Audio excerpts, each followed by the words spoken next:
Terence Crawford cheated, man. Terence Crawford, he had something in his gloves now. I just don't see anything different. Terence can clearly hurt Errol. What he's going to do in terms of being more deceptive and coming forward. And Terence is very, very deceptive, and I just don't see anything else happening. Terence Crawford is the new pound-for-pound king in the world, and he may be on top for all the wrong reasons. Yep, you heard that right. Looks like Bud bent the rules to get up there. Don't take my word for it. Hear it from the boxing legend Floyd Mayweather, who's calling out Crawford for cheating to win against Spence. Now, this wasn't in my cards for 2023, but I'm all here for it. So without further ado, let's dive deep into the dirty deets of Crawford, cheating to win against Spence, and how he plans to do it again in their rematch. When Bud won his epic clash against Errol, his win became the talk of the town. Come on, you can't deny that the fight was definitely one to go down in history. But Mayweather was left unimpressed by the whole showdown in the ring. And not unimpressed because his favorite couldn't come out on top, but because he was robbed of victory. Mayweather is no stranger to stirring up controversy in the boxing world. So when he stepped out with claims of Crawford's cheating, fans decided to take his words with grains of salt. But you can't take really Money Mayweather's words lightly for long, right? He wasn't just firing shots at Crawford because the light welterweight champion challenged him to a brutal fight in the ring. This guy has got some rock-solid reasons for accusing Terence. The controversy began after Crawford came out on top against Errol Spence Jr. It was that ninth-round knockout that just didn't sit right with the former pro boxer. Yep, Mayweather was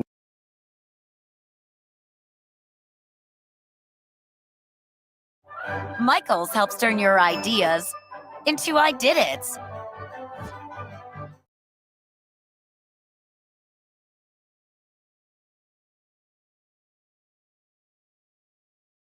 Grab a box and get a free book. Match fruit flavored snacks. Real good together.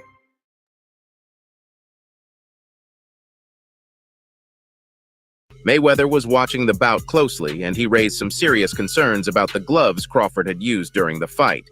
Get this. This guy claimed that the gloves had been tampered with to give Crawford an unfair advantage. That's not an allegation you throw out every single day. It's darn serious. Now, hear me out.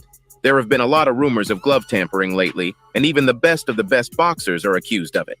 Even the undisputed champion Tyson Fury's in the same boat.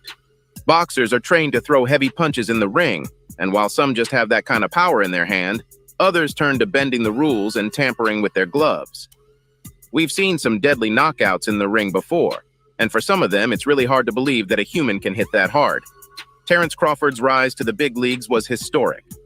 Let's be honest, yes, he was undefeated and a pretty decent boxer, but he was never up there with big names, and wasn't that popular amongst fans too. For him to go from that to becoming the new dog of the boxing world with just one fight. Yeah, that rubbed a lot of people the wrong way, including our guy Mayweather. Now, Floyd was never really a fan of Terence Crawford, and it got even worse after Bud's fight with Errol. Mayweather was of course backing up the truth in the fight, and when his favorite lost in a humiliating fashion, Floyd wasn't happy at all. Things got worse when the boxing world started comparing Crawford's performance to Mayweather at his best. Now, if there's one thing you should know about Money Mayweather, it's that he doesn't like being compared to other boxers, especially ones he thinks have cheated to get on top.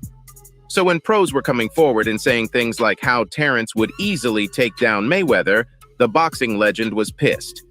Take it from Carl Frampton, who made a big statement about the two. Frampton first set the record straight by saying everyone would agree with him when he said Mayweather was the fighter of our generation. But it is what he said next that sent the entire fight world into a frenzy. The former pro boxer said, "I think that Terence Crawford is now the fighter of our generation. That performance beats Floyd Mayweather at his best at welterweight. I genuinely believe that." Now, don't get me wrong. Floyd did praise Terence right after his fight with Errol, and that was before all the cheating allegations. But this comment must have hit some sore spots because Floyd retired undefeated, and he likes to believe that's how things would have always been. The legend is now helping Errol Spence Jr. get ready for round 2 of what we saw in July, and the fight world is here for it. There's no denying that it was one of the best fights we've seen in a long time, and fans have been begging for a rematch ever since these two stepped out of the ring. Good thing Errol activated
It's the Goose to you, Mr. Goose to you. We having technical difficulties on my producer's behalf over there. We're gonna get it right. Yes sir, man. If y'all see what it is, y'all see who it is in the picture.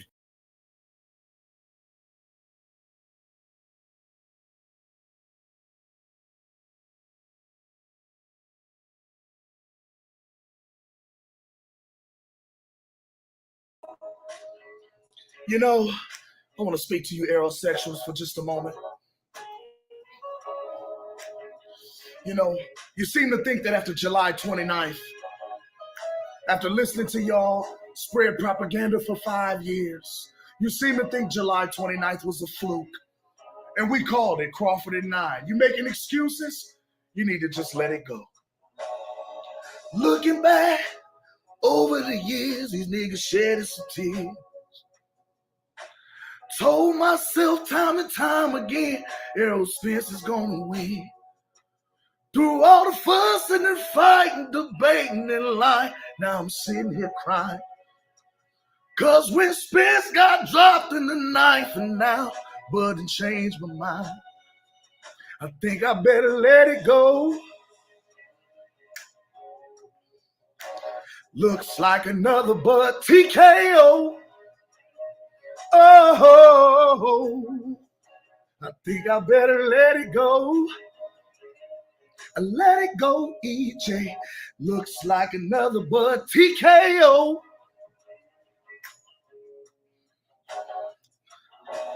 Tried to take control of Bud took control of me. All of the lying I was doing on YouTube, now them niggas roll with me. Through all the bumps and the bruises and all the fight, now Spence is a loser. Trying to hold on, his face is gone. Now Derrick James is singing a song. I think I better let it go. What you say? Looks like another Bud TKO. Oh, Spence, you need to let it go. Let it go, EJ. Looks like another Bud TKO. Oh, bitch.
Sugar J the Wise One and Kim the Baptist. Yes, we are the apostles of the youth boxing community. And we're bringing It's Boxing to you. It's the apostles and we come to lay of hands. Half step, weave the jab, uppercut, pick up your mans. It's Pastor Gucci Cam, Sugar J the Wise Man. We bring them to the light, make these haters understand. Northside is where I stand. Nebraska, that's the land. We cancels out the jab from a southpaw stance. We beat the competition, knock it out with either hand. And we drop the link, so come and kick it with your fam. And we drop receipts, so keep your sources on hand. If you can't confirm that this facts, you spread propaganda. Make sure you hit the like when you subscribe to the channel. One love to the playback gang and the panel. It's boxing to you. It's boxing to you. It's boxing to you. It's boxing to you. It's boxing to you. Represent the 402. KNB and Team Crawford, that's what we do. It's boxing to you. It's boxing to you. It's boxing to you. It's boxing to you. What it do? Represent the 402. Team Crawford, BNB, yeah, that's what we do. What up? Y'all know who it is. It's the Goose to you, Mr. Goose to you. They said we weren't gonna do it, Cam. They said we weren't gonna last in this bitch, but we here. The apostles of the YouTube boxing community. We lay hands on their ass. Y'all see what it is. We got young Sugar J, the switch hitter from BNB, coming out 2023. One love. Y'all know what it is, but y'all gonna see what it is. Mr. Gucci, you, Kevin the Baptist, Sugar J the Wise One, we are the apostles of the YouTube boxing community.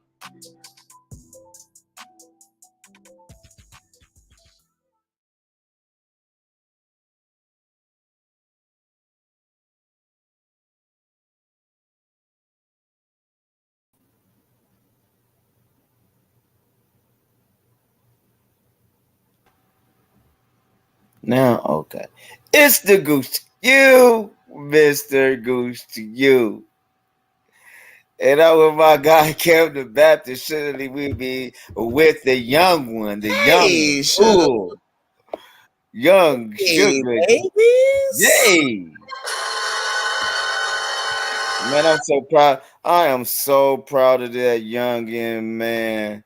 Y'all ain't understanding, man. We coming up on a year on the 9th with us three being together, man. And I remember earlier this year, I want to say, Sugar J, I know you watching, so you probably can correct me, but I want to say it was earlier this year when Bud pulled up on So Cold and told y'all that he gonna get one of y'all heavyweights. And finally, no, he told Red that. He told Red of Soko, but he's like, I'm gonna get one of them heavyweights. And finally, yesterday, I got word this morning when I woke up that young Bull got in the ring with the champ.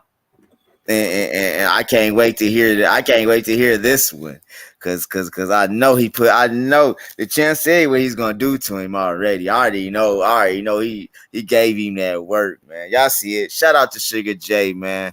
Sugar J is doing something, man. A lot of people wish they could do. A lot of motherfuckers that. Hey, one thing I can say about young Sugar J, he ducks no smoke. He ducks no. Oh no! I wanna hear about his experience in there with him, man. I want to hear what he said, man. I'm anxious to talk to nephew. Here you go, right here. There you go. Here go the nephew. Nephew. What's good? Hey man, before I let you cook, I want to say personally, young Bull, congratulations, man. I remember at the beginning of the year when Bud pulled up and was like he was gonna get one of you heavyweights, and I heard you got that call yesterday, man. Shout out to you, and I know you know what I'm saying. One thing I was just saying, I'm gonna repeat it again. Hey.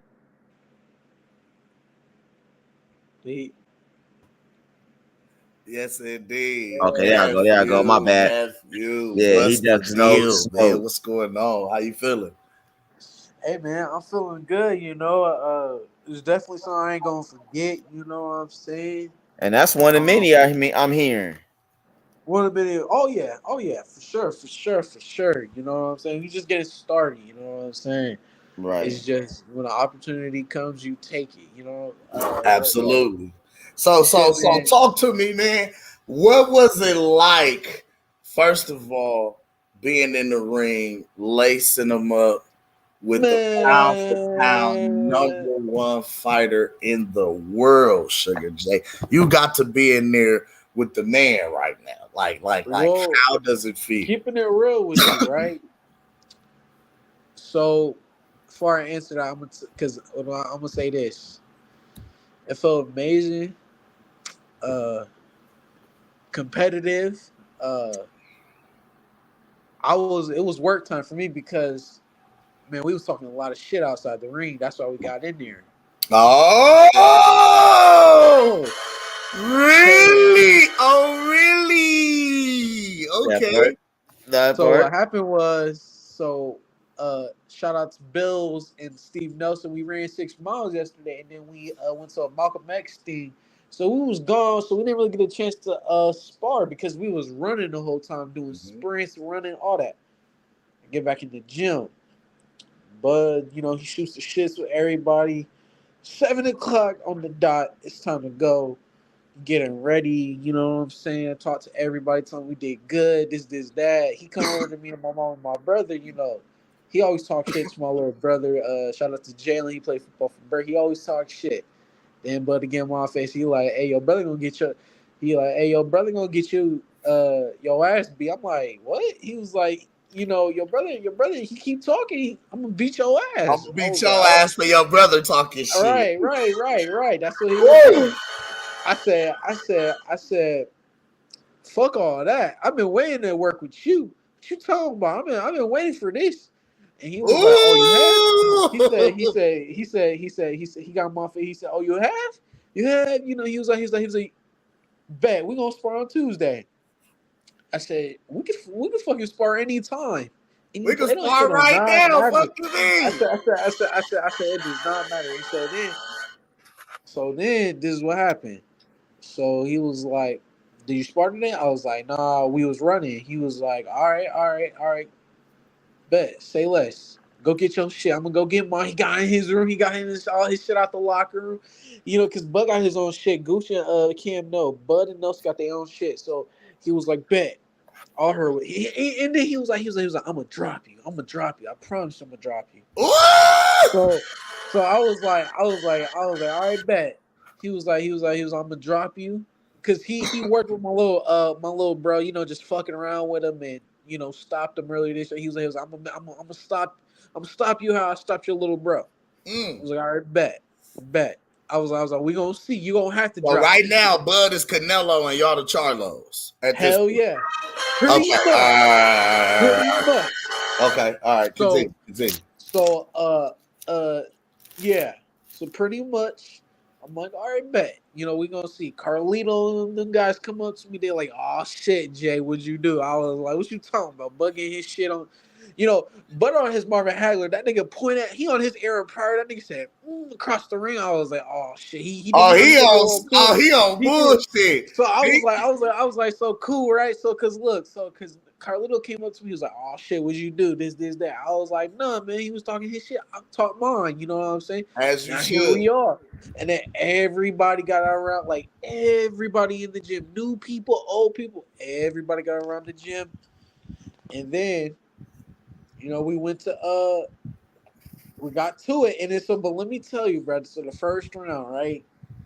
He was smiling, I was smiling, bro. But man, once we started letting them hands fly, we let them hands smiles fly. turned to frowns quick as fuck. I'm gonna tell you this, nigga. Bruh, but that second round, wait.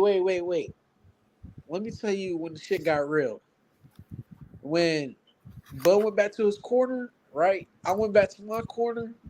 And it was like, oh, Jay was piecing you up, this, that. Oh, Jay was giving you the work. Or he could not manhandle me like how he thought he could. Like, he wasn't going to throw around the heavyweight. He could push around the heavyweight. So. But the first shot he threw in that second round, it was like a shotgun. I said, boop. I was like, oh, okay. Oh, shit. He throwing some shit. He throwing some hot shit. I said, this nigga think I'm still Errol Spence. Hold on. This nigga think I'm Errol. Hold up. He hit you with a shotgun jab, Jay. It was like, boom. I was like, oh, yep. And so then, shit. I was like, okay. I got my shit together, right? Cool. So I'm in the cross guard, right? Pressuring him. Yeah. Pressure him, throwing my jab, catching his shit, throwing shit right back. You know, they always, you know, Nelson's like George Foreman and shit like that. Catch and shoot. But one thing he starts doing is he starts probing and then throwing the right hook to the left hook to my right arm, just punching the arm, just boom, just banging that boom, motherfucker up, making you drop it. Yeah. And I didn't drop it, but he was wearing that shit. He's like boom, boom, and it was crisp too every time. It was boom, accurate as fuck, hitting you right on that muscle. Hey, hold on. I gotta go get a chart. I'm gonna get back on like 5 minutes. My phone about to die. Go ahead. Yo, man. I'm sitting here just listening to it, just smiling. Yeah, man. I'm it all. Man, because see, what the purpose of this conversation, ladies and gentlemen, the purpose of even where we at, the purpose of even this thumbnail that you see in the background, right? And I'm gonna pull it up for y'all here. What you got there is the champ with Young Sugar J right here. Okay, these fellas just got through getting in some good work, and if you see, Jay ain't too much taller than Bud. You feel what I'm saying? He's heavier though. You know what I mean? Good word, bro. So what we seeing is Terence Crawford continuing to stay active, stay ready, and even getting good work in sparring against heavyweights. Now, I believe a year ago when we came into his Boxing to You, or 11 months ago, I told the people, Bud spars bigger opponents. He spars heavyweights, the likes of a Jason Knight Jr. He spars middleweights and super middleweights, the likes of a Steven So Cold Nelson. You know what I mean? He spars middleweights, the likes of a Chris Coon. You know what I mean? These guys are naturally bigger and heavier than Bud is. He spars these guys day in and day out. Heavyweight MMA champion Houston Alexander. You feel what I'm saying? They told us, man, y'all don't know what y'all talking about. Man, hell no. Y'all capping, y'all fanboys. Bud finna get in here and get dog walked by Errol. Now, what y'all said, I'm gonna give y'all this picture yet again. This is the champ. In here with Young Sugar J, our co-host, 1/3 of the apostles, the wise one. The bull was in there with the baddest man on the planet, giving him good rounds, good work, building his experience, building up his fight game, his knowledge, his repertoire, his arsenal, his confidence. You feel what I'm saying? But also giving the champ really good work ahead of his camp for this rematch with Errol Spence Jr. What I want to say also is, you know,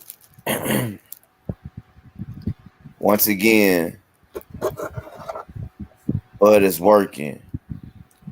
And when you look at him, he's still in shape. Look, still in shape, still around fight shape. Right now, that's a picture with our co-host right there. But then I seen a picture. This was just yesterday, though. That's what I can't goddamn me stress this enough. This picture was taken yesterday, just yesterday in the gym, right? Now, the reason we say this is because this is what we've been seeing most recently since we caught a recent Errol Spence sighting. This is what y'all Lord and Savior look like right now down there in Texas. Yes, Lord. Sock it to me. Oh, my God. Right now, Errol looked like he on his way up to 168 to try and fight David Benavidez.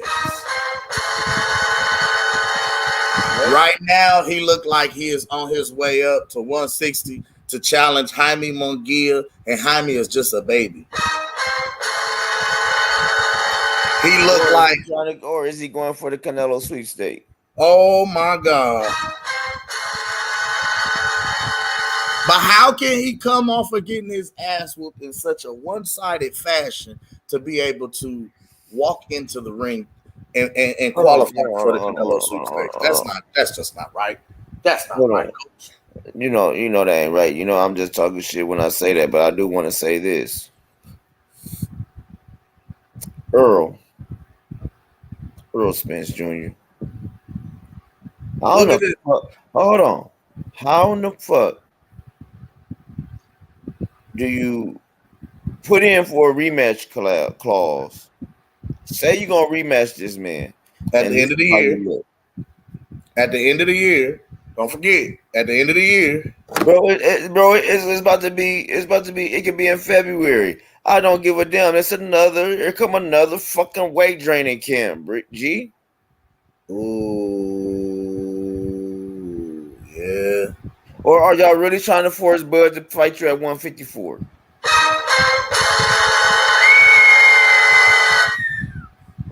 Are you sure, Bud? Look, man, I ain't gonna make 147, G. But has he submitted that in writing yet, Gooch? What I'm saying is we don't know, but what I'm saying is right now, the way it's looking with his body, his shape, it's going at 154. He looked like he about 4 months. Like he about 4 months. He carrying the baby in his hips though. It ain't in his stomach.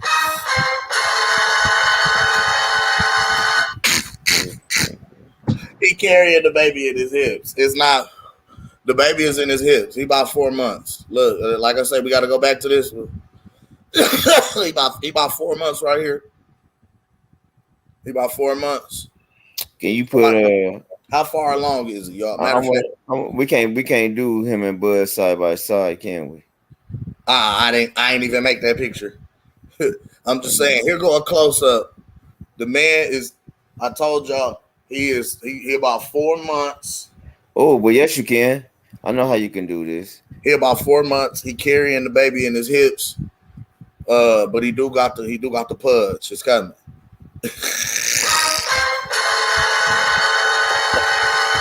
He on his way. I told y'all he finna fight Jaime Munguia at 160. He not worried about the rematch with Bud.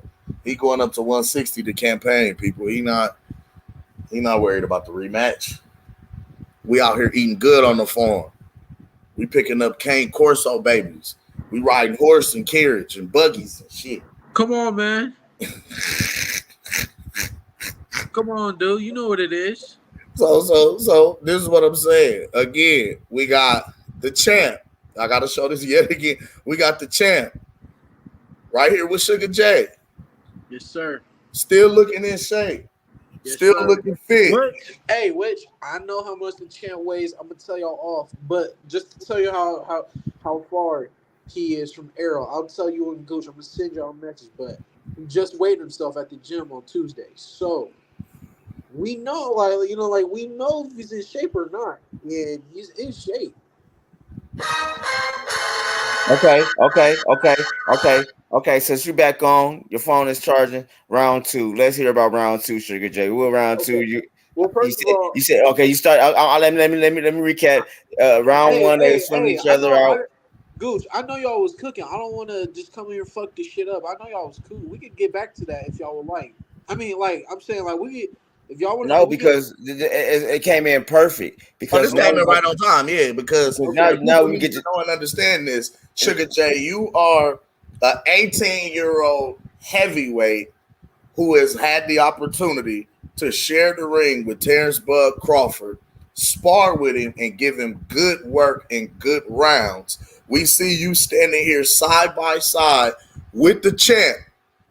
The man looks in shape. Okay, I gotta give him the. This nigga is doing this shit in his pajamas though. I want to put that out there. This nigga is doing this shit in his good. It look like he's doing this shit in his good night clothes. He in night clothes. He in night clothes sparring. He was in the gym all day. This nigga look like eat, sleep, dream boxing. You hear me? Eat, sleep, shit, boxing. I'm in my night clothes, boxing. I don't give a fuck. I'm boxing. Okay. In which, hey. Now again, this is the champ. He's still on deck to make 147 or 154, either way, comfortably, healthily, and still regain and still have his speed, his power, his stamina, everything still be A1 and up to, up to snuff. Whereas here, this man is continuing to gain weight. It's continuing to blow up weight. He looked like he should. He looked like he your size, Sugar J, right here. He looked like he about your size. He like he on the way. Keeping it real, Ken. Keeping it real. You know what he looked like? Keeping it real. About 175, 180.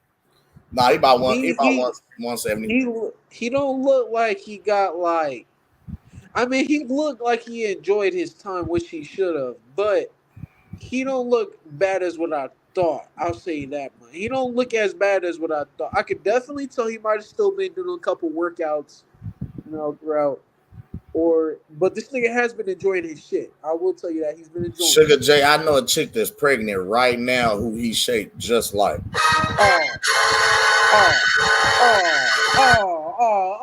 Why we gotta do my man Errol? Hey, listen, because she 4 months.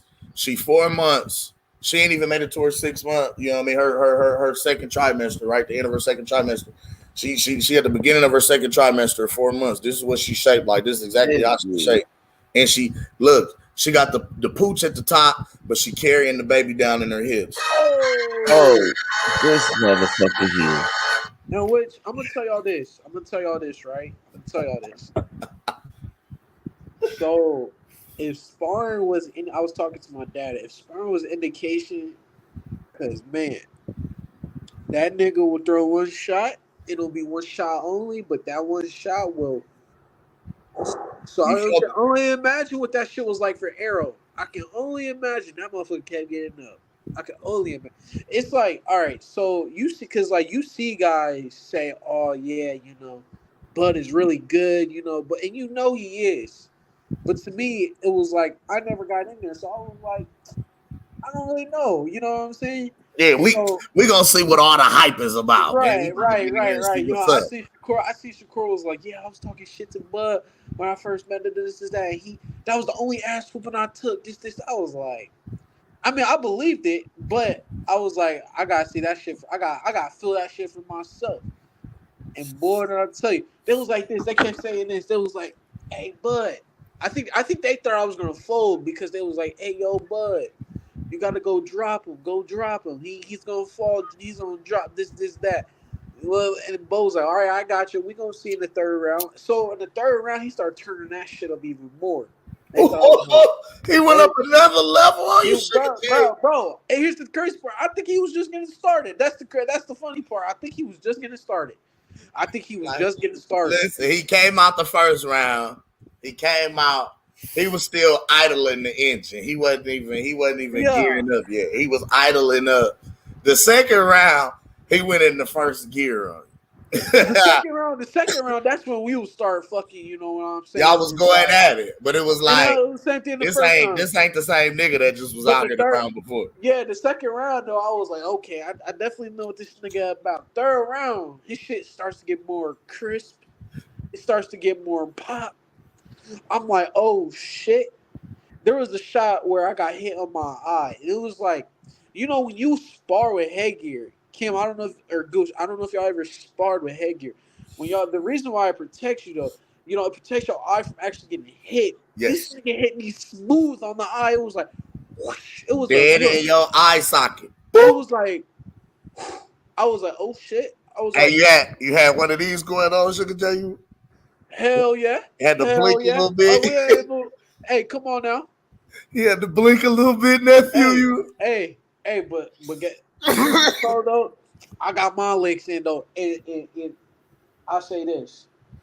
There was a couple niggas that was new to the gym or whatever. They was like, oh, you're gonna need my luck. This, that, on some meat rod shit. I was like, fuck out of here. I don't need nobody's luck. You know I'm what I'm saying? I come in here as a warrior. I'm banging. I said, if I get my ass beat, I get my ass beat, but I don't need nobody's luck at the end of the day. You know what I'm saying? This is what we here for. We don't take L's, we learn lessons. I told Bud after the spar, because he was like, I beat your ass, nigga. I was like, no, I beat your ass. This, that. And then he was like, yeah, but now you know what it's like. This, that. I'm like, look, bro, at the end of the day, this is what we here for. I'm here to fuck with you, bro. You here to fuck with me. And he was like, he gave me a hug, he dapped up, it was cool. And he was like, hey, let's take this picture. And that picture that y'all see, he was like, let's take it. So we took it. But hey, it's shit like this that brings the best out of every fighter. That's gonna make that, you know, you always see. And when I look back 10 years from now, I'm gonna be like, I remember the day I sparred Bud, you know, because I see a lot of guys, and shit like that got me even more motivated. Cause nigga, I'm gonna fuck you up next time. No, I don't know. I was just hey, Red, you hear? You know Red Spike's listening. Red, you hear? Red, you hear? Tell Bud Sugar J coming. No, I was just playing. I'm no, Red. Who's in your corner? Who's in your corner? Who's giving you pointers? Who was it? Red or Chance? It was Nelson and Chance. Okay. Because this is what happened, right? Shout out my dog Chance too, man. Because both shout out to Chance, shout out to Soko. This is missing part, right? I forgot to tell y'all this part. So we getting ready to go. This nigga Bud, like, I hit harder than any other nigga you ever sparred, any other heavyweight, anybody. He was like, you sparred Nelson? I was like, hell yeah. He was like, nigga, I punched way harder than that nigga. I was like, oh. He said, I punched way harder than that nigga. I said, I'm gonna have to see that for myself, and hey, you know, Soko got some pop behind this shit, bro. Here's the thing. Here's the difference, right? Bud got that thud, right? He got that thudding power. Soko got that. You don't see that shit coming, bro. You done fucked up. You will fuck around. He will. It's Soko is sneaky strong. Yeah, right. And he's slick, sneaky, strong. The way he boxes, you wouldn't expect the kind of momentum that come off of his punches that do. You know what I'm saying? You look like ain't nothing on that shit, and it boom, that bitch be solid as hell.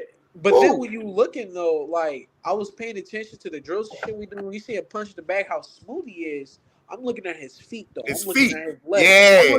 I'm looking at how he's digging into the shots. I'm looking at about how he's saying how to change angle. I'm like, oh shit. And so his feet are so fluent to where he goes from a pity pat to a dig, like so smooth and fluent, dog. Yo, like the last dude, it looked like he dancing. The last dude he was fighting, right? That right hook, when he pinned his guard and then threw that right hook. I was like, oh my God, like, and how sharp and crisp it was. Crisp. I knew that shit hurt, old boy, bro. I was like, I knew that shit hurt, dude. Like the way he was pinning it and how accurate the shot. But here's the thing, though, that's the shit I'm starting to pick up on. You know, I know a lot of fighters, they say they you know, when they watch fighting, they don't look at they look at the upper. I start looking at the legs and the feet more. You know what I'm saying? And that's the same thing with Nelson and Bud. I look at the way how they, not even just them. You know, if I see somebody sparring, I always like to watch their feet, how they move. You know what I'm saying? That's all it is. It's how you put your feet into the ground, pivot, all that shit. But enough of that. Yeah, man. With Bud, it's not enough words of what I can say. You know what I'm saying? I remember there was a couple times where he was talking shit. We just never spar. Like, you know what I'm saying? There was a couple times where he went. It's a respect thing. You know what I'm saying? I feel like there was more respect gained after that situation. You know. But I remember this though. When I got it right before I got in there, I remember Carlito was like, "You don't fucked up. You don't fucked up, Jason." You know, everybody that be talking shit to Bud when they spar him, he was like, what happened to me 3 years ago was I got dropped. So, you know, nigga, I didn't get dropped. You know what I'm saying? Yeah, And you put like, my I ain't work get in. dropped. I made it further than all you niggas. One thing I'll tell you about this boxing shit, bro. That shit got me so mean, bro. I refuse to just go down to anybody, bro. Like, I don't care who you are, and that's what I kept trying to tell Bud. Like, that's cool. You like, and that's my whole thing, though, right? And I want to say shout out to Coach Red, because he was the one that helped me find that in myself. Because when I first started boxing and sparring and shit, he was like, "Nigga, you better get your ass up. You better stop fucking around." You know It's what I'm saying? the confidence that it builds in knowing, you know what, I just stood toe to toe with arguably one of the best fighters of this generation, and arguably an all-time great in boxing. I got to get You in know some what I say good, about Bud? you know what I mean? You know what I say? People say, "Oh yeah, Bud's the greatest." This, that. I say, I don't put Bud in those conversations because, nigga, I think he's just in the world of his own, bro. There's nobody like. There's truly, there's true. I get you had the Manny Pacquiao 8 divisions, the Floyd Mayweather's undefeated, but to me, I look at it like this, bro. To me, I can't even say Buzz the Great. This nigga is in his own lane. He's literally in his own category. All those other fighters I just mentioned are great, but I was like, okay, y'all don't want to call him the greatest. That's cool. I don't see him as the greatest because that nigga is just in his own atmosphere. But I want him to be Nigga, we on Earth. This considered. nigga's on Mars. He's on Yeah, Mars. I want him. I would like to see him go out as potentially a quadruple champion.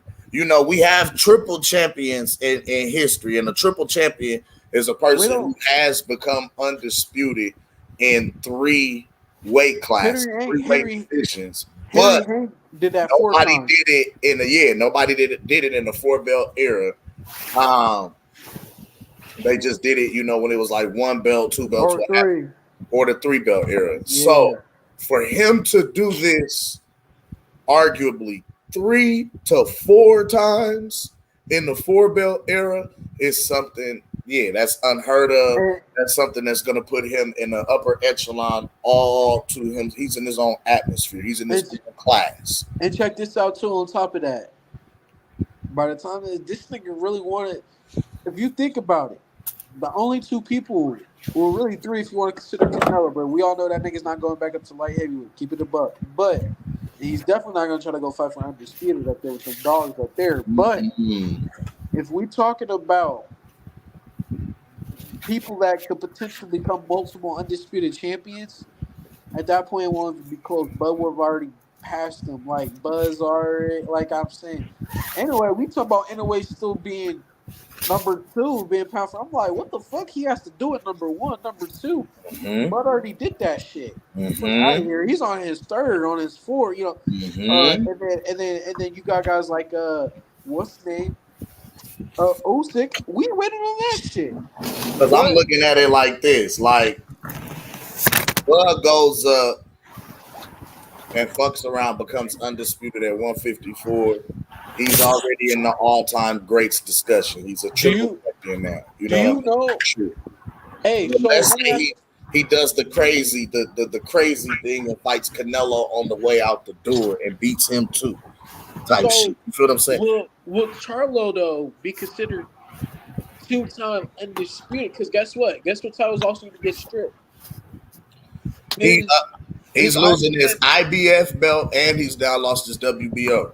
So let me ask you this: if he becomes undisputed, would he be considered 2-time undisputed if he goes out and wins those belts back? He would be considered 2-time undisputed because he lost, got stripped, and won again. It would only be in the same division, just like if Anthony Joshua were to mess around and pick up the IBF belt that they're going to strip from Usyk. If he picks that up, we call him a 3-time heavyweight champion. You know what I mean? Because he's won the belt at 3 different times in his career. You know what I mean? But it won't be 2 division. It'll only be the same. He's become undisputed twice in the same division. Okay. That's still good, and yes, it is. You know what I mean? He can still be put in the history books in his own right, but it's not in the same discussion. It Near would be the same, man. And I think that it Canelo fight wouldn't took be. a lot away from that. No matter how you look about it, that fight just took a lot. But hey, on a side note, now Kim, since I got my rounds in with Bud, you know, I didn't get my rounds in with you yet. I'm still waiting. I'm still waiting, kid. We I'm can still go waiting, tomorrow. kid. We ain't got nothing to do tomorrow. Well, I got work in the morning, but I can get What time off you by get off? 12. I'll be off by 12. We can That's go what now. time the gym is We can open meet at we tomorrow. can all meet at the gym tomorrow. I We love can the meet ref at the that gym. shit. Yeah. We can meet at the gym. Ooh. We can can meet at the gym. I'm with it. I'm with it. Y'all want to bring my I'm wearing my Gucci's in the ref. I'm reffing this one. Yeah. I'm with it. Let's I'm go. repping this one. Because now, listen. Now, bet. if I give you some good work, Sugar J, was good. I am now the number one heavyweight. Fuck out of here. This You know, boxing get to the fuck you. out of here. You ain't getting shit. I'm out of now. here. Listen, Get out of listen. here. He talking about it's boxing to you. He talking about it's boxing to Listen, you, Sugar J. as Do I have it to buy a stands- belt? Do I have to as put a it belt? stands- Do I have to go order a belt? Yeah, we're I'm gonna about have to to go put order. yeah. Shit. We gotta. I'm about to order This for us a belt. Undisputed is boxing to you championship of the world. I'm about to get us an it's boxing to you belt. Me, dude. What is you The lineal heavyweight crown of this boxing to you is on the line, Sugar J. Hey, Goose, check this out. You know how Errol was like, we smoking on that bud pack? You see what happened, right? That's gonna be Ken. He gonna be smoking too much on that bud pack. He gonna get in that ring. His legs gonna be wobbly. He gonna be moving around. He ain't gonna know what the fuck hit him. Listen, I'm gonna give Come you. Come on. I'm telling you, Sugar J. Don't be surprised, nephew. I ain't gonna look. Don't be surprised, nephew. So are we doing this? Are we doing this tomorrow or what? Yeah, I'm with it. Let's go. I'm telling Let's you go. this though. I don't duck no smoke now, sir. Cam. I don't duck no wreck. Cam, look, what I'm saying is this. I know you're going to be throwing shots. You're going to be doing that prison boxing for a good 45 to 30 seconds. But what you going to do after that shit? Listen. What you going to do after? That's the question, though. First of all. And that's when I know I got you. That's first of of all, I all, know when I got you. We when you start sweating even more? When you start... Oh, wow. When you start sweating even more? That's when I know I got you. Hey, Sugar J. Hey, can I ask you this, Sugar J? I'm gonna come out southpaw. Okay. Hey, I'm a switch hitter, bro. I'm gonna come out southpaw. So you're gonna have to work around the jab. Hey, Cam. Why? No, stop telling start telling the Arsenal right now. You know what Bomac says. Bomac says stop telling the Arsenal. You telling the Arsenal already trying to show out in front of you trying to show off in front of his Facebook. I mean, show for YouTube for the fans. That's what you trying to do. Hey Goose, you better get your show out, fam. You better get your fighter. Don't tell the secrets of the fight. You know what I'm saying? We can't even show it, but we will let y'all know. I will let y'all. I might even. No, I can't commentate tomorrow. I can't give you. Why? I ain't gonna give you the whole. Unless I commentate off your phone. I ain't gonna give you the whole 52, Sugar J. I ain't gonna give you the 52 because that's illegal in professional boxing. I can't give you the whole 52. Hey, if you're on that Damian Anderson Creed 3 shit, let me know what it is, bro. Let me know what it is. You know I'm coming. What it is, you know how I'm coming. What it is, bro. You know how I'm coming, baby. Oh my God, Ken. You gotta get this 52. Bro, why are you doing this? Hey, shout out to my guys in the borough, man. NYC Light Burley, man. That 52, Woo! man.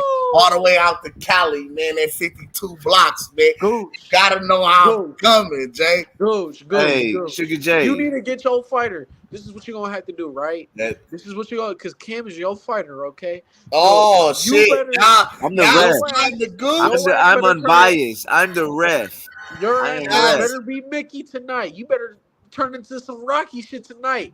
Cause you better prepare to get your ass beat tomorrow. You better be able to have that stamina. Hey, hold on. You better have that stamina. Hey, matter of fact, you know what? After this boxing, you go off. Me and Kim, I'm gonna get dropped off to Kim. We about to go to Nathan Hill and run. Oh, you about to run the hills? We about to run the stairs real quick, you know you lying. This nigga is Sugar J. You know this nigga lying. If I get up off the couch, come down to the gym, and give you the blues, man. I don't want to hear nothing for at least about a good year, man. You ain't doing shit. All right, it I'm sounds gonna good. make sure of that. You ain't All right, doing Hey, all right. It sounds. hey, can I ask you this, Sugar J? I've been waiting to ask you this, but can I ask you What's this? good? Are you sore today? No, I ain't sore today. Oh, he Yes. gonna feel it. He gonna feel it in the morning. No. Are you talking about with Bud? Yeah. Yeah, my fucking right arm I am because that's the shot that they kept throwing. He was like, boom, Ooh, boom. and you want to spar me with the hurt right arm, Jay? Bro. Sugar J, don't do it. Sugar J, wait till your arm heal up. Hey, we don't really. Hey, check this out, bro. I could go southpaw, bro. I could just use it for the jab with your ass, man. Sugar J, I'm gonna punch that arm, bro. Hey, Soon as you go to that cross block, it's over. Hey, 45 seconds. 45 seconds. That's as long. Hey, that's what I got. 45 that's seconds. all a nigga needs sometimes, Sugar J. Hey. That's all a nigga needs before he starts breathing and wheezing. That's all. That's all. I'm waiting. Hey, I'm cool with it. I'm cool with it, right? You know what I'm saying? Hey man, you ain't gonna be telling the people I ain't got no win. I told you that because I smoked, man. You can't.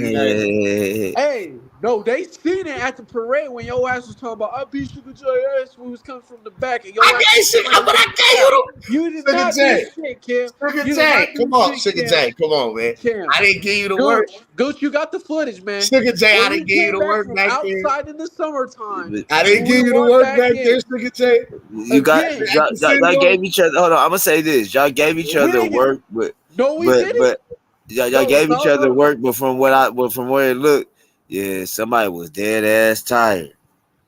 What the fuck? That got to do with a nigga getting beat up. Hey, he had to get second win. He had to get his second win. What that got to do with a nigga getting beat up? If I'm whooping you, it don't matter how tired I am after the fight. I will. Hey, baby. He had to get his second win. Hey, shout out to the hood. Y'all know I beat that boy. Y'all know I beat that boy.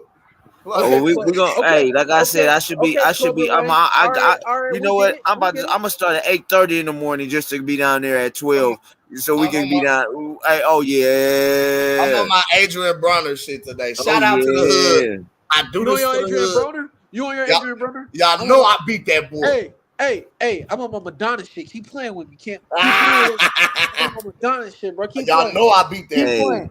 Keep playing, Kim. Y'all know I beat that boy. Y'all know I beat Sugar J. I'm on Madonna shit tomorrow. Look. Then this was the thing. I gave you the work at the hometown send off. You didn't believe it was real. It was not real. You thought it was a fluke. You thought it was a phase. It was a fluke. So then he tried to try me again at the fights.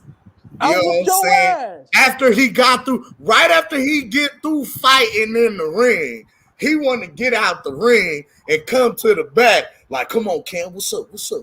He trying to try me after just getting out the ring. And I gave him some work back there. You did not do shit, Kim. I gave you some work. And then I gave you the work in the back. Hey, wait, hold on. I'm gonna answer that. So I gave this nigga Kim the work, and then the other heavyweight that I be. He gave me some. Hey, he gave me. Nigga Jay gave me some clean jabs. He gave me some nice clean jabs. He got the left hook. I got to getting busy. I got to get active. Got to moving around on that boy. Hey, your hands can't hit, what your eyes can't see, Sugar J. Hey, you can have that.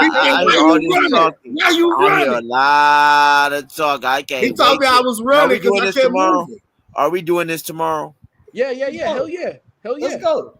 Okay. Noon. I'm in the ring reffing. Noon. B&B Boxing Gym. Hey, okay. Check this out. This is how we'll know where Cam's at. Cam, you trying to do 4-minute rounds? What you trying to do? No, we doing 3. Oh, okay. All right. If we do 4-minute rounds, I'm a UFC. You getting 1 championship round. You gonna wait? Hey, can't. Careful. Have you ever watched George Foreman versus Joe Frazier? Have you ever watched that fight? Yes, of course. That's gonna be you. You keep playing, bro. Yo ass I'm gonna be Frazier. Yeah. Oh, you gonna lift me off my feet, huh? Oh hell yeah. Hey, you remember that last knockdown? That nigga was running for Foreman at that point. He was. Let's talk about heavyweights for a second. I think Jogba fights this weekend. Yeah, what's up with your boy? What's up with your boy?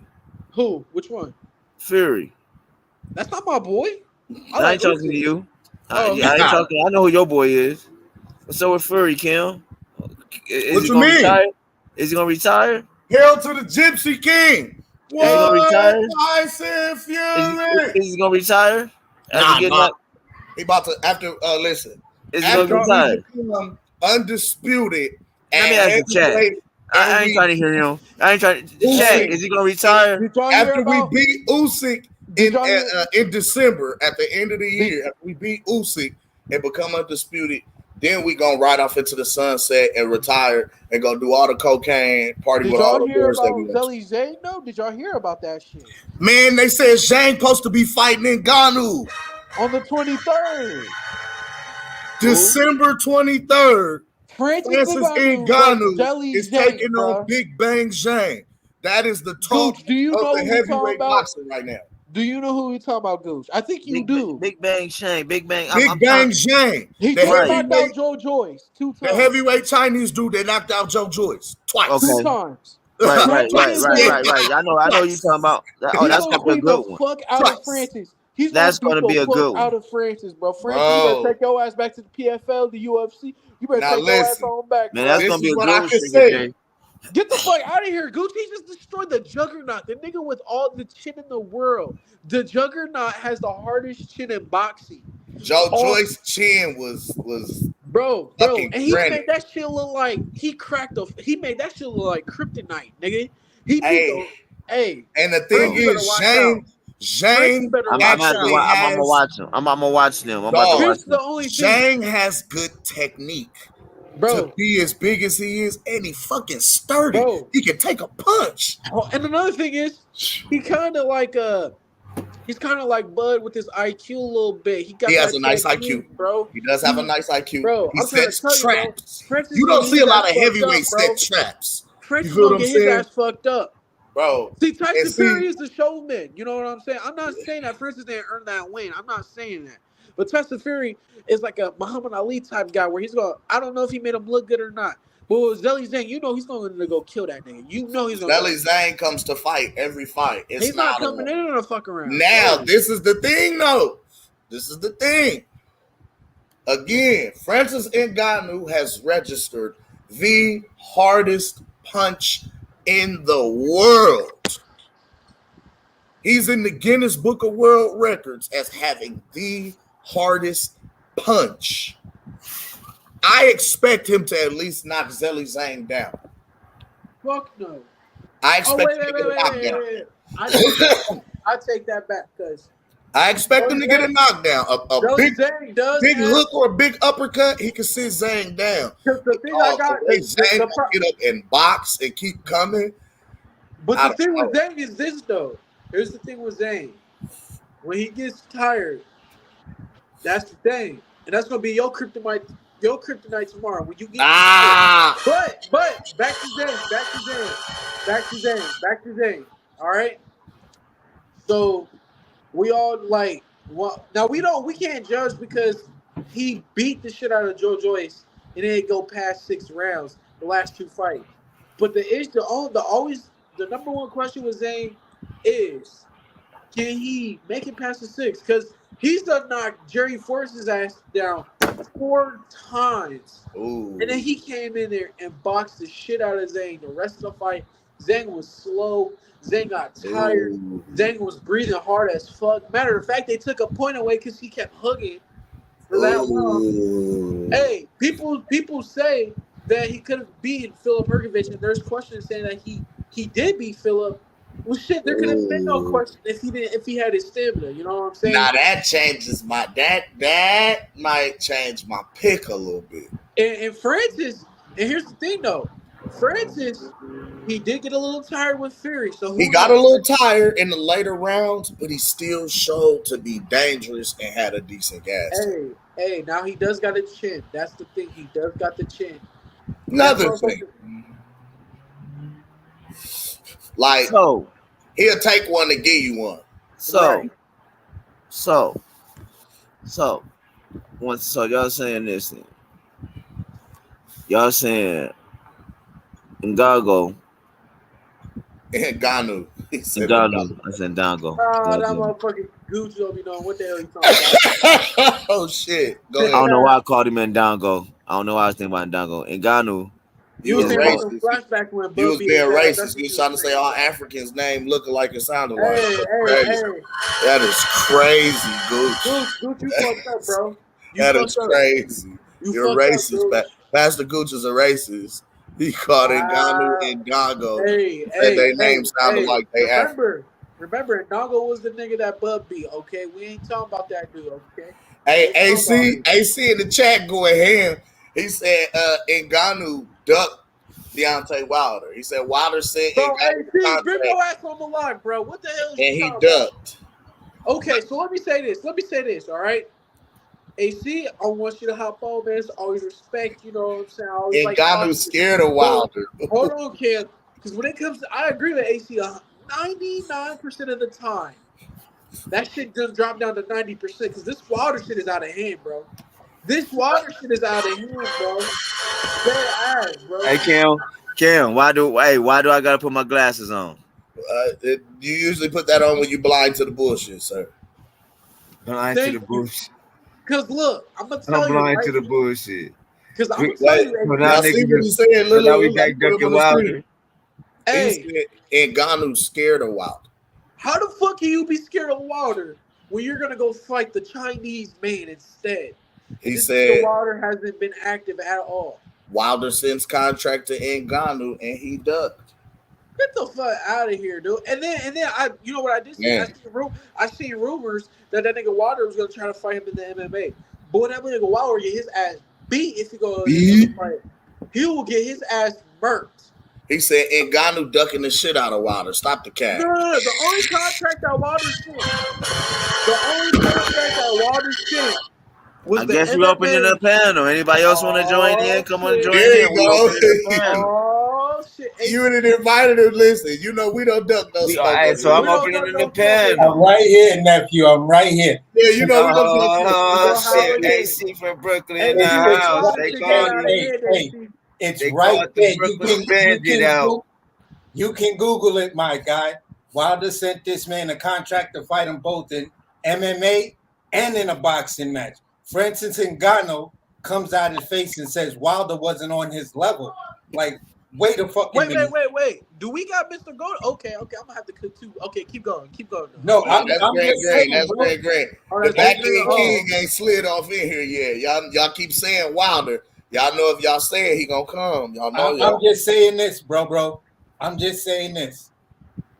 If you're sent a contract based on everything we've already established here, if you're sent a contract negotiation or whatever, and you turn that fight down, that is the very definition of a duck. Hey. Well, damn. I get you. And hold on. Let me answer that.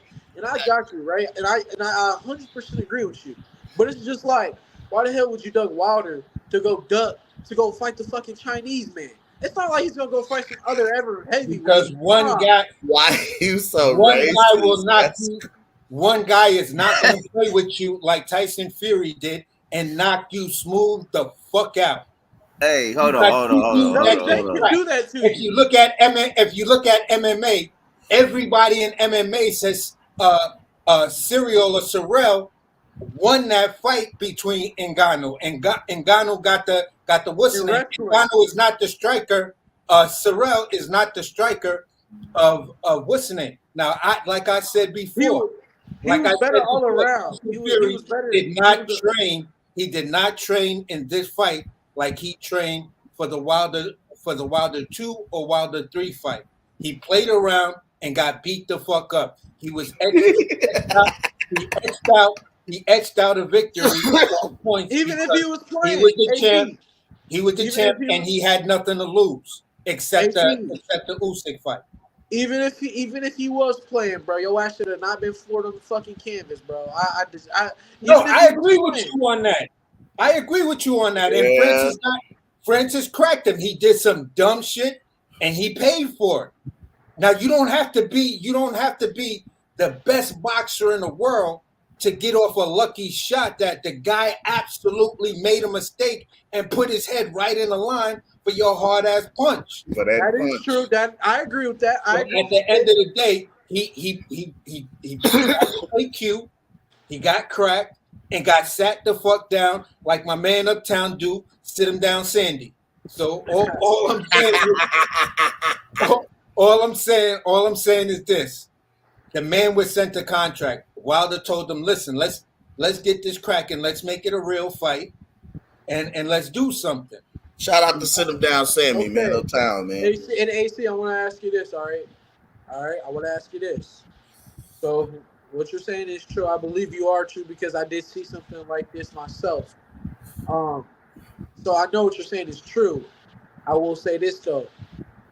So does this, and I know I might be redigging some old questions, but if Wilder really did sit in this contract, where does that go to show? Does he really want to be the heavyweight champion again? Because you find it, so you saying it's just a money grab?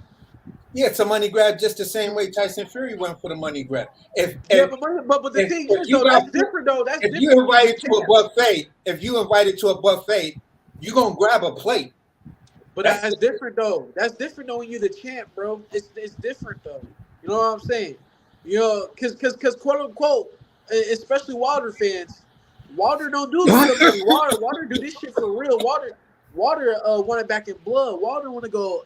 Everybody ducks Wilder, quote unquote. Nobody really wants to fuck with Wilder. So this goes to show: did he really want that shit with Ruiz? Did he really want that shit with Usyk? Yeah, it showed he really wanted it. It showed he really wanted it with Ruiz. But when it came down to Usyk, he was willing to fight that fight, but there was this negotiations, and Usyk was saying, "Listen." At first, he said, "If I can't make the deal with Fury, then I'll seriously consider the Wilder fight." When the Fury fight fell apart, he said nothing about Wilder. That's just the facts. It's not saying Usyk ducked.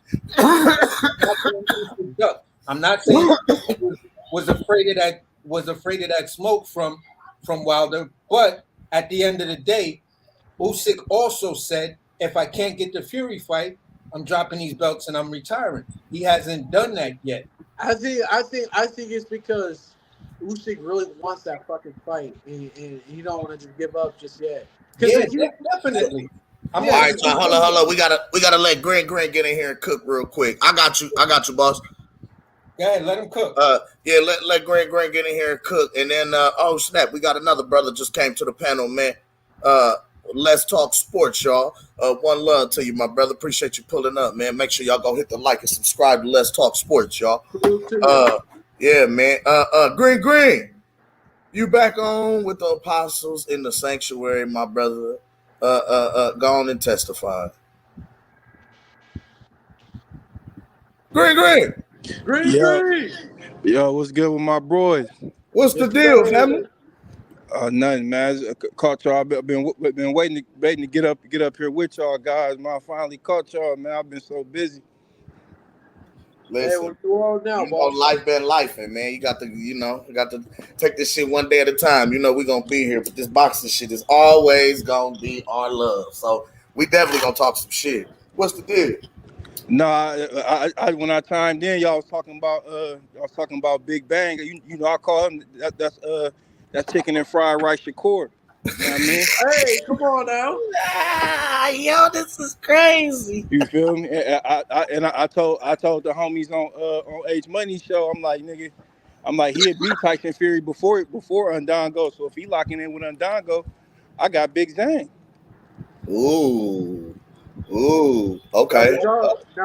I think he could box. I think he got power and even hand, and I think he'd knock the braids out of Deontay Wilder too.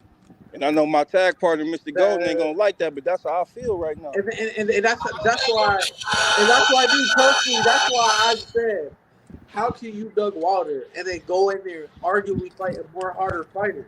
It looks like you just want to go fight a harder challenge. As of right now, Zane has been more active. He stopped arguably the chin in the heavyweight division 2 times, right? So it's like, why would Francis go Dust Wilder just to go fight somebody that's arguably a harder fighter? Is rising up the ranks in the heavyweight division, so, and he's a southpaw, right? So it's like that's how I look at it. But Sugar J though, I thought Wilder and Ndongo was gonna fight in US MMA though. I said I didn't know they was gonna have an actual boxing match. I thought they fight was supposed to be MMA. No, at first it was supposed to be I thought it was gonna be just MMA. Then he went to MMA, and then Gondo turned down both fights. I thought it was just gonna be in the PFL. That's what I thought. I didn't know it was gonna be an actual Man, fight. Deontay Wilder would get his ass thoroughly whooped in a MMA fight, bro. We can't. Come on now. That's Randy, like, hey, Randy Couture. You can grapple. You can, bro. Francis Ngannou is 277 pounds to Deontay Wilder's 212. He is going in an MMA match. He is going to ragdoll that man. He gonna jab, cross, grab. Soon as he grab him, we going for a ride. He's going up. He's touching every corner of that goddamn octagon fence before going on his head. He gonna get him up through. And y'all forget, not only can Francis Ngannou strike, and he's the heaviest puncher in the world, the man has 4 fucking submission victories. So he can tap you out and choke you out too. That fight will end in the first round, bro. Within the first minute and a half. Hey, it's like when James Toney went to go fight Randy Couture about 10 That's years what I ago. was about to say. James Toney versus Randy Couture. That shit was funny as hell. Man, Randy went right in. You come here. Boom. Come here. Well, he did my guy James dirty too. It's like, I knew it, bro. Randy finna grab you and you're going for a ride. Like, I'm not finna strike with you. You the heavyweight champ. You can box. You're not even finna hit me. No, come here. I would just say this so homeboy could get on and cook. Now, you got to understand this, what you just said. In an MMA heavyweight fight, that shit kind of really don't matter because you had a lot of lighter heavyweights like Randy Couture versus a lot of much, much heavier guys that he took to the ground because he was just that strong. That's true. You feel what I'm saying? And then but it's like a boxer's ground and pound. A boxer's power primarily comes from their legs. So if I take your legs away from you, not only just your breath, but we thinking leg kicks. If I get to touching that perennial nerve where you can barely stand, you can't dig in and throw a shot and get good power and pop off of your shot. Well, Shannon Briggs, like in the early 2000s, before he won the WBO light heavyweight championship, he did a kickboxing match, and he said he was screaming, bro, because them light kicks were sounding brutal. So he said he had to hurry up and go get old boy out of there because if the fight would have went any longer, he would have lost, and he said the light kicks do something to a boxer. For it's real. a man, yes. That's his base. If you don't have no base, you don't have no foundation to stand on. You're just punching air, bro. You're not doing nothing at that point. You're not even getting nothing on your punches. Even if I'm throwing with everything I got, if I have no base, I'm praying I got enough torque in just my upper body to get something more. Hey, and it's like this. Before I let old boy cook, I'm gonna say this. It's pretty much like you had a bad dream. At that point, you had a bad dream. Your punches start feeling slow. You feel like you can go fast, but you can't. It just won't let you. So your shit is slow as fuck. Especially when a nigga just scooped you up off your feet and you going for a ride through the air. You know you coming down on your head. All right. We're gonna pin that for open panel. Let's go into the next guy. Shout out to my guy, aka the Apostle, man. Coming on in. Look, I know you coming to pop your Wilder shit, man. What love to you, man. Come on and talk your shit. You back on with the Apostles, baby. What love to you, man. How you doing, man? Salute, champions. What's up with y'all? Chilling, man. Look in here talking shit, slang and spit. You know how we do. I say to everybody that's on their Francis Ngannou train and what he'll do to all the other fighters, pump your brakes, man. Slow down. Slow down. Slow down, man. I mean, we anointing this man the king of the heavyweights. He'll beat everybody from. I mean, slow down, bro. Slow down. Slow down. For real. Because for one, we don't know what was going on with Fury Saturday and you know how that thing was really going on. But one thing we do know is this: if he was to get in there with Deontay, you're going to get hit in a way you've never been hit before. I agree. Now, and the man has whatever we want to say about his fighting style or whatever, he has 100% knock. Everybody he's fought has hit the mat. Okay. It's not one man that went in the ring that didn't hit the mat. Only one, and one got up. But everybody else, they stayed down. Okay. So I got a good feeling that if he was to crack that man Ngannou, because he looked like he's gonna be wide open for the shot, I think he could catch him with that right hand. I don't got him getting up. That's just me. Ooh. You know what I'm saying? I don't got look. I'm with you on that one, player. Me and you on the same goddamn page. They need to slow down. And they do. Okay. I just say this. Again, why would you be ducking? Why? I mean, I just that's the only thing. I just don't see. When you say duck, who's ducking who? Who's ducking somebody? AC stated that Ngannou ducked Deontay Wilder. I don't think you could do that. I don't think you could say that though. Because here's the thing: he's gonna go try to fight Billy Fang on the 23rd. So hold on, respectfully, hold on.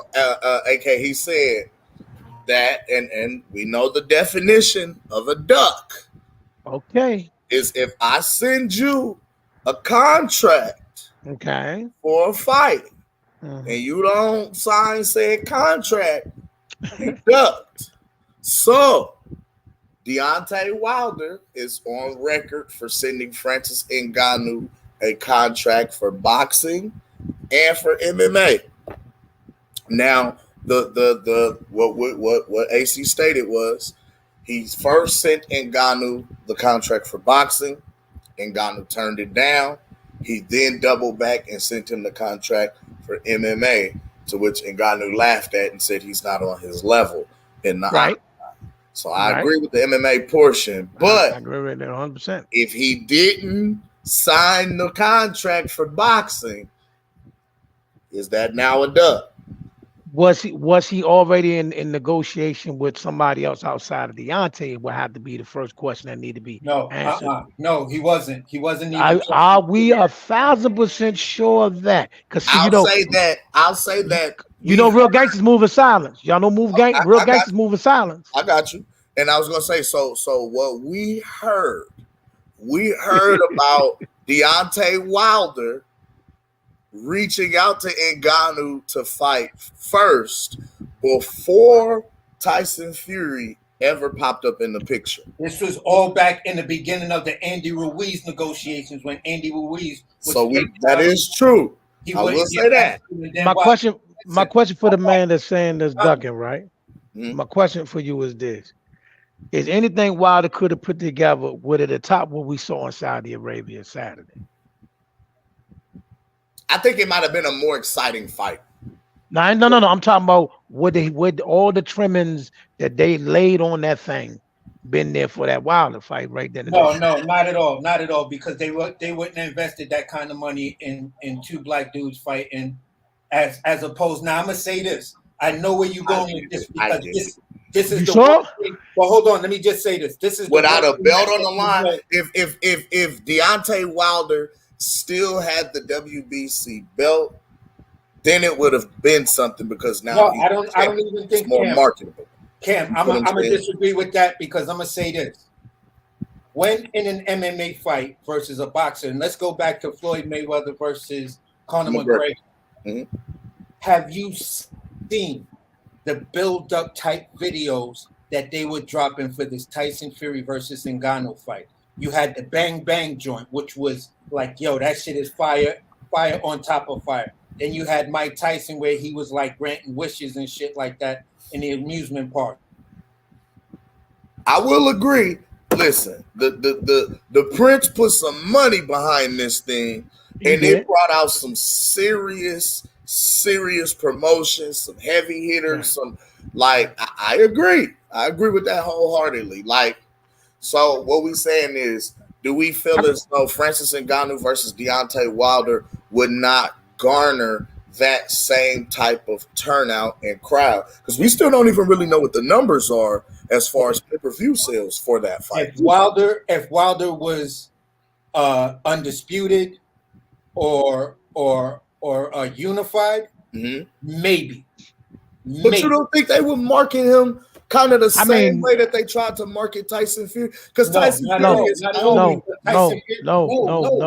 Because Tyson Fury, that's the Great White Hope versus. I get that part of it. Yeah, I get that part for sure. That's the part that's actually going to matter. And he's got a whole country behind him, so that's a whole other market. They'll break the bank for him and Deontay now. They'll do it now. For Fury and Wilder? No, Wilder and Ngannou. They'll break the bank for it now. Yeah. That just did. Fury versus Ngannou opened the door for that.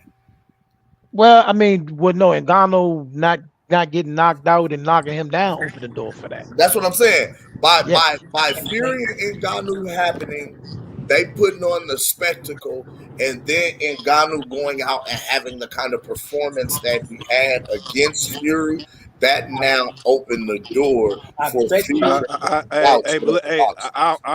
don't know about that. Honestly, I think Ngannou and Joshua were bigger than him and Fury. I think. My bad. I said Fury. I think Ngannou and AJ. Ngannou and AJ. That would be big. I think that's bigger. I think that's bigger than him and Wilder. Well, but let me give you my reason though, real quick. Because right now, go ahead, Green. Go ahead. Get your Please sell me this AJ thing. Sell me AJ. I don't know how you're gonna do it, but sell it. Because Francis Ngannou is from Cameroon, if I'm correct. AJ's father's Nigerian. We could sell it African tribe type of vibe. Listen, you know what I'm saying? That fight, I was just about to say that. Not to mention AJ happen in Africa. Over there before you have now covered Africa and the UK for both Ngannou and AJ, along with AJ's entire backing in the UK too. So you got Africa, the UK, and the USA. Understand this: you got if I had to compare it, right? And I'm in that room. I'm in the room, and me and the guys. Let's just say we're all the execs and we're all the guys who's gonna put up the money for this, right? I'm gonna make the argument of hardest puncher in boxing versus hardest puncher in MMA. That's what sells the fight. They both dropped Tyson Fury. Exactly. So you're gonna have both of them. You're gonna have on the promotional tape. I understand that angle. You on to something? I see it. You gotta look at it from his story. You're gonna have Ngannou taking the intentional elbow from Tyson Fury. Boom! You feel what I'm saying? And then walking through it. Maybe have an African lion. I get what you're saying. Wilder with the bomb squad landing the two shots that dropped Tyson Fury. That's how you sell that fight now. But AC, like this the thing that you leaving out though. Like Fury lost that fight against Ngannou. Tyson Fury beat the shit out of Deontay Wilder. So you feel what I'm saying? Like but he hit the mat 4 times. He hit the mat 4 times. From a historical standpoint, you got to look at it. You got to throw the triangle theory in there with those guys. If you add AJ to the equation, you don't have the triangle. You don't have the triangle theory. So it's a big question mark. And not to mention, but most of the world think AJ's gun shy. But hold on. I'm thinking far as selling out arenas. He put 80,000. I'm thinking from the aspect of putting asses in seats and selling the business part of it. Right The now, business why AJ's bigger than Wait a Wilder. minute, wait a minute, wait a minute. AJ went from Wembley Stadium to the O2 Arena. So that whole that has shrunk, buddy, because they think he's a gunshot fighter. Yeah, but That's a fact. AJ fought twice but over right or there. wrong, AK, he AJ still had has two the fights over backing. there. He still He has has the Saudi backing, Arabia. but what I'm saying is it's a reason why they took him from Wembley Stadium to the O2 Arena. the belts. The loss of the belts definitely did that. But what You know I what I'm mean saying? is he's still Is it that still or is it the marketable in opponent that he's the fighting UK. though? I'm looking at the business and where we can sell this. Right. Hold on. Can I just say this? I'm looking at that aspect too. So is He's it marketable in because the AJ UK. lost or is it because of Absolutely. the opponents that he's Can I just say this to Green? I just want to give him Marketable. pushback on something he said earlier. Here's the facts of the matter, Green, and you know we tend to agree 99% of the time. First fight between Wilder and Fury, that was a draw, right? Second and third fight, fight controversy, third fight Fury won. First fight between Ngannou and Tyson Fury, the fans say one thing, but history shows Tyson Fury won that fight. He got the victory. True. He's going to walk away with that as a win under his belt. That is just a plain fact. I get we have our opinion about whoever did what. I had because of the spectacle aspect of it. I gave Fury the nod on the fight. Me and Cam chopped it up. Cam had Fury winning the fight. You feel what I'm saying? But at the end of the day, Fury versus Wilder 1 goes down in the history books as a draw. Fury versus Ngannou 1 goes down in history books as Tyson Fury wins. As a split decision victory. So at the end of the day, it's a great fight, and if you promote it on that math within itself, you have a much better selling point with two of the hardest punchers in each discipline actually clashing. Before it was about skill versus the puncher. You feel what I'm saying? Now it's about the two knockout artists, the two hardest punchers clashing in the ring. That shit is going to sell. Okay, I get your take on that, AC, but I want to counter that with this. We know that Tyson Fury, due to his own outside of the ring activities, he's been degenerately away from the ring. He hasn't been fighting. The same with most of the PBC roster, and definitely with Deontay Wilder. You feel what I'm saying? So the people over there, if they was able to lock it in and do it over there in the Saudis, they want to see guys that have actually been active. You feel what I'm saying? Like Anthony Joshua. Ngannou wasn't active. Ngannou wasn't active. Neither was him or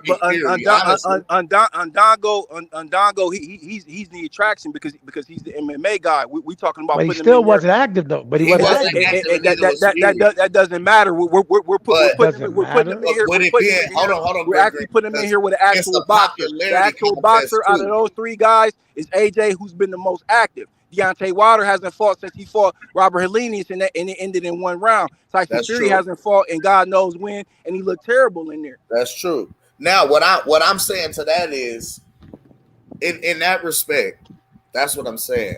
This is a popularity contest because we're talking about a bunch of guys who have not been active and actively fighting. Out of all of these names that we just named, none of them have been very active. Hell, Usyk has been more active than all of them. Zhang has been more active than all of them. So out of all of the names that we name, honestly, Zhang has been the most active. Fury's been inactive. Ngannou's been inactive. AJ's been inactive, and he just fought not too long ago. And Wilder's been inactive. These guys have not been in there competing. So what I'm looking at is the weight that their name carries and holds and how they're going to market the fight based on the influence that these fighters have. You got to look at it this way though, man. You got to look at it this way. Wilder still is somebody that's going to help sell the fight. Wilder's Wilder's outgoing personality and all the things, and the conspiracy theory that a lot of people are going to throw around is one of the arguments that people are going to still make to this day is you can make an argument in that first fight and in that third fight. In that third fight, that Fury got an extra long count, and Wilder actually got him out of there. He got him out of there the first time. I agree. The third one too. A lot of people will argue I was that. just telling my girl the same thing. Like, listen, A lot of people listen. All of the announcers made as soon as that first knockdown happened. All of the announcers from Lennox Lewis to all of them was like, "Whoa, that was what's up with that count? What's up with that count? That was really long." But all I'm saying is right now, yes, AJ, in terms of what he does over there, yes, he probably is somebody that we know brings in a certain amount of revenue. But over there too, the way they feel about Wilder and everything that Wilder brings to the table is going to be just as big. But plus, many people believe Wilder can actually pull it off, and many people think AJ cannot. That's the difference. But now, I can get that. But now, okay. The Saudis love Wilder, bro. Who is historically who's bigger between Wilder and Joshua? At this point in time in 2023, in 2023, I'm going to say AJ still slightly edges out Wilder. Slightly. Okay, and I get that, and that's what I'm looking at it like this, because yes, the way that they would market it for Wilder versus Ngannou is the hardest puncher in boxing versus the hardest puncher in MMA, hardest puncher in the world. Who's gonna be the bigger puncher? Who's gonna hit the hardest? Both are former heavyweight champions. Both have effectively taken losses to Tyson Fury and are effectively looking for their rematch. Okay, they're gonna put that on there and run it up, right? Yeah. I see that. But we only get that fight, and if it happens, the most we get is in the Middle East. You know what I mean? Potentially, and in Saudi Arabia, right? Now that may garner some sales between and how am I thinking about this? That may garner some sales between Francis Ngannou's fan following, Deontay Wilder's fan following.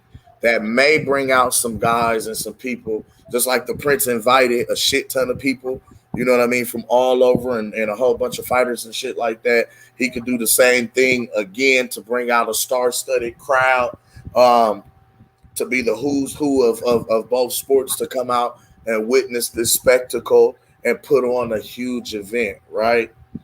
But what I look at is the markets that it could potentially cover, in the sense of Deontay, without that world title, he's still a big name.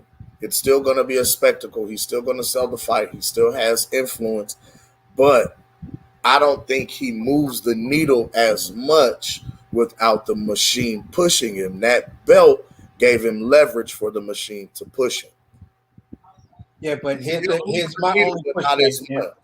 What I'm looking at is he's going to get us a U.S. core following. Francis Ngannou's going to get us a core U.S. following, Cameroon, and whatever his people, whomever he had over in Paris, right? Those few markets, okay? And then whatever it does at the gate in the arena in Saudi Arabia. Now, this is what I'm going to say. This is what I'm going to say to give just a tiny bit of pushback. Mm-hmm. Right? I ain't got into the markets, to the other markets. So I'm getting ready to get into a nitty gritty. This is going to help you segue right into that.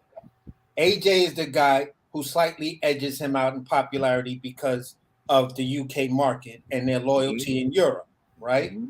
But this is what we do know as a absolute fact. When Wilder fights, he brings out all of the A-listers. I agree. Now that I agree to. So he does bring out more A-listers than AJ, because AJ really doesn't have that type of A-lister following here in the USA. You feel what I'm saying? So when you bring out the A-listers and the legends of boxing, when it comes down to Wilder will edge out AJ in that aspect, which then would help sell, which would then help sell the fight. Kind of the popularity of it because you got more A-listers then appealing to more casuals. Then it comes down to venue revenue generation. I got you. Okay, now. Okay. And that's what I was looking at because, and you're right there. I agree with you there. But what I'm looking at is Anthony Joshua has a huge UK following that's loyal. Win, lose, draw, good, bad, whatever. Okay, he has a following over there. He has a following over here. Wilder has a huge following over here. So that in itself is already going to garner, you know what I mean? They love him over there too, though. Huh? They love him over there. Yeah, they love him over there. In the UK. But the way I see it is like, I feel like AJ would have a UK presence, a USA presence. The fact that he was born in Nigeria, he was born in Africa. Francis Ngannou's born in Africa. That just grabbed the, different countries in the continent of Africa. That's a different market that hasn't been touched or tapped yet. If they hold the fight in Africa, which could be like, you know what I'm saying, a UK sponsored territory kind of shit. You feel what I'm saying? You're covering multiple continents and markets to where this fight could, you'd have a Rumble in the Jungle kind of sellout crowd. Yeah. You know what I'm saying? I'm saying this because it's in Africa. 2 African-born fighters, okay, who have global appeal in different countries and different markets, and who have been stars on a U.S. scale, if you will. I think that covers a big market and a lot of money. The difference is it's 2 of them. Take both of them. You can take both of them to Africa, though. You could. That's what I'm saying. You could have to have AJ versus Ngannou for your money. For your money. For your money. Yes. For your money. Now, your money. Which one you buying? Wilder. Which one you buying? Which one are you buying? Which one are you buying? It ain't that hard. It ain't that hard. You ain't got to think that. I'm gonna be. Ain't that hard. Listen. I'm biased. Okay, AK. Don't do this. Look. Listen, I'm biased as hell. Anything that's not Terence Crawford getting streamed. Okay. All right then. Which? Okay. I'm sorry. If you had to pay, which one are you spending your hash on? Okay, so you because I feel like both. I would be interested to see both fights and how. No, you would not. You absolutely would not. But if I had to pay, shit, that's tough. Ooh. No, it's not. It's easy, man. I don't want to go that, man. Listen. I don't want you niggas to be right. That's what. All right, then. That's all you got to say. That's all you got to say. I get it. We don't answer. I don't want to admit it, and I'm not. I'm a pivot. I'm a dance. I'm a move the goalposts. Yeah, I ain't gonna lie, because you was. I ain't gonna lie though. You was finessing like a mug over there. I'm selling the fuck out that fight, bro. I'm selling. I see you, boy. You was finessing that joint, boy. I'm selling it. I'm nice. You had to move the fight in Africa. You gotta take it to Africa. You know what I'm saying? The ghost of Mobutu gonna come out the ground. I mean, all kinds of stuff, bro. Because at the end of the day, what's gonna sell a fight? Period. Point blank. Period. Is the hardest puncher in MMA versus No the good hardest well. boxer. That's like guaranteeing a knockout to the That's people, man. exactly. Yeah, Who I get gonna it. go I down? get it. You know Because good I'm well. like, damn, when I buy AJ versus Ngannou, You or know you wouldn't. You know you wouldn't. You know you Hey, wouldn't, man. in my mind is saying Wilder versus Ngannou, and I'm like, no, I can't say it out loud. I'm not gonna admit it. I'll never admit it. I'll never say it out loud. I'll never say it on the record. I will not let them be right. Oh no, no. I'll take my ball and go home. Shut all this shit down. Oh shit. I appreciate that. I appreciate that. Yo, because that, I mean, okay. Both fighters. You still gonna try to finesse it. Yeah, you still gonna come back and try to finesse it. They both are okay. You know better than that, man. Come on, man. Wilder versus okay. What's fuck?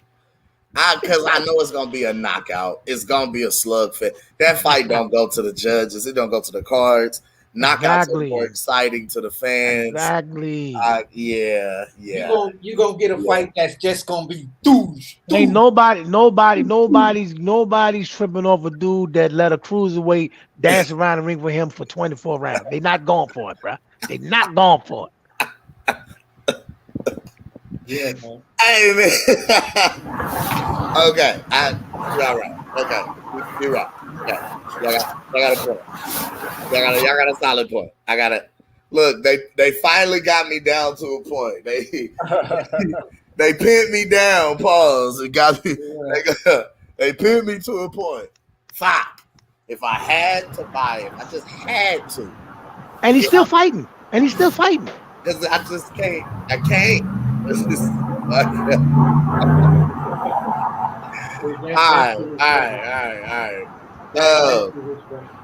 That was funny. At the end of the day, man, all I was saying was simple, that, you know, Ngannou just missed even a huger opportunity. You Yes. solidify itself and give itself a ton of legitimacy. So if he did look at a Zhang fight and he fought Wilder, let's just say he cracked Wilder and knocked him out or whatever. You feel what I'm saying? You go on to actually probably be in the A side versus Zhang. Well, I'ma say it like this. Out of two fights. Every boxing match that Francis Ngannou takes right now, it doesn't matter what he makes. It is a outright slap in the face to Dana White. What? It is an outright. I mean, like, he ain't just slapping him. He coming with the backhand and following through. Like, because I was how long did I reign in the heavyweight division? And how long have we known it on record that they saying that Dana White don't pay like he weigh? Well, he don't pay none of them. That's why they over here. Exactly.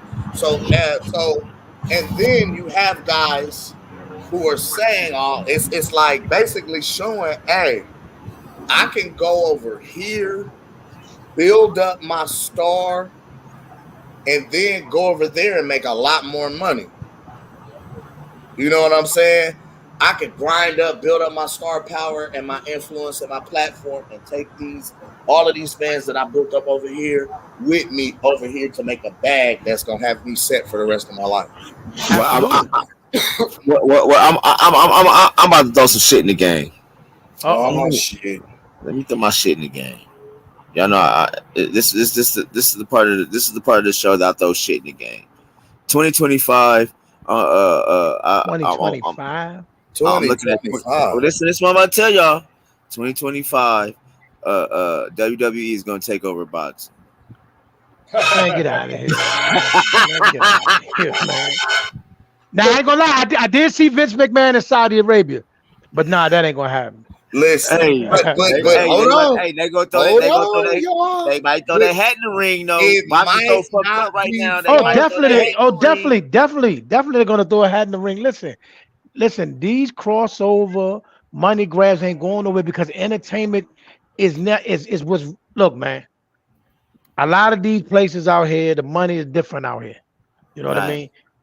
Money is different out here. So they trying every which way to get. Look, if we get a bag out of it, we don't care what to do. They're gonna put 2 deers in the ring before you know it, bro.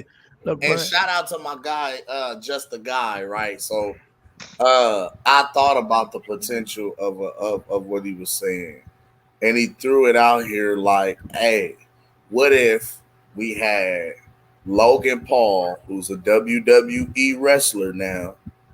You know what I'm saying? He used to box. He just fought. They just came here to Omaha back in October 9th. So it was like, what if we have Logan Paul come out on WWE and call out Terence Bud Crawford? You know what I'm saying? Challenge him to a match, challenge him to a bout, challenge him to the crossover appeal and what it does and what it brings to the table. Like, remember, Mike Tyson did it and Floyd did it. Ali did it too. Ali did it. I mean, he could get it off. He could get it off. And one thing that he can use as a selling point is Floyd didn't knock him out, but I am. You feel what I'm saying? So, like, that was one. So he could do it. now, He could do that. Like, but you know, Logan Paul just had a fight. He just had a fight, yeah. But I'm saying, like, I just thought about that back in October, early October. Like, ooh, that really would have been huge. On some wrestling, shit. Yeah, and yeah, he can get that off. He can get that off. I would love to see I'm coming with my bullshit, y'all. Y'all gonna hear it. But I would love to see Bud Crawford versus Logan Paul in a WWE match. You feel what I'm saying? Yeah. He could do that too. He could do that too. That is a monstrous pay-per-view bag for Bud. But that's what I'm saying. Hey, let me ask you something though. Would Bud do it though? Would Bud do it? Yeah, I mean, you know what? I take. Here's my opinion. Here's my opinion. Here's my opinion. Only how Bud would do it if his sons would be like, "Daddy, you got to do it." Oh, okay. That's how I see it. I mean, just me personally, how I would see him doing it, just for him to really go get it. His sons listen, I think that'll be that. I say if the bag big enough, you go do that thing, boy.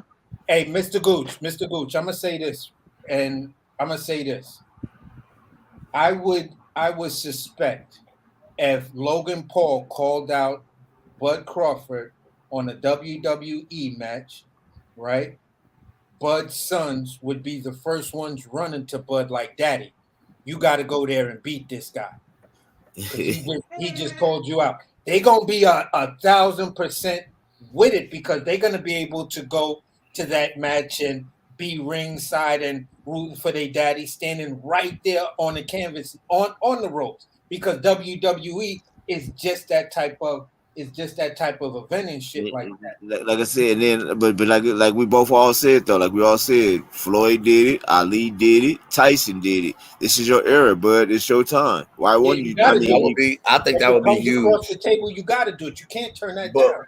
But what I was saying to that, and I was saying, don't be surprised because, okay, now we saw Vince like step down as the chairman of WWE and leave it to Stephanie, who's now running it, right? Her and Paul. You can't just say her. It's her and Paul. But nice tax move, right? Okay, so now, not only is she running it, he's still on the board, right? So we just saw him at the Fury versus Ngannou boxing event. Like, now we did see WWE try their hand at movies because we just seen how many different wrestlers switch over and cross over to acting, and WWE had their own films that they was putting out. Right? Why would boxing not be a far-fetched move? Because, like I said, boxing is up in the air right now. Especially when you have, in my eyes, when you have some of what people feel are some of the better or top trained athletes, and even in sports entertainment, right? These guys still go through some grueling shit. They still work hard. They still got to work out. They still put in the work. Would it not be far-fetched to see, just like they got a WWE network, okay? PBC is looking for a network. PBC does do a lot of bells and whistles and pyrotechnics. I'm gonna be. I don't think they're looking for a network. Like, I think they're going to CBS, honestly, because They already had CBS. I think they're going to somewhere else though, but I don't think they're. Steven Espinosa has effectively been made.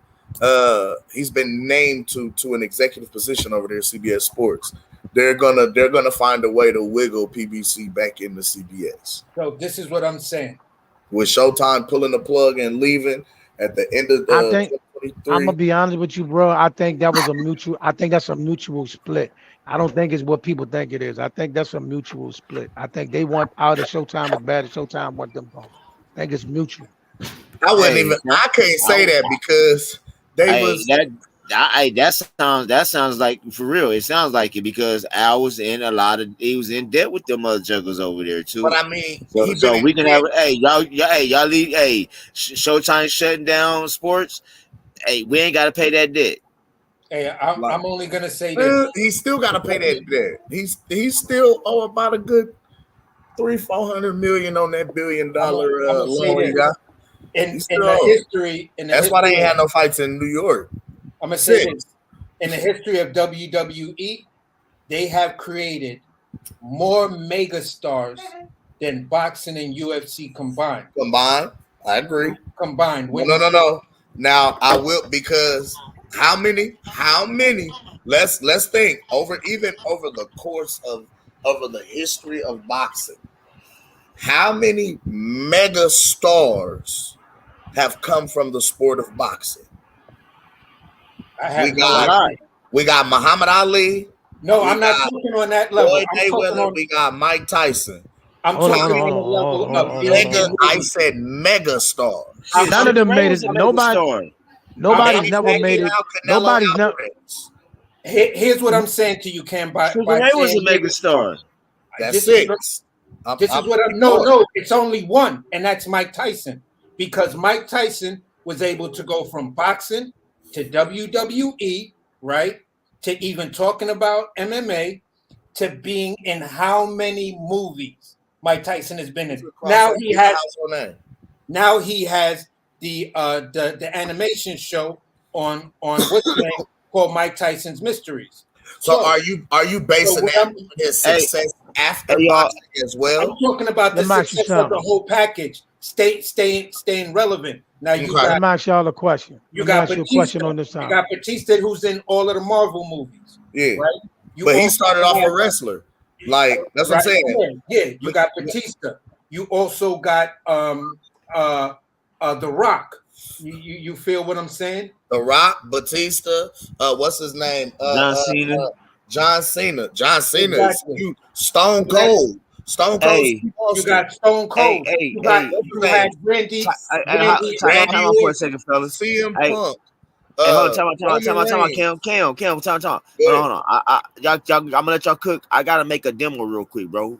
Gotta get this off. I'll be back. Hopefully y'all still on. I'll be back to catch y'all in a hot second. Just give me about 15-20 minutes. I'll be right back. I gotta make this play. Go ahead. We here.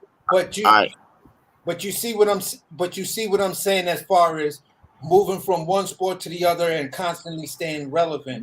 Always, moving yourself into the A-lister category. Wherever the Rock or motherfucking Batista go, they gonna be on the A-list.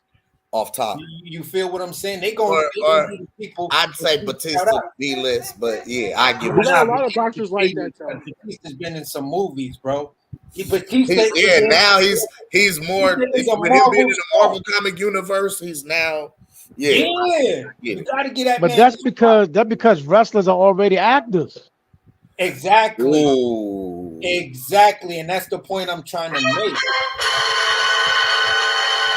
You got to come in with a persona that makes people believe in that persona. They need to eat it up. They need to eat that shit for breakfast, lunch, and dinner. You believe who he is when he was wrestling. You believe The Rock. So what I'm saying is, like, this is what I mean.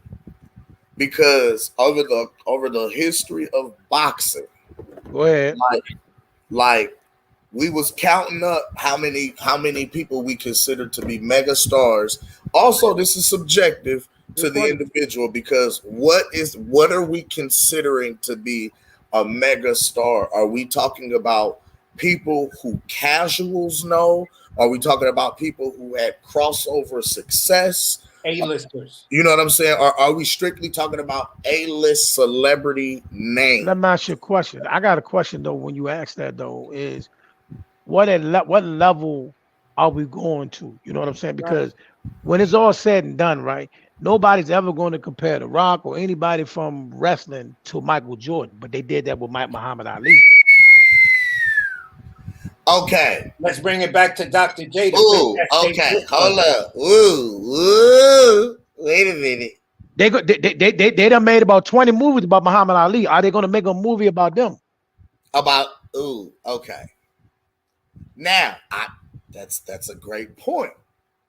To which the only movies they make about wrestlers, you might get every now and then they just got the wrestler series that's out now.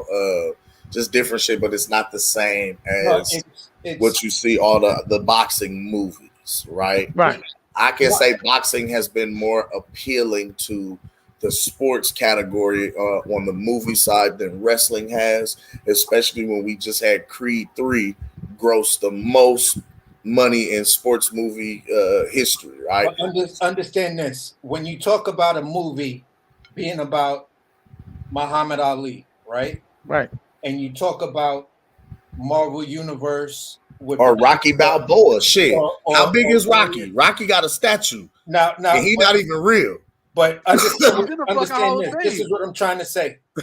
Basically, you're talking a legendary status boxer. Iconic legendary boxer who was surrounded by controversy at one point, changed his name, an Olympic gold medalist, went from Cassius Clay to Muhammad Ali. That's true.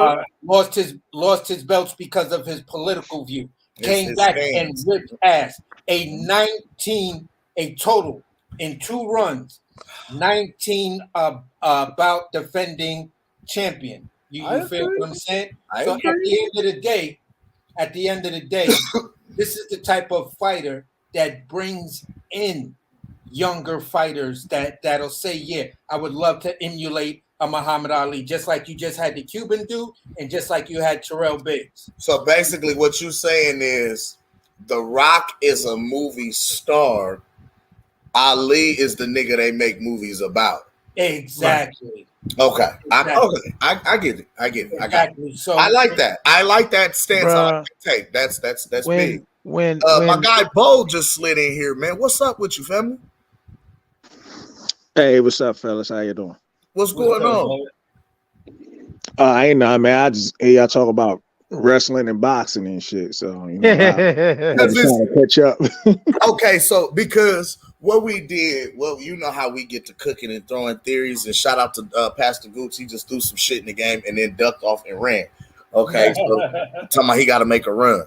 Okay, so what we were talking about initially, we pivoted from Crawford Spence the rematch. We looked at because Sugar J just sparred with Bud yesterday. So we got a picture of Sugar J and Bud. Bud still looks great in shape. We also looked at the new pictures of Errol that just surfaced. Oh God, he's at cruiserweight now. Yeah, he's at cruiserweight. He's about to fight. Crawford beat him so bad, he's a cruiserweight now. He about to fight Jaime Munguia, and you know Jaime just a baby. You know what I'm saying? Errol's about to start his campaign at 160 AK. All right, so we showed that, but.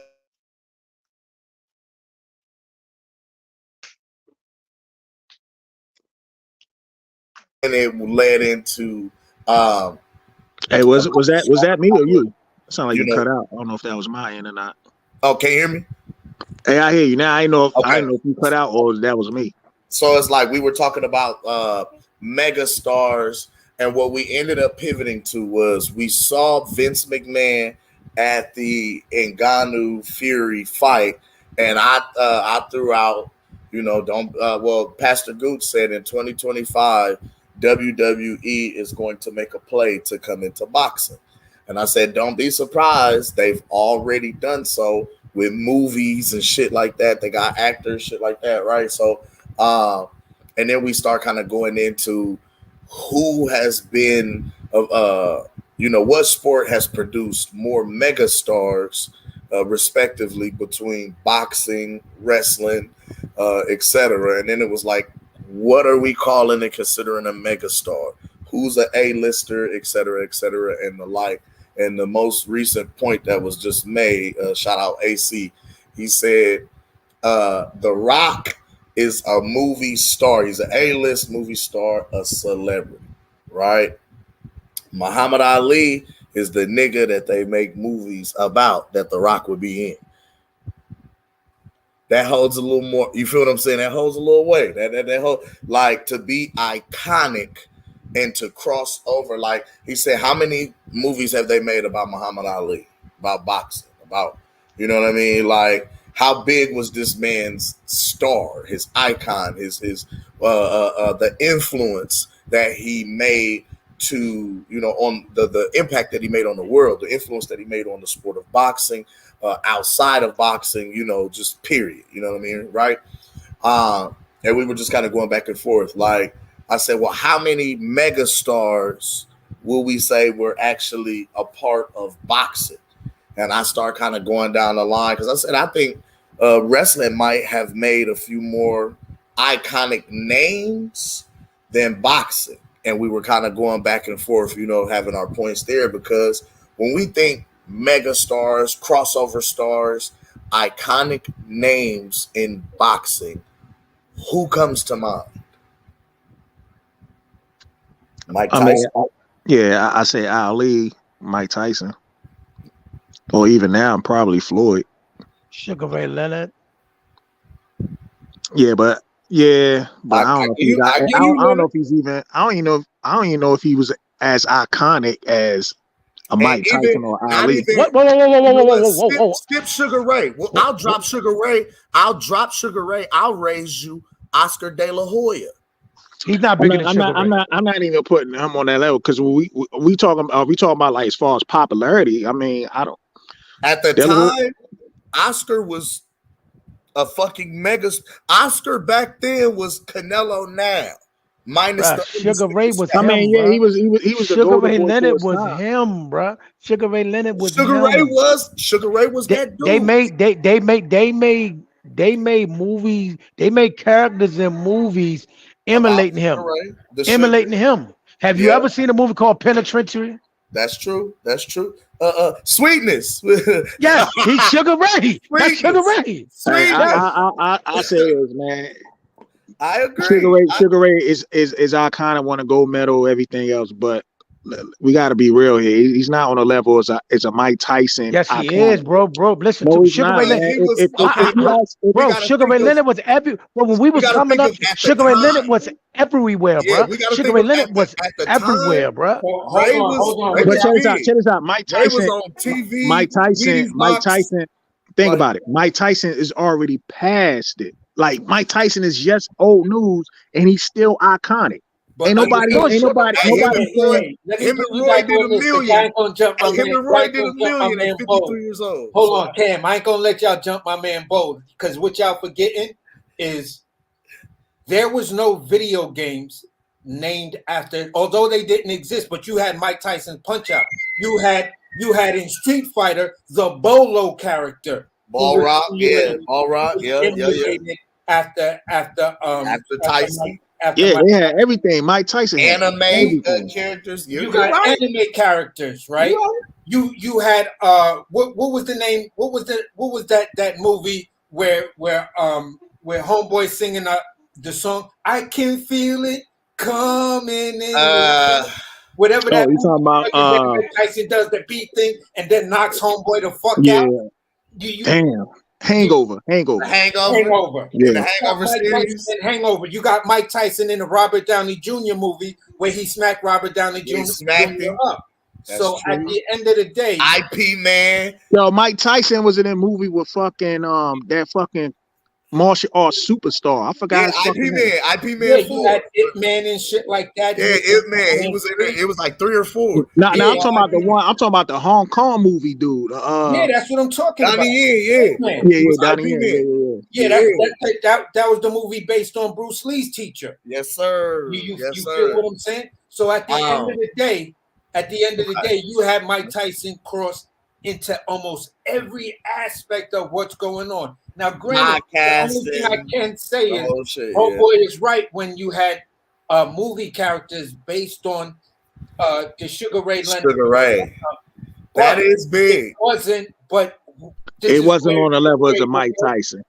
This is where Sugar Ray. But that still counts for boxing, though, because both are boxers. Yeah, but this is where Sugar Ray was short and Mike Tyson. Let me ask you something. Hey, my guy.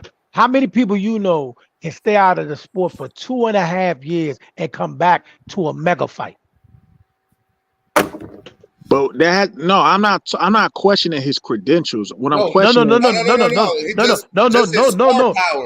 I'm not talking about coming back to box. I'm talking about coming back to a mega fight. And I ain't been in the ring in 2.5 years, and I come back to a mega fight. Yeah, I've been out. I've been. I'm not. But what I'm saying, I'm not questioning it. What I'm saying is that when you make that comparison to a Mike Tyson, I mean, we can say Mike Tyson been out for how long? Can he come back to a mega fight though? Can he come back to a mega fight? That's the thing. That's the thing. He didn't even come back to a mega fight, and his shit was still iconic.Hold on, but they was making commercials. I don't think y'all get where we was going with this. Y'all, both of these guys are iconic boxers, so that's big for boxing. So the question I think we would have to ask here would be, who in wrestling compares to Mike Tyson in boxing? Would that be Hulk Hogan? Yeah, definitely Hulk Hogan. Batista, you're talking Batista and The Rock, really. But hold on, even before that, Hulk Hogan was him. Hulk Hogan was him. Yeah, Hulk Hogan was him. Hulk Hogan was in a lot of movies too. Sting is an icon, but Sting wasn't crossover. Sting is a legend. He's an icon, but he wasn't a crossover kind of character.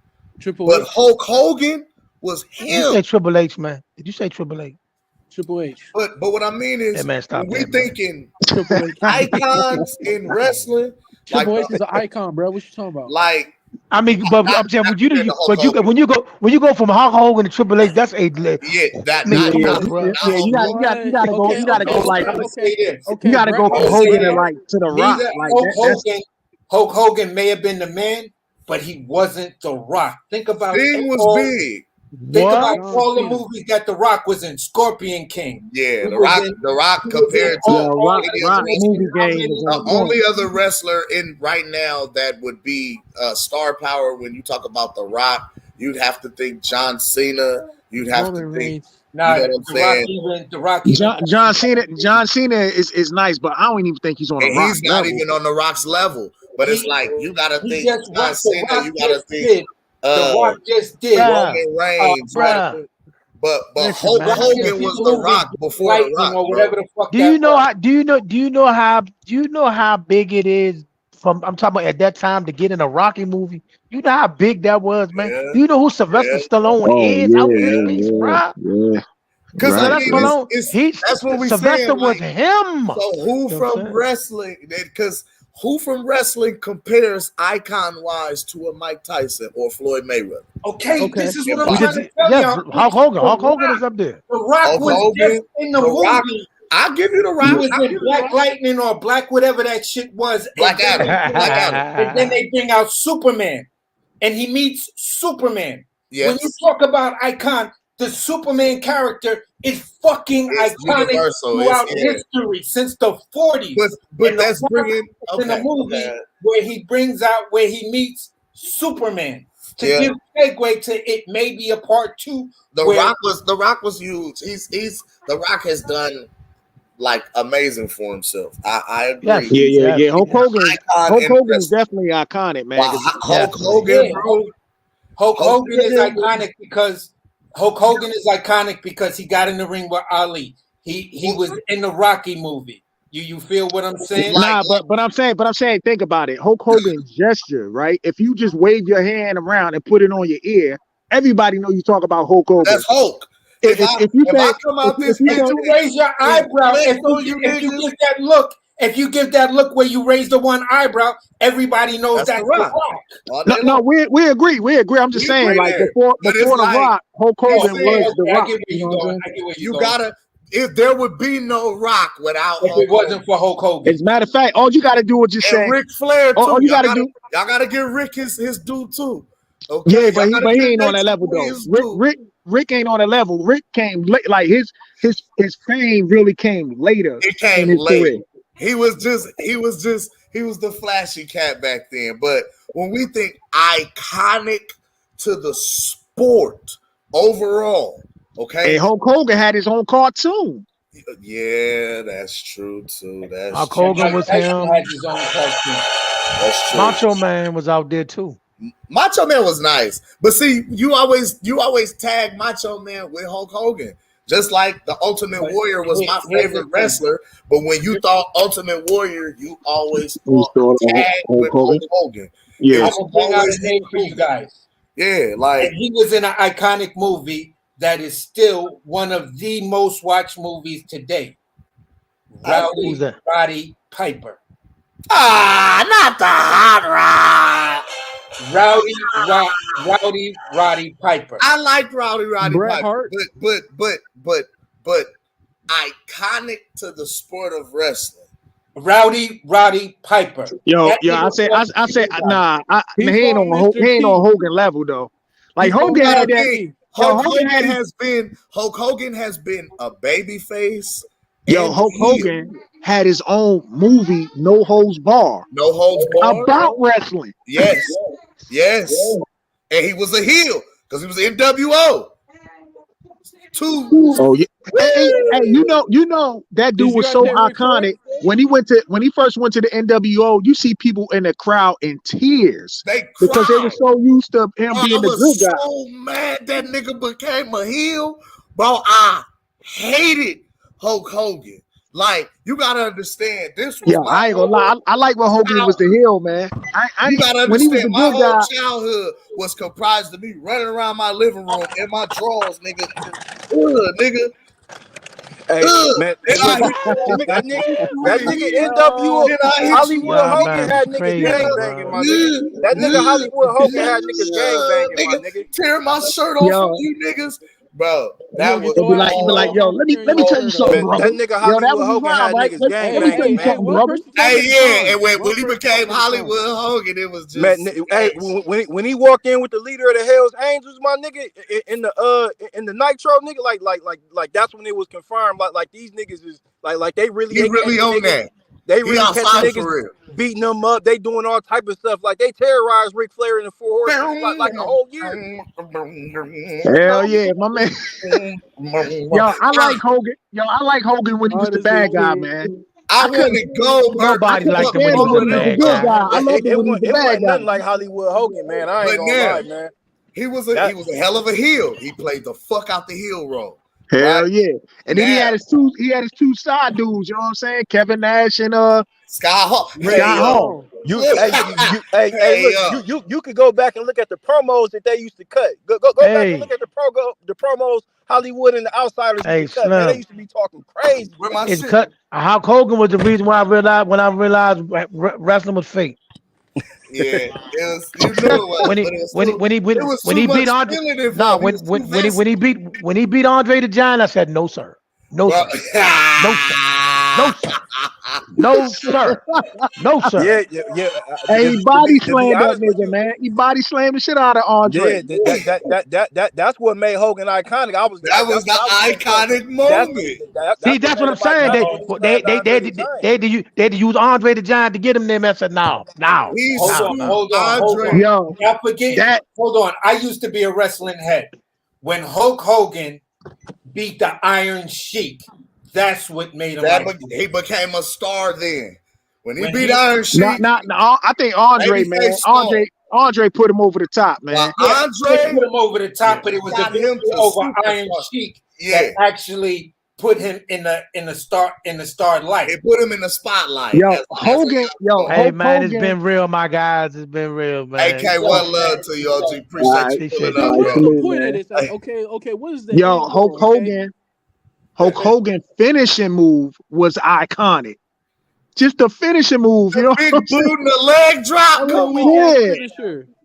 That was a weak I finisher, hated man. that shit. It wasn't even. It wasn't even a No, good but I'm finisher. saying, like, think about But it. the big If boot, you watch, I the big remember boot watching is the an Baltimore. iconic. It's an iconic move now because Yep. every big man in Got the wrestling big boot. since got the big boot.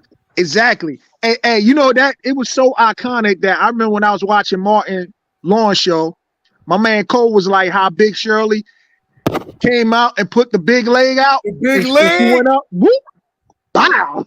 Drop the big leg drop on it. Hey, but let me tell you this though.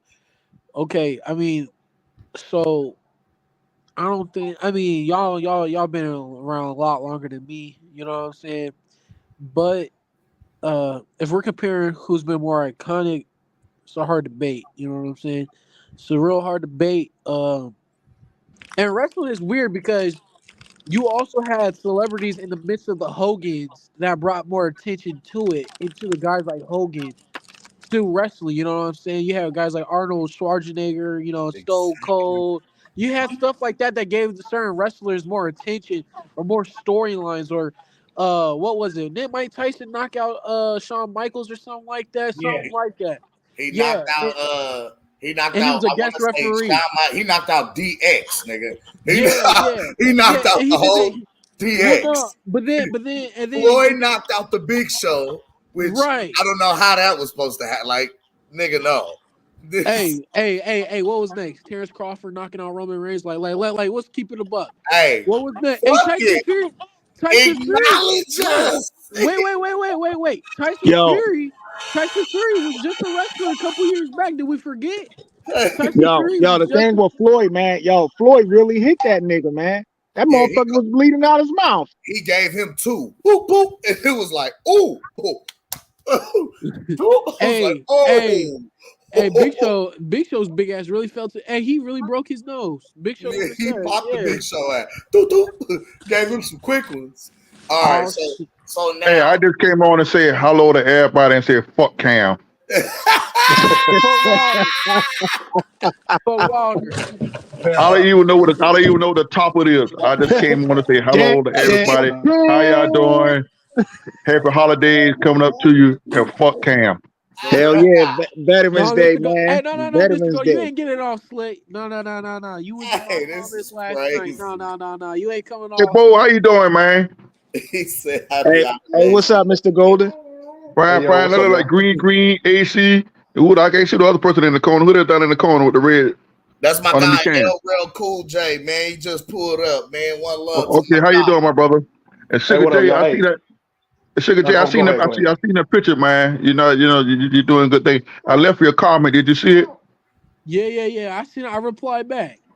Oh, it ain't hit my phone. I ain't seen it yet. In the chat, man. One love to you, Mark. But Cam, fuck you. But anyhow, what the topic for the night is, man? I called in on our end of it. Y'all talking about wrestling, so right now we have. We talking about wrestling? Oh yeah, you talking wrestling? Yeah. Shit. What is more? Who has produced more iconic? Yeah, who has produced more iconic stars, wrestling or boxing? Wait. Wrestling, man, by far. It's wrestling. Wrestling by far. Yeah, I mean, that's all they do is they actors. Hey, but exactly. It's sports entertainment, like, you know what I mean? Muhammad Ali, though. Muhammad Ali. I heard y'all talking about Muhammad Ali. I was finna say now. The best point. I was finna say, hold on, for everybody that just got here. The best point that we got to this right now. Shout out my guy AC for dropping this. This was a gym. This was a bar. Okay, the highest level, even in iconism, right? That we have seen a wrestling star be is a movie star. Okay, an A-list celebrity and a movie star. But Muhammad Ali is the guy that they make movies about. But Ken, can I say something though about that? But Ken, To rebuttal with that though, but I'm hold the on though. nigga that the movie star gonna be about. You Cam, feel what I'm saying? but Like, here's the Hold thing on, though. Cam. Cam, let But that man say they got to say. You all want to take over the show, Cam. Let that man talk. it's my goddamn show. Shut your old ass up. Be quiet. Sit there and Sit look. yourself, Cam. Let somebody else talk. So what Stick I'm saying. yourself, Mr. So you Gold. talked about Muhammad Ali and how iconic he is, right? You said that. I read his books. I even watched his videos. But he said where he got his charisma from when he was a kid was from wrestling, and that's how he started. Because I From forgot who the wrestler was. Pretty George. It was. Is it like It was Pretty the dude. George or some shit? Yeah. Muhammad Ali said that's where he got his Oh, gimmick. Gorgeous George. Gorgeous George. That's his name. Right? Gorgeous George. Yeah, Gorgeous George. Ah, okay. I like it. Okay. So Ali now we're said, going somewhere. Yeah, because he was like, that's where he got. That's what made him Ali. You know what I'm saying? That's what made him so. That villain role that he started out as. Charismatic and stuff like that, flashy. So wrestling, boxing to me, it just depends. Because I know you guys said Floyd Mayweather. I mean, not Floyd. I know you guys said Mike Tyson and who was it? Ali. There's a couple other fighters. I would say Mike Tyson, Muhammad Ali.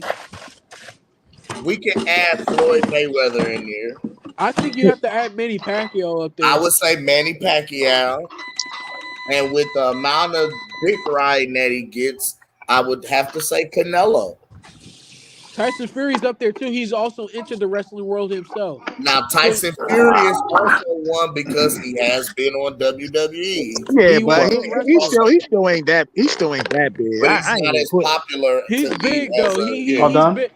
He's big. If he had to look good in that fight, he would have been the biggest show on earth right now, man. I'm talking about. You want no more? That's crazy. Well, I'm gonna ask y'all a question since y'all talking about wrestling. Who got wrestling with it now to the day? Who took wrestling to the next level? Roman Reigns. No. I say Hulk Hogan took it. Okay. Hulk Hogan took it. Who you say? Okay, hold on. Are you talking about today or are you talking about overall? I was gonna say wrestling. Yeah, I say it like this. Hulk Hogan put it on the map. Like they had wrestlers back then, but they needed that superstar. Hulk Hogan came through. I'm gonna say this. Hold on. I'm gonna say this. Bold. I'm gonna say this. It's either him or Ric Flair, man. Ric Flair is a Hold on. Let me say this. I'm gonna say this. If it wasn't for Vince McMahon changing the business model, wrestling would have been something else. You gotta give it to Vince McMahon with creating, the bad guy who was involved in it and being part of the big show. And Vince McMahon only brought in the best of the best. But they already had that going on before Vince McMahon. They did. His father had it. But this is the thing. But this is the thing, though. If it wasn't NWA, they already had that. Yeah, but this is the thing, though. Vince McMahon brought them out. When Ted Turner from TNT brought them out, then that's when Vince McMahon came with the WWF.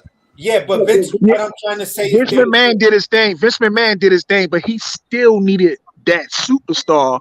And when he got Hulk Hogan, Vince McMahon helped create the superstar. But I'm saying without Hogan, that shit dies.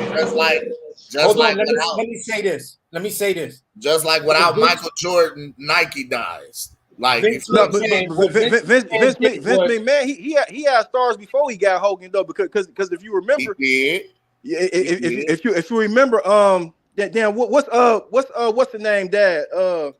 What's Goldust's dad name? Dusty Rhodes. When Dusty Rhodes and all them left over there, and they went to WWF, they took all their fans over there with them. But listen, before Dusty Rhodes them got there, Hogan, you got to give to Hogan. Hogan started wrestling to another level. See, Dusty Rhodes then made it thing in the NWA and WCW. Okay, that's what Dusty Rhodes made it name. By the time Dusty came over to the WWF, Hogan had on took it to the next level. But Hogan came with each fighter with some prayers and stuff, And Hulkamania, he took it to another level. Hulk Hogan was so big. Hulk Hogan left. Hogan After Hulk Hogan left. check this out. Hulk Hogan was so big. Hulk Hogan had vitamins. He had the Hogan vitamins. Left, That's how what big he was. What you had was Vince McMahon now putting himself on the forefront with beefing with certain people to bring that celebrity up, that celebrity thing. Yo, but Hogan, check this out. Hogan was the key. Like Hogan was the keys that drove that. You definitely right about that, because to be honest with you, before Hogan went back over to the WCW and they did that whole NWO thing, man, they was killing WCW. Was about to go out of business. Yeah, and this is what I'm saying. Hulk Hogan brought it to a certain level, right? And that was on the backs of fucking with Muhammad Ali and the merchandise of Hulk Hogan, because he did have his own dog. He did have the little Hulk Hogan ring and shit like that. He was one of the first. Yo, Hogan had vitamins. Like he had the Hogan vitamins. This is what I'm saying. Hogan had a vitamin. Hogan was the first one. Hogan was the first one. He was on TV show. Yeah, but hold on. This is what I'm saying. But what Vince McMahon did for the business, business of saying now we're going to create these huge mega pay-per-view events where after Hogan left WWF, the man that took over and took the reign from Hogan was the man Eric Bischoff fired and said he wasn't going to be shit. Now, who was that? Who was that? Who, Stone Cold? Thank you. Eric Bischoff fired from WCW. He fired him from WCW. Vince McMahon played into creating the bad guy. He was the ultimate bad guy. He put himself in the storyline to help build it up. Like, yeah, I know, but think about it. When Hogan that he was putting out hits on WWF took a dip the minute Hogan left WWF. When he got kicked out of WWF took a dip for a minute, and then they were going out stripping. But they also lost Bret Hart too. WWF, they have to step back. They have to step back because Nitro was doing numbers on Monday. I was gonna say when Hogan left, Nitro took off and did numbers. They did. When Kevin Nash and Scott Hall walked out there too, it was a wrap. Yeah, and at that time, you got to think they was going into that was during they went into the Bret Hart and Shawn Michaels era. Yeah. For a nice little minute, and then came Stone Cold and The Rock. You know what I'm saying? No. Stone Cold started off with Bret Hart. Y'all forgetting about Jake the Snake. Y'all forgetting about Roddy Piper. Y'all forgetting about Jimmy Fly Snooker. Y'all forgetting Sergeant Slaughter. No, we ain't forgetting about them. But she did it. Y'all forgetting about. They didn't take it to the next level. They didn't take it to the next level. We don't forget about them. They're not on Hulk Hogan level.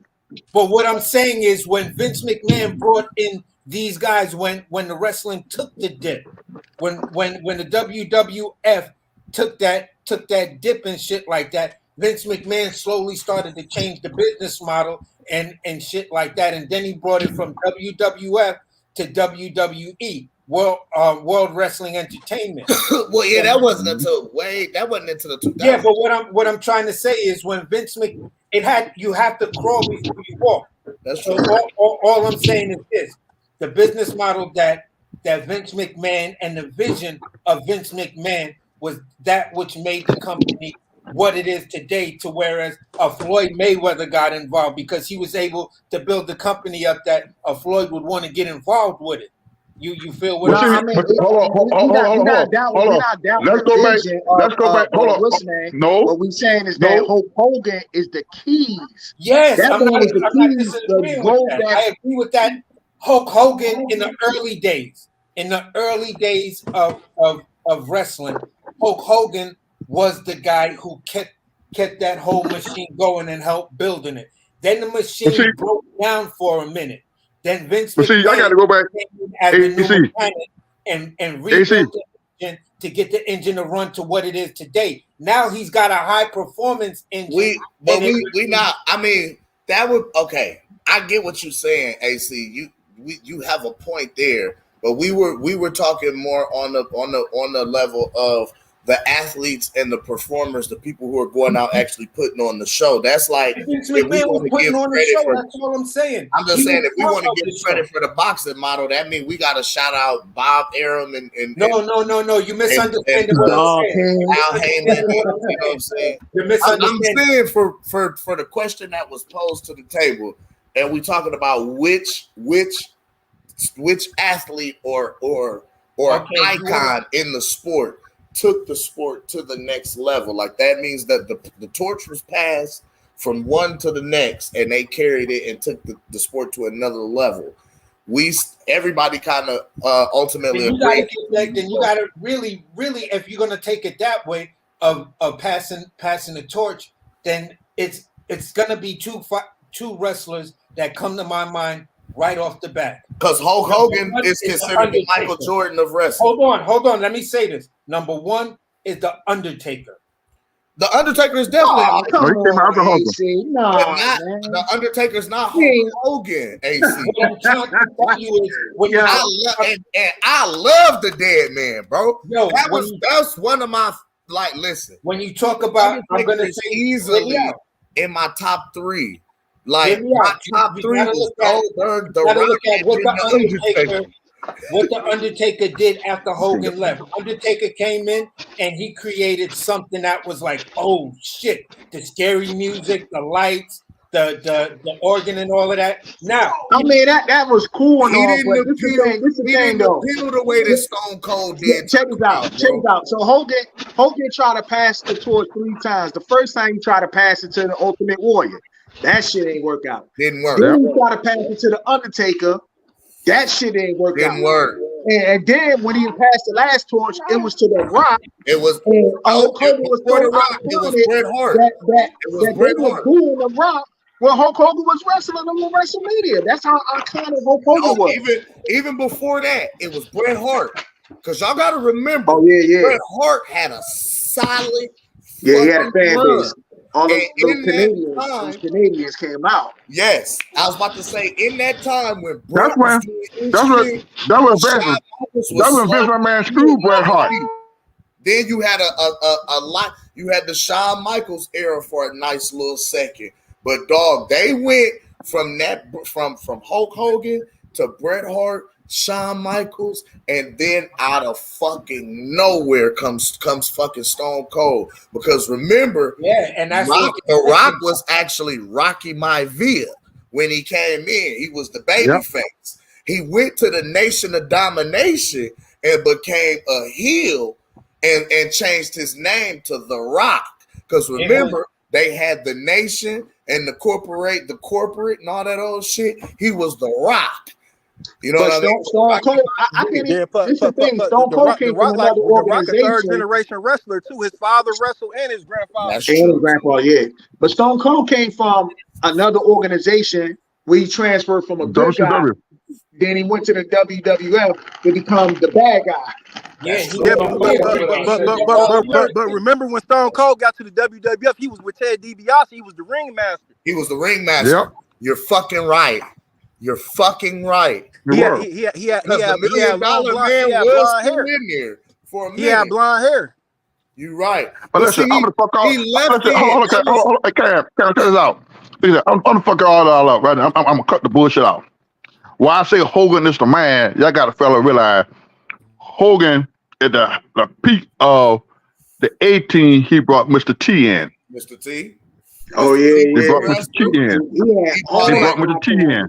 He brought in Zeus, which was Tiny Lister, Devo. Yeah, from the movie. And see, that's what Hogan was taking him to another level. See, Roddy Piper, I think Roddy Piper and the Macho Man versus Hulk Hogan and Mr. T. And that was an iconic fucking match. And the biggest WrestleMania sellout was in Detroit, in the Pontiac Arena in Detroit, when they had over 90 at that time was 96,000, 96 million, somewhere up in there. Somewhat they had some of the biggest ever had that were Hogan and Andre the Giant wrestler in WrestleMania 3. Yeah, over the night. That's that big. At that time, that was the biggest. That was the biggest sellout in any arena in sports, any kind of sports. But like I said, what really killed wrestling now? That's true. When Vince McMahon left the Attitude Era, when he killed the Attitude Era and came with the WWE with the PG shit, that killed wrestling. I agree. That's era was the best era of wrestling. Nah, but they got sued. They got sued for that WWF by the World Wildlife Federation. Hey, but hey, Tulo, his wife was running for Congress, so they had to switch it up. I don't know if y'all knew that. Wait, say it one more time. I said, Vince McMahon's wife. See, Vince McMahon was never supposed to have. Oh, you right. Right. But see, Vince McMahon for Congress, so we had to. Vince McMahon broke the code.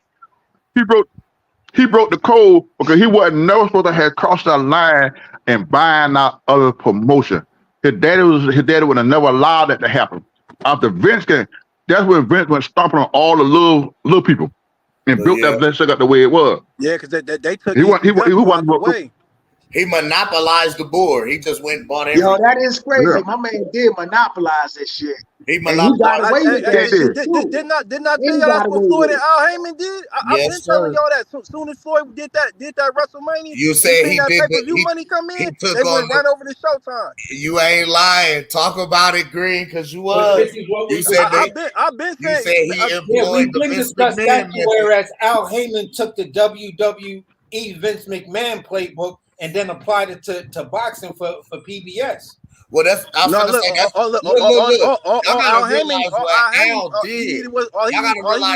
Heyman play right there.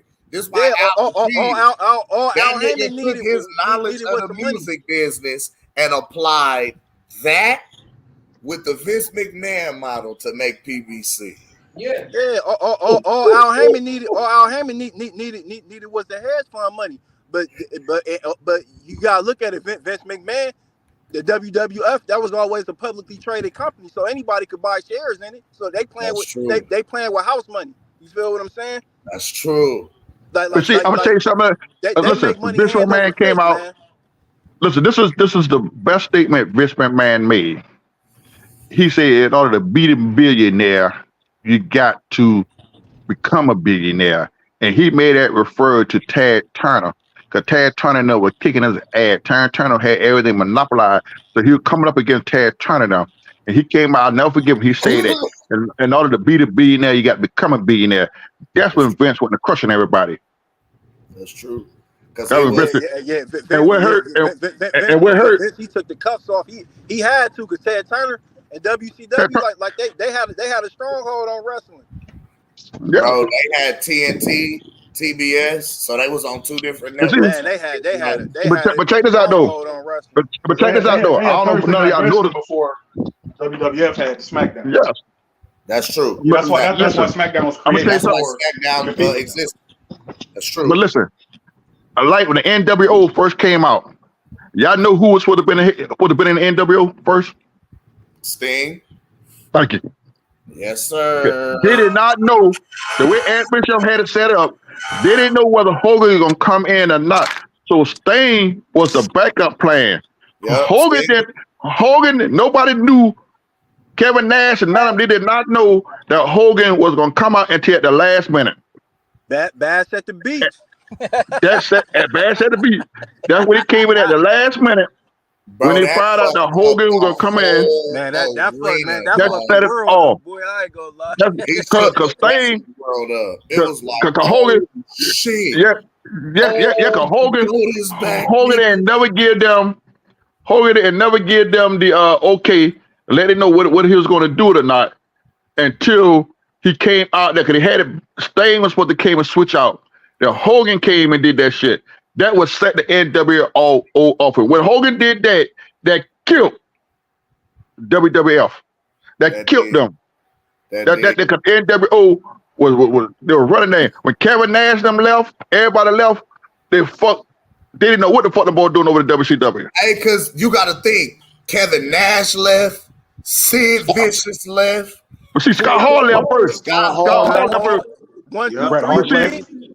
1, 2, 3. After the Kid left. Montreal He screw left. job, he left. He left DX. He left DX and ran Facts. to the And DX was the WCW. hottest thing in And wrestling. DX I'm was gonna the tell you. hottest shit in wrestling. I'm gonna tell you what fuck. I'm gonna tell you something about that fuck their ass up when Shawn Michaels, Triple H, Kevin Nash, and Razor Ramon had a tag team match. Yeah. And that was their last match on WWF. And at the end of the match, they stood up in the ring and hugged one another. And the fans were shocked like a motherfucker. Like, what the fuck's going on? Because a lot of people thinking that shit. That wouldn't a lot of people like, damn, this shit is fake. Because why they just got to beating the hell out of them? Now they hugging one another, congratulating one another, and they're doing this shit. And to the day, Triple H took the fall for that because Shawn Michaels, he was supposed to be the next superstar. Kevin Nash and Scott Hall left, and Triple H took the heat for that shit. Yes, sir. That's what happened. That's how he got fucked up. Yes, sir. That's how all that shit went down. And Kevin Nash them took the heat to that motherfucker and they ate their ass up. And Triple H them had to try to take WWF and put it on their back. That's why they came with that Monday Night Raw, the Wall shit. Remember that shit? Yeah, the Monday Night Raw. I say this though. I got this. Like it's two moves that really put WCW over WWF. When Hogan first went there, he wrestled Ric Flair, got him out the way. That shit started. No. Did it? No. Ric Flair and Hogan didn't wrestle. They wrestled. No. Hold on. Hogan and Flair was the biggest name. Flair was WCW. Hogan was in WWF. No, I'm saying they could never get. I'm just saying. But see, thank you. I'm talking about when Hogan when WCW before. Huh? Because nobody could never make that match. Tag Turner could never get that match made. The first time they fought, because it is an icon versus icon, Ric Flair came over. That when Flair left WCW, took the belt with him and went over there to the WWF. Mr. Golden, what you forgetting is Hulk Hogan used to always run out on Ric Flair. Ric Flair would hop up under the rope and hop and get out the ring. The two of them would be talking shit from right. I'm saying what I'm saying there. I'm saying, but then it never made an icon versus icon match until Flair went over to WWF. That's the first time he fight one another head up. I was gonna say when Hogan first came to WCW as a part of the NWO, the first thing they did was jump Sting. They beat but he wasn't. Check this out. He wasn't NWO when he first went to WCW. I remember when he went to WCW and went back to WWF. Yeah, in the beginning. When he came to WCW, he was NWO. Soon as he went there. I could have sworn he wrestled somebody. He was the good guy. No, sir. And then it wasn't. Then it wasn't until later. Hogan. Hogan didn't turned on somebody until the outsiders got there. When Nash and Hall got there, then that's when he became NWO. He turned on somebody. You're right. He came out as the icon. Hogan was already there. He came doing bash at the beach. Hogan was already over there. He ain't flipped NWO until Nash and Scott Hall got over there. So they got there. Right, so Hogan, because everybody thought Hogan was coming out there to save Sting them in the match. They thought Hogan was coming out to say he turned on them niggas. They beat the dog shit out of Sting. Yeah, and that's when the crowd they was in tears. They started throwing bottles and shit. Nigga, they crying this shit. Yeah, they throwing bottles in the ring and shit. I was like, damn. Hey, listen, I'm gonna tell you what else was shut WCW off though. And then that's when Sting came. It came. You remember Sting came back and he wouldn't talk. Yeah, and they had a baseball bat. He came with that black and white. He was on that Brandon Lee shit, the Crow. He had the black and white joint on. I think came back like that. That nigga, that set that bitch off. And that nigga was y'all. Hey, he was just when Hogan. Matter of fact, when Hogan went to the NWO, hey, I'm gonna tell you how iconic that shit was. Pop in the ring and get the whooping. Hey, check this out. I'm gonna tell you how iconic it was when Hogan went to the NWO. That shit was on the news. Yeah, that's how iconic that shit was. It was that's how iconic that shit was, man. That's true. That's true. That let you know. Y'all remember when Hogan came when he came to WCW, he fought Ric Flair. You remember that in Orlando? Y'all remember that? Yeah, that's what Yeah. I was saying. He fought Ric Flair when he first got there. That's what I was saying. Okay. And see, Hogan. That's why they were shocked because everybody saying Hogan, because NWO was jumping on Stain now. Yeah, Kevin Nash and Scott Hall was jumping on Stain, and they were beating Stain down, and they thought Hogan came out there to help Stain. That's what Hogan turned on them niggas' ass. Can I Yeah, ask he y'all did a the leg question? drop. He turned around and did the Yep. leg drop on him. Can I ask y'all a question? The panelists. What up? What was the greatest wrestling match you guys ever seen? Like that y'all can recall? Oh Y'all think shit, it's the greatest? it's too All right, many. go down the line. I got one. Like, Oh, I let me got tell two. you. I got I'm two. gonna say this. It does not have to be the biggest stars. Just greatest match. And he was like, oh my god, It's too many, bro. Because when I think, okay, bro, nigga, any of the Hardy Boys matches when they was like Nah, I doing gotta the go back. table I gotta ladders go and back further chairs than that. matches. When Yeah, I Nah, you got think three. I about got three. I the gotta go. The greatest one Undertaker I versus seen. Mankind and them Hell in a Cell matches. When you See, you think talking about that shit there? Cam, fuck that shit, Cam. I'm about, I going got back one. before all that. I got to go back to the man himself. Hey, Cam. He did not need no title. Hold on. He didn't need no title. When that motherfucker come in that motherfucker arena, American who? American Dream. Dusty Rhodes. That motherfucker Dusty. When Dusty Rhodes and Ric Flair went at it, them was the That's one motherfucking of my matches, That boy. was a big fight too. I didn't Them know was the, how iconic that shit was. that shit was iconic. Okay. Dusty Rhodes did Yeah, not it was. need no title.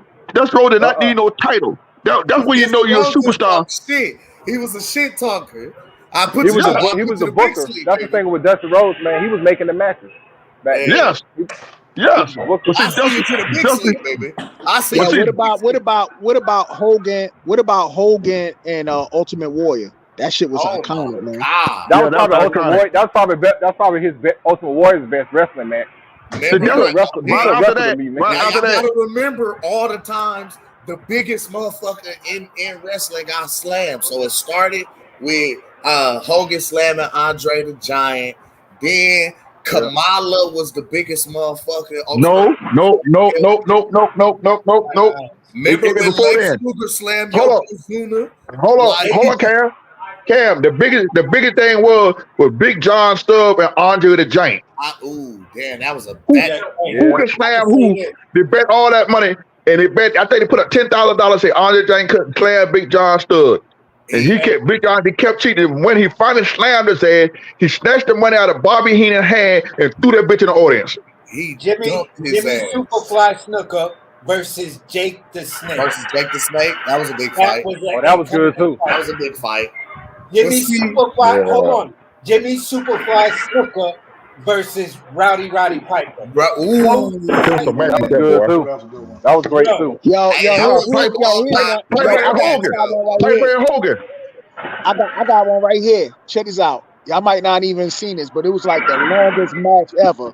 I said Ric Flair and Barry Windham. That shit was so fucking Yeah. long. That shit was just long and drawn out. Yeah, they didn't know how to end it. Hell no. I was like, Hey man, I would say I remember that.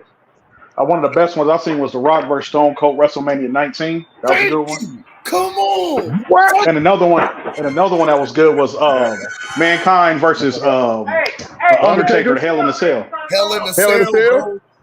bro. Yeah, Mankind versus Undertaker. Mankind got thrown off the top onto the That table. first Hell in the That's Cell. when his teeth. That's when his teeth went through his gums. The teeth went through his gums. Well, Yeah. that motherfucker throw his body to hell, man. That first Hell in the Cell is exactly what made the Undertaker's motherfucking me. That's what started his mean streak as a motherfucker not to be fucked Yeah. with. They showed how Yeah. brutal he was. He did. Hey, and at that time, remember he was in the pocket of Vince McMahon too back then. Who He is? was like Vince Yeah. McMahon's Okay. watchdog. So, All right. Yes. oh yeah, that was good times, man. My favorite He wasn't my ever favorite lose match at was WrestleMania. my But favorite now, match was Sting and Ric Flair, Great American Bash. Okay. Now let me ask you Yeah. guys now, a hold question. on. Oh, that's a Hold good on. one I was too. gonna say, hold on. Now, y'all gotta remember. Remember when John Cena slammed the Big Show and broke the ring? No. That wasn't John. Oh, no, that wasn't John No. Cena. That was That's Mark Henry. Brock Lesnar. Mark Henry. Brock Lesnar. That's Mark Henry. No, when Mark Brock Henry. Lesnar F5 the Big Show and broke the ring. No, when Mark Henry body slammed that nigga off the top rope. That was the one. No. It was Brock. No, what happened was Brock Lesnar slammed Big Show off the top rope, and that shit collapsed. Yeah, that he shit. collapsed. Yeah, I remember that. Mark Henry did that.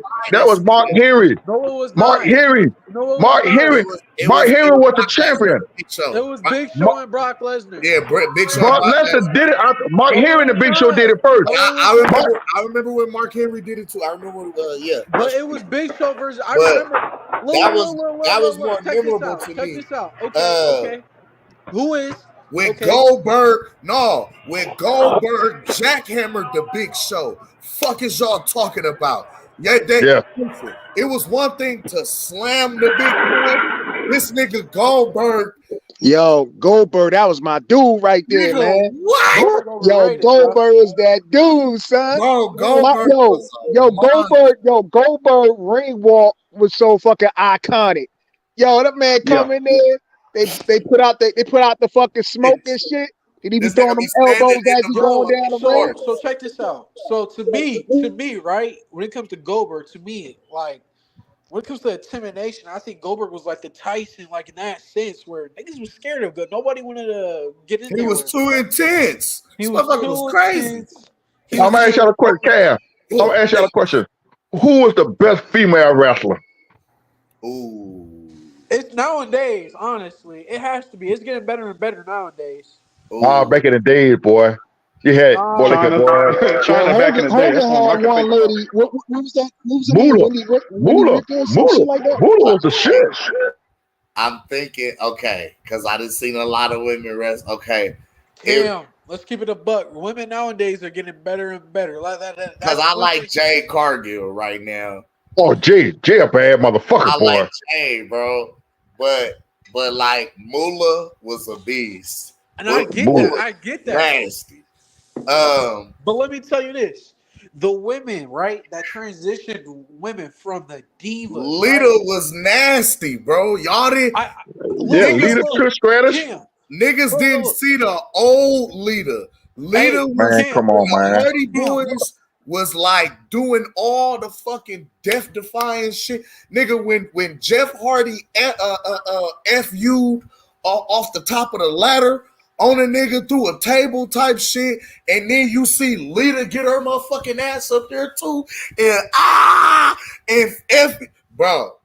Hey, but hold on though. Let's keep it Lita a buck was though. Nasty, dog. Let's keep it real, right? You have certain women, right? You have certain women like Trish Stratus and them, right?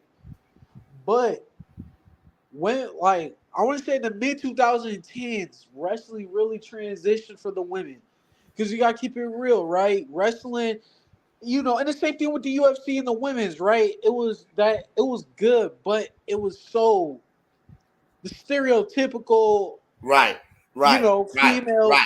Right. I feel like nowadays, Right. I mean, now if Trish Stratus was wrestling nowadays, that shit would have been amazing. That shit would have been crazy. That's what made Lita But see, they were more violent. They were more violent. Now, if you look at their wrestling now, you can see this shit that it's fake. Because you can see how slowly moving and how to move. But back then, Mr. Golden, that's not what I'm saying. Mr. Golden. No, I'm just saying how wrestlers don't change now. But back then, the female was tough as the goddamn man. Yeah. But now they 90 days in. Time out. Because Mr. Golden, let's keep it for real, man. I get what you're saying. And look, I will agree with you if you saying wrestling in general. Because, like, y'all, I don't want to call y'all old heads, but y'all been around to witness that.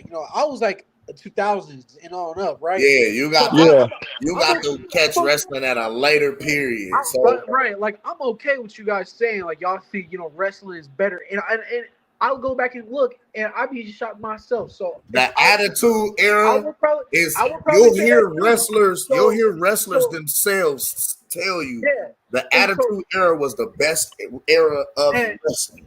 I remember. I forgot. I remember what wrestler he went on a show. They did a show, a talk show. When a man told a nigga to a wrestler was fake, the nigga slapped the shit out of his ass. That was Geraldo Rivera. What I'm saying is this: slapped the shit out of that motherfucker. That was Geraldo Rivera when he went up to what's his name? the women's division, right? It may be fake, but it started from a stereotype to a competitive division. Right. It's I get what you're saying. it's almost like the women have like an even playing field now, and it's like because you matches are have been starting to seeing the become women's better, title and kind then of flip hands back and forth between like and 3 then or not 4 only that, women. you also got shit like they can do the Royal Rumble, they can do the Money in the Bank, they That's can true. fucking Yeah, fight in steel that's cage true. matches. They're not That's true. limited to one certain thing that That's true. somebody might. I mean, like you don't need to see Beth Phoenix in the fucking men's Royal Rumble because there's a women's Royal Rumble. You don't need to see that shit. You don't need to see none of them in it. You know what I'm saying? When they put Stephanie McMahon in play, that changed everything. And Stephanie was a beast too. Now you got to get to my girl. She was a beast. When you put the CEO's daughter in there, she married to the bad guy. And now the thing my favorite female wrestler was I'm gonna that's go when back a they little bit. stopped over Was Tina sexualizing Ferrari. the You women's remember division Tina Ferrari, and Mr. Golden? Yeah. Once they added Stephanie to the pot as a wrestler, as a competitor, that's when you saw the women's division kind of not be as over sexualized as it started off being. It started off as like some stereotypical over sexualized shit. And then again, like you had your certain female wrestlers like the Trish Stratus. That's what I'm saying. So to who's the see a other girl? competitor like a Trish Stacey Stratus, Keibler. she did her thing, but to see a Trish, a Lita come through and didn't have to do like she looked good, but didn't have to do none of what the other stereotypical fighters did. She went a whole different way and was like the tomboy of the bunch. Nigga, and made a bigger splash because she was doing shit that the boys was doing. You feel what I'm saying? Like it was like a breath of fresh air because it was way different than everybody else. I want to say this too right now. I want to say this too, fucking right now. And this is a hot take. My nigga Roman Reigns would be on the mountain when this shit's all done with his career. Roman Reigns does surpass a lot of wrestlers now. After this, hell no. Hell yeah! Hey, and you know what? Roman Reigns? I can't. Oh my! And you know what? Listen. Come on, bro. Hey, I'm gonna be honest with you. Wait. Hold on. I Cam. like Hold Roman on, Reigns, but I real can't quick. stand Roman Reigns. Hold on, bro. Cam. Let me say this. You talking about the Rock little cousin, Roman Reigns? Hold on. Let me you say talking about this. the Rock little cousin? Let me say my point, right? Let me say my point. Y'all niggas talking about the 80s and shit. This nigga Roman Reigns breaking records from the 80s, from the 70s and shit, right? Ain't nobody else have a reign like Roman Reigns, bro. I'm just trying to tell you, dude. What? Roman Reigns, raw. He just don't got the dance partners. Well, check this out. If there isn't Roman Reigns right now, we're not talking about wrestling at this moment. I'm gonna be real. Look, without a Roman Reigns, we're not talking about wrestling, but it's like when you look at the landscape of potential. I'm not saying he's the greatest. I'm just saying I'm just like, who does he have to dance with that's a formidable partner that's gonna give him a run? Nobody. Seth Rollins. Seth Rollins. Fuck. The great Khali. Like what the fuck? Roman Reigns has been past him. Exactly.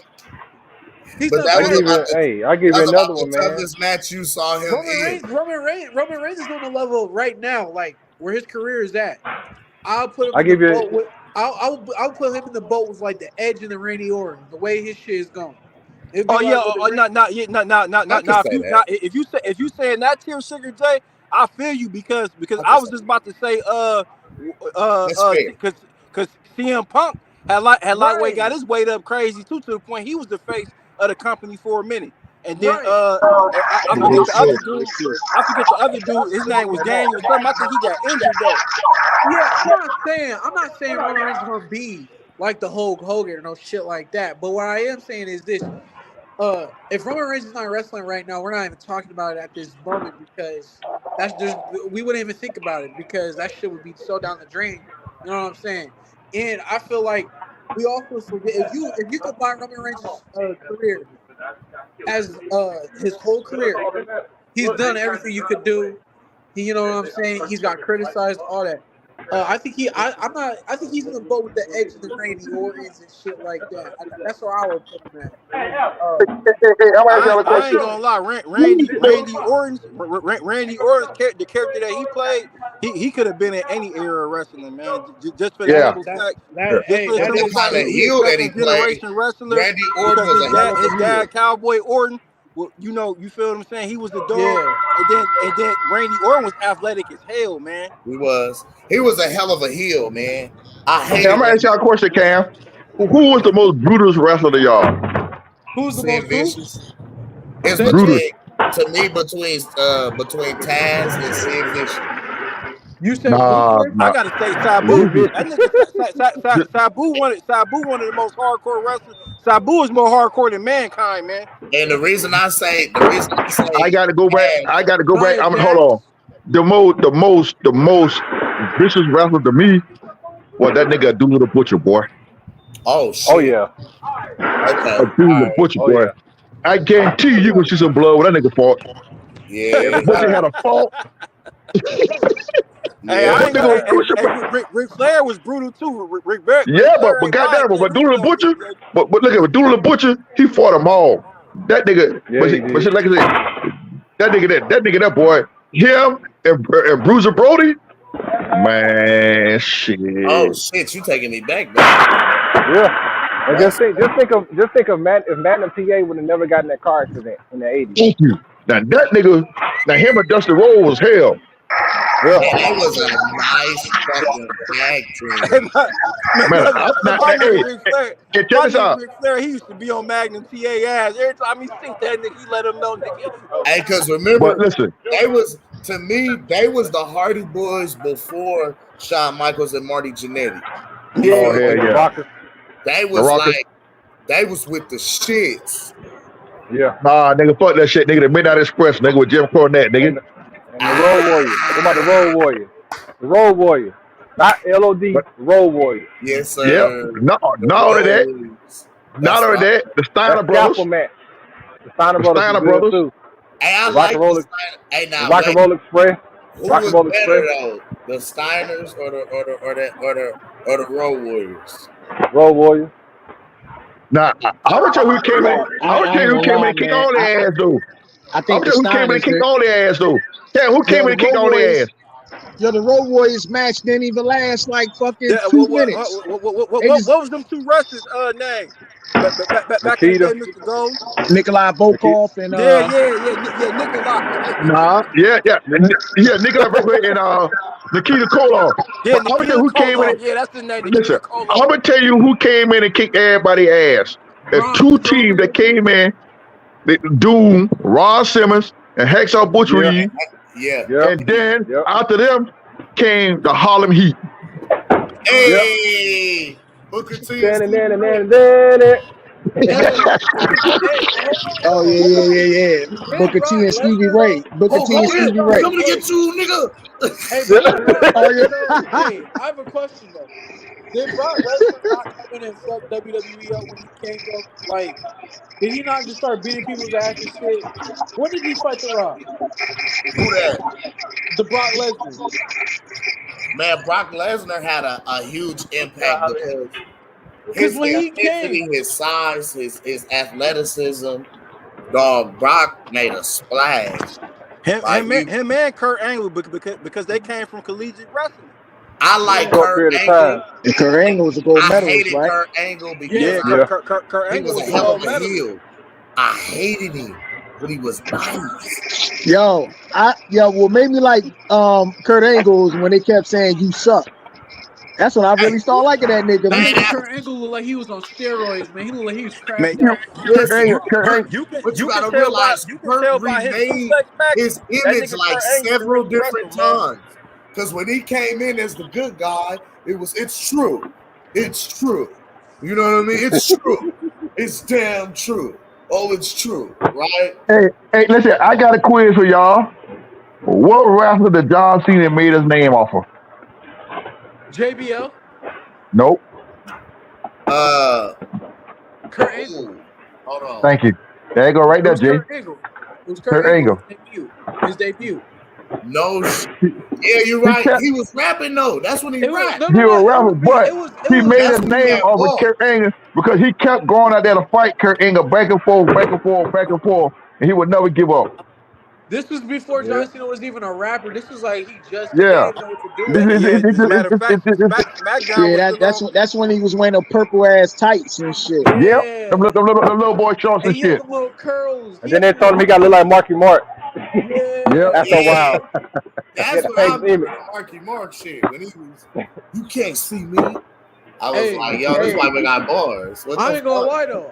lie though. If CM Punk was in the WWE a lot longer, if he was to, if this shit ain't go away the way it went, I feel like he would be up there with the guys like the John Cena, Stone Cold and shit, name wise, popularity He wise. John Cena made a big name, but he did exactly what he was supposed to do. He But yeah, carried I'm his saying though. stardom and his platform right over into another niche to make even more money, and you know what I mean? More money, more money, more of a career presence. You know what I'm saying? And the more you build your platform, it builds your influence. The more your influence that you have, the more opportunities for money that you command, because people are gonna come to you and see, hey, anything that you do, people are gonna naturally flock to. They gonna flock to. They're gonna flock towards. So, hey, can you sponsor this product for me? We'll pay you.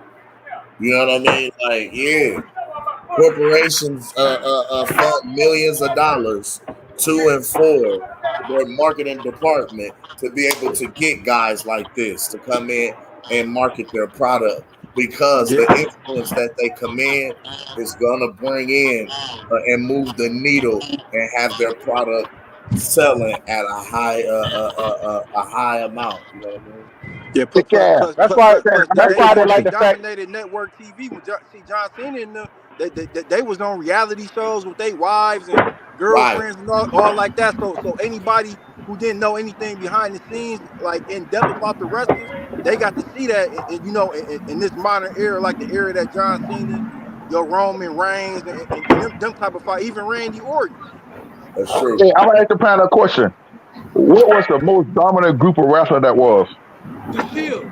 The Shield. Fuck out of here. Nah, son. Nope. No, The son. 80s. The Shield. Who? NWA. The Shield. Nah, NWA. man. Yo, No. the Four Horsemen. The The Four Four Horsemen. Yeah. There you Horsemen. go. There you Yeah. go. There The you Yeah. go. Four Horsemen. NWA. Gooch, it's the Shield, bro.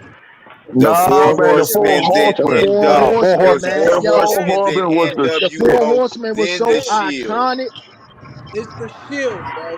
Yep. My No, fucking listen, Sugar Shield, J. bro. No, Listen to what son. your boy telling you, Sugar Bro, J. It's hey, Sugar my it's J, it's dad, listen, hey, Sugar J. hold on, I'm gonna tell you it's something. it's My it's Yeah, dad, it's the it's, Shield. The it's hold on, Shield four ain't hold on. never had horsemen. Space Mountain. Hey, my Them niggas dad It's never told four had me no this. Space horsemen. Mountain. It's the Shield, though. It's the You know Shield. how long they had the Nah, belts at nigga. one time? They had all the belts at one time. Man, the Four Hey, Horsemen was NWA. the most and dominant. look, and check this out, right? Like my dad, cause like my fucking dad was like the biggest wrestling fan ever, like ever. Like I grew up Bro, around I that said time. like this, Sugar J. It's the The Shield, shield bro. of y'all is no, I can't even say that because Roman Reigns and them got this shit on lock right now. So I can't Right? really say that. But the shield is They're contenders dominant in with wrestling, bro. Like even them split up, they're all down. Seth Rollins is the Yo, heavyweight the champion. But the Roman but the Four Reigns Four is Horsemen Horsemen. was the most dominant. The Universal Four champion. Horsemen was but the so four And Triple horsemen. dominant. H doing his shit. The Four And he Horsemen doing was so dominant when they went to the Hall of Fame. All four of these motherfuckers was right there. That's how bro, bro, dominant I they don't Yeah. were. care. I do not care. The Shield, bro. We talking about actual tag Shield, bro. I don't But care. see, Sugar J, Nah, hold on, No, the man. Hey, shit. Sugar I No. J, fuck with the I Four Sugar don't J, Horsemen. care. Sugar J. wait. Do you Hold know on, who was a listen part up of though. the Four Horsemen? We, The four bro, horsemen, the four horsemen is way before your dad's time. I was about to say, do you know who's a hey, part of the Four Horsemen, Sugar J? name Ric Can them. you name the Four Flair. Horsemen? Can you Name name them. the Four Horsemen? Name them. The original Four Horsemen. Name them. Name them. Ric Name them. Flair. Ric Flair, Arn Ole Anderson, Anderson. Ole Anderson, and Telly Paul Blanchard. Anderson. Yep. Terry Yeah, Blanchard. That is. Ole Orton. Anderson and Telly Blanchard. Yep. And Telly Blanchard. That's the then they original jumped Four Ole Horsemen. Anderson and put in Lex Luger. I don't care. Yep. If you have They, to go they back, put they put Barry Windham in there wait, too. They took wait. Barry Windham If you out. Barry have They to Windham. took go Barry back, Windham. time Barry out. Witham was in there. If Sting you Sid was have in to there. Vicious. go back, Sting, they beat Sting out of it. Yeah. If you have to go back, Sting got hurt too. He had to have surgery. Hey, then Dean Malenko became a if you have to go four-horseman back too. 40, 50 years, Who? Dean time Malenko. out. If Yeah, you he have to did. go back, Later on. he did. if you have to go back 40, 50 fucking years to tell me who the four, the best tag team is, that's like me Sugar saying, well, J. Any which way it go, you can say the Shield. Don't get me wrong. I'm not knocking That's the like me Shield. The saying Shield Will was Chamberlain nice, is the best but of all before the time, bro. Shield, it was the No. Four Horsemen. Bro, It was that's the Four like me I'm Horsemen, saying man. gonna Will tell you what the Chamberlain was the Shield did. best of I'm all gonna tell you. time. You know what? The Shield is the Four Horsemen of y'all era. Them Bro, four let me guys But is they the tell couldn't Four you compete. this. Horsemen of They couldn't y'all No, era. compare. no, no, no, no, no, no. This. D-Generation That's like X me is the Four saying. Horsemen. That's like Evolution, me saying. That's evolution, like me saying. Hold on, evolution. hold on. Oh, I That's forgot like about D-Generation X too. that's Hold like on, stop. the Time Shield is out. better than Time them, out. I bro. forgot about DX. The Shield I was better forgot than about them, the bro. TX. The Shield was better than No, the NWO. Shield is It down was the better line, than all fella. of No, it them, wasn't. bro. No, it It wasn't. was better No, than it was all of not. them, bro. Okay, if It they're so was. good, y'all remember how the ratings were back then when Raw and Nitro was on at the same Yes, time? sir. Nitro was Yes. killing.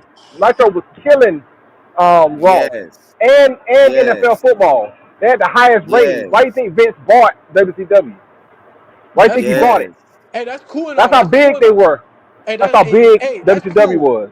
Hey, you talking about the Sugar J, ratings and hold on, stuff? Sugar J. I gotta say this. I gotta say this, young boy. I gotta say this.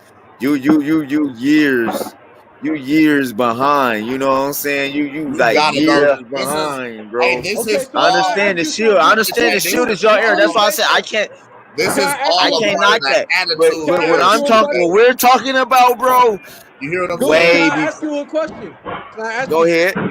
Go So ahead. look, right? Go ahead, right? So look, watch this.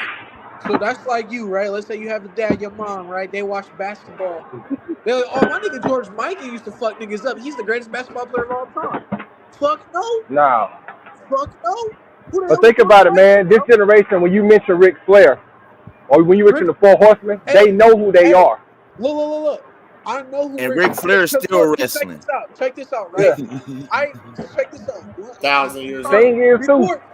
before I got into boxing, this is what I wanted to be, was a WWE wrestler. I studied all this shit. I know y'all might know more than me, but I read all the books back in the 70s, 80s, all that shit. So it's not We like I don't watched know. it. We We was was there. there. And that's I've cool. seen it And that's live. cool. Believe And this that's cool. shit. And that's cool. That's Hey, cool. Cam. Cam, y'all, There, I'm gonna ask you. bro. I'm gonna ask you. I'm Hold on. This thing got to go to Cam or Gucci, the older guy. What was Ole and R. Anderson name was? say it again. Now this is before your time. What That don't mean I what don't did know. You The gotta what Anderson repeat it. brothers. what The Anderson no brothers. no The Anderson, one Anderson brother. You said Say who? the y'all don't question again. Ole and R. Anderson, what was their tag team name was? Uh, Uh, fuck. Uh, hold Hold up. on. What was the name? who? Ole and Who's R. on? Anderson. What was their tag team name was? And them niggas were Fuck. vicious too. I Yes, can't yes. think Yes. of it. On Anderson, Oh, hold on, hold on, hold on. Anderson moves is vicious too, man. Because When you R. got four more Anderson to and Y'all give up. go, Y'all give up. man. Who they got all that static in the background? Know what their name was? Y'all ready?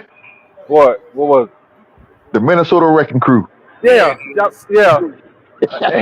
I forgot about that. That nigga name was the Minnesota Wrecking Crew. Ole R. Anderson. But matter of fact, it was Gene and Ole Anderson first. It was Right. Gene. They were brothers. They was the Minnesota Wrecking Crew. It was Gene and Ole Anderson. Then when Gene retired, R. Anderson came in, and that's when the boy became the Minnesota Wrecking Crew Minnesota to Red another Crew. level. Because a lot Them of the niggas wrestlers was came from Minnesota too. A lot of yeah. wrestlers came from Minneapolis too.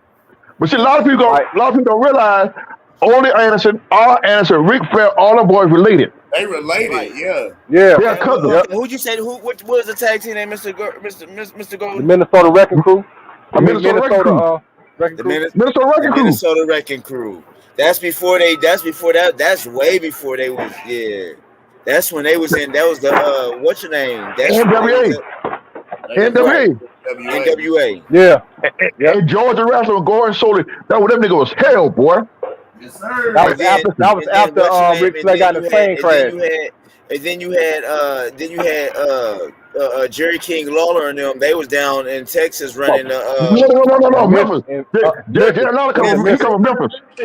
He covered Memphis. Yeah, He covered Memphis. He covered with Memphis. Junkyard Who's Dog in them. Memphis? That's where they. Yep. That's where. And the Von Erich, remember the Von Erich? The Von Erich The brothers?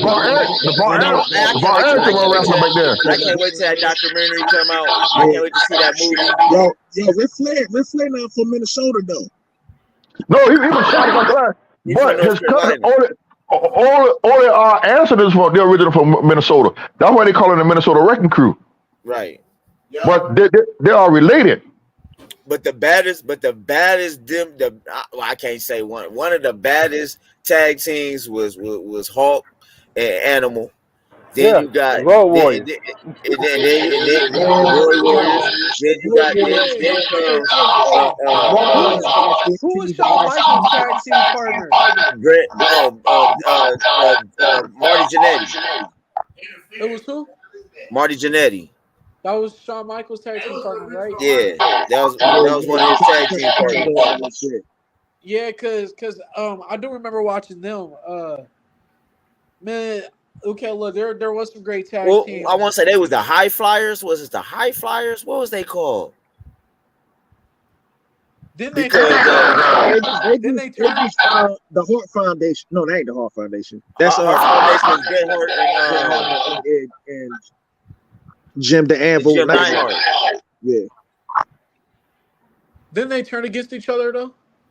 Yep. Yeah, and they fought the first ever ladder match, right? It was the first ever ladder match, some shit like that. Okay, okay. Couldn't forget about it. Yo, the Road Warriors is the only tag team. They the only wrestlers I know that will come out, beat your ass while the music's still playing, pin your ass, and then the music just ended. Right.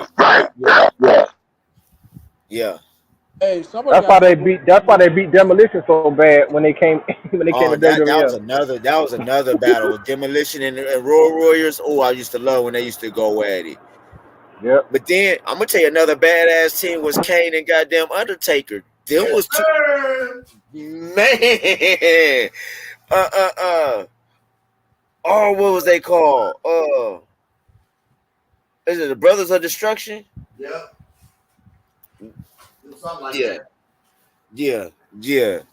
Yeah. But then no, then I'm gonna take it back to Mr. Golden and them. The Samoans were some bad motherfuckers.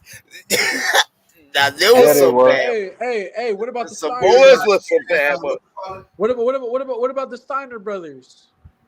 Okay, yeah. The Steiners, Rick and Scott was different. They was different. Them suplexes was from hell. And they was no shit real wrestlers too. Real life. Yeah, Rick Steiner came in there with his wrestling headgear on and a singlet. I didn't know about the Outlaws. What about the Outlaws? I realized the Four Horsemen had all the belts at one time. Yep. They used to run. What was that shit was called NWA before WCW? They used to run that shit. Yeah, man. I remember they beat up. I remember they followed Dusty Rhodes and beat him up in the parking lot. Yep. And broke his arm. I was finna say they was NWO and pre-NWO Shield before all of that. They had the camera in the car and followed him so he got to the offices and beat him up in the parking lot and tied his arm against a truck and hit him with a bat. Yep. And they whooped his ass though. Yeah, they did. Yep. Only time they have all the belts is when the Midnight Express had the United States tag team belts. That's the thing. NWA had more belts than WWF did in WWE. I ain't gonna lie, the rawest shit ever though. When that nigga Randy Orton went to that nigga house. He went to a nigga house and whooped him. That was funny. I say another match that was good too. Ronnie Garvin when he fought Ric Flair too. That was a good match too. In a cage match for the heavyweight title. Look, what number was that for Rick? I know, right? He kept that belt, man. He stayed with that title, man. One thing about that NWA, man, them motherfuckers used to bleed so much, man. Like, especially Ric Flair, he bled so much. All you gotta do is pluck on this shit, just bleeds, man. He had so much scar tissue and whatnot, man. That shit was crazy. Yeah, he did. Who else? Dog, it was some huge iconic names in wrestling. That's why it just makes me think about that. Like, what fighter in boxing? Like, can we run down a list of boxers that, you know what I mean, made that type of impact or influence with their matches? Nah, they ain't gonna compare with the wrestlers, man, because wrestlers entertainment at the end of the day. That's true. With the pyrotechnics and the promo videos and the drops and talking shit and the merchandise and everything. This is why, shout out Green for saying, Al Heyman took that Vince McMahon model and added his knowledge of the 360 contract from the music industry and brought it up. Cause Al Hammond helped get the Jacksons victory tour together too back then. Hey, man, let me tell you something. Fuck that shit. The baddest man in boxing, promoting boss was Don King. Fuck that shit, nigga. True. Yeah, yep. Don King, I don't give a fuck. Don King give a fuck who you was at. Don King fuck them all. He fuck everybody. Muhammad Ali, George Bush, Don King fuck them all. Yo, Don King was an icon, man.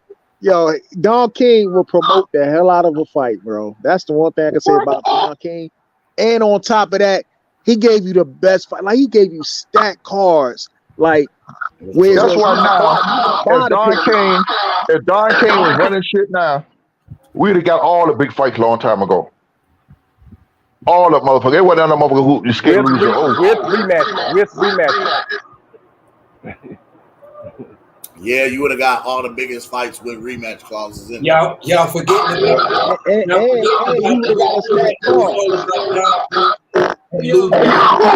Yo, Don King would have put on a card where it's like multiple champions fighting on that card. Yep. And Mr. Golden. Somebody got L Boogie communication. Yeah, what I was saying was it was all about Don King and Lou Duva. Between them two dudes right there, they was doing the craziest promotions. Come on, man. But they knew they won't get that money back in return too. They knew all the money they spent on promotions, they got it right back. They was backed by the mob though. Exactly. Don King was the mob. I think Don King came straight out of prison and took over that shit. Right. Y'all niggas don't know that shit. Don King is the only motherfucker that goes to jail for a double homicide and does less than 10 years. Man, what? Yep.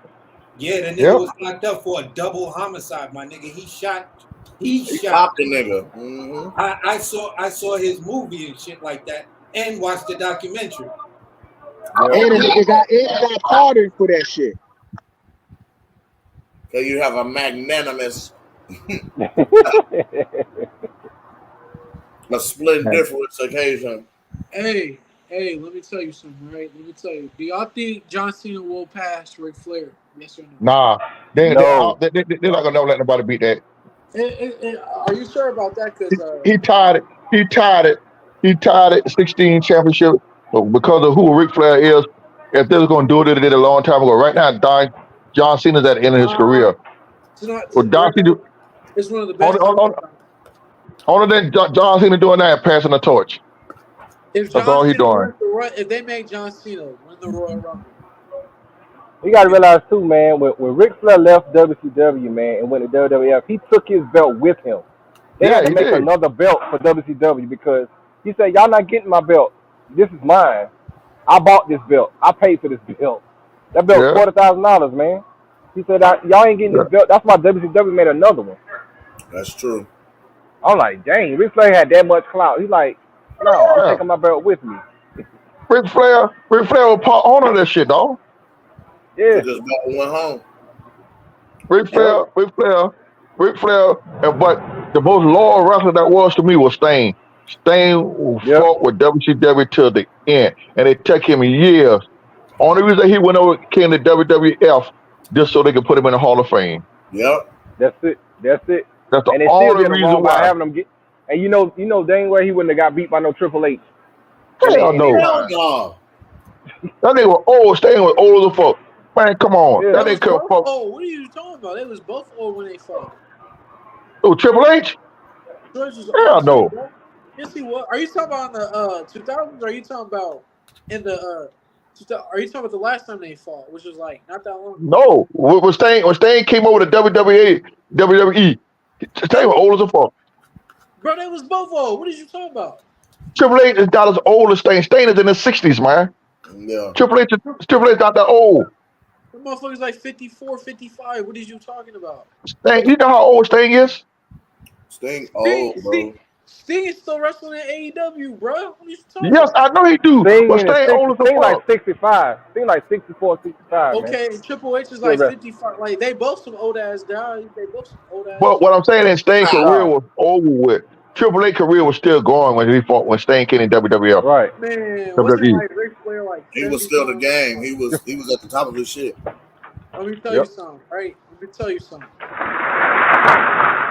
gonna keep it real. I met Sting too. I met him in person. Okay. So Man. how'd you guys? So in the 2000s, right? When Stone Cold was messing up stuff, running WWF, whatever y'all, the WCW, whatever. Was there anybody that you guys thought? Did you guys ever want to see Goldberg versus Stone Cold? Because I don't think I ever seen that. No. Never wanted to see it. It didn't make sense. Why not? Never. Two different. To me, it was like that to me. Also, didn't get Stone Cold versus Brock Lesnar. Gotta see that either. I would have rather seen like Goldberg versus Brock Lesnar made more sense. But why wouldn't you want to see Sting and Goldberg though? That's what I want to know. Because Sting versus Goldberg. Sting, they fought in WCW. I mean, I'm not about to Sting. say I didn't mean Goldberg Sting. I beat meant Sting ass in WCW. yeah. I didn't mean to. I meant to say Stone Cold and Oh, like okay. Not only was they two of my favorites, but it was like they hit two different parts of my psyche. Yeah. You know what I'm saying? Stone Cold was more the rebellious, the rebel. I don't give a fuck. You know what I mean? He was the crazy ass redneck white boy that you was cool with. You know what I'm saying? People forget he was stunning Steve Austin in WCW. Exactly. So, like, to see him come in with this demeanor, this attitude, it was cool. It was nice. It was like in your face. It was raw. He'd get on the mic. He'd talk shit. What? This nigga right out there with a chair whooping ass. They grab a beer, crack a cold brew open. why wouldn't you want to see that? Like that shit was raw to me. That shit was hard. But dog, when Goldberg enters the fucking room, it's instant adrenaline and intensity. Like, Hey, Cam, what wrestler was the first one killed a man in the ring? Say it again. What wrestler was the first one to kill a man in the ring? And did the move, the finishing move, they had to stop him from doing it? Which wrestler was that?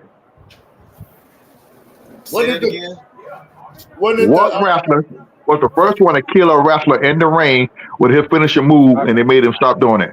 What did the power driver? The Iron Sheik, where he broke somebody's back or homeboy with No, Nope. Was that Nope. Rey Alberto Mysterio. Paul It Ondo. was Nope.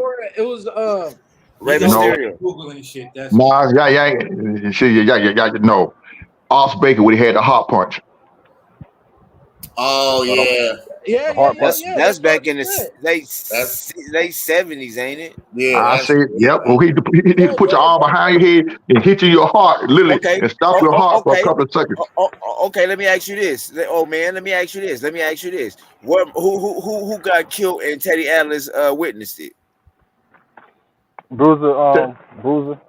Bruiser Brody. Teddy Yeah, Atlas. Bruiser Brody. Yeah, we just said that. He got Oh, so stabbed. I had to make a run. My bad.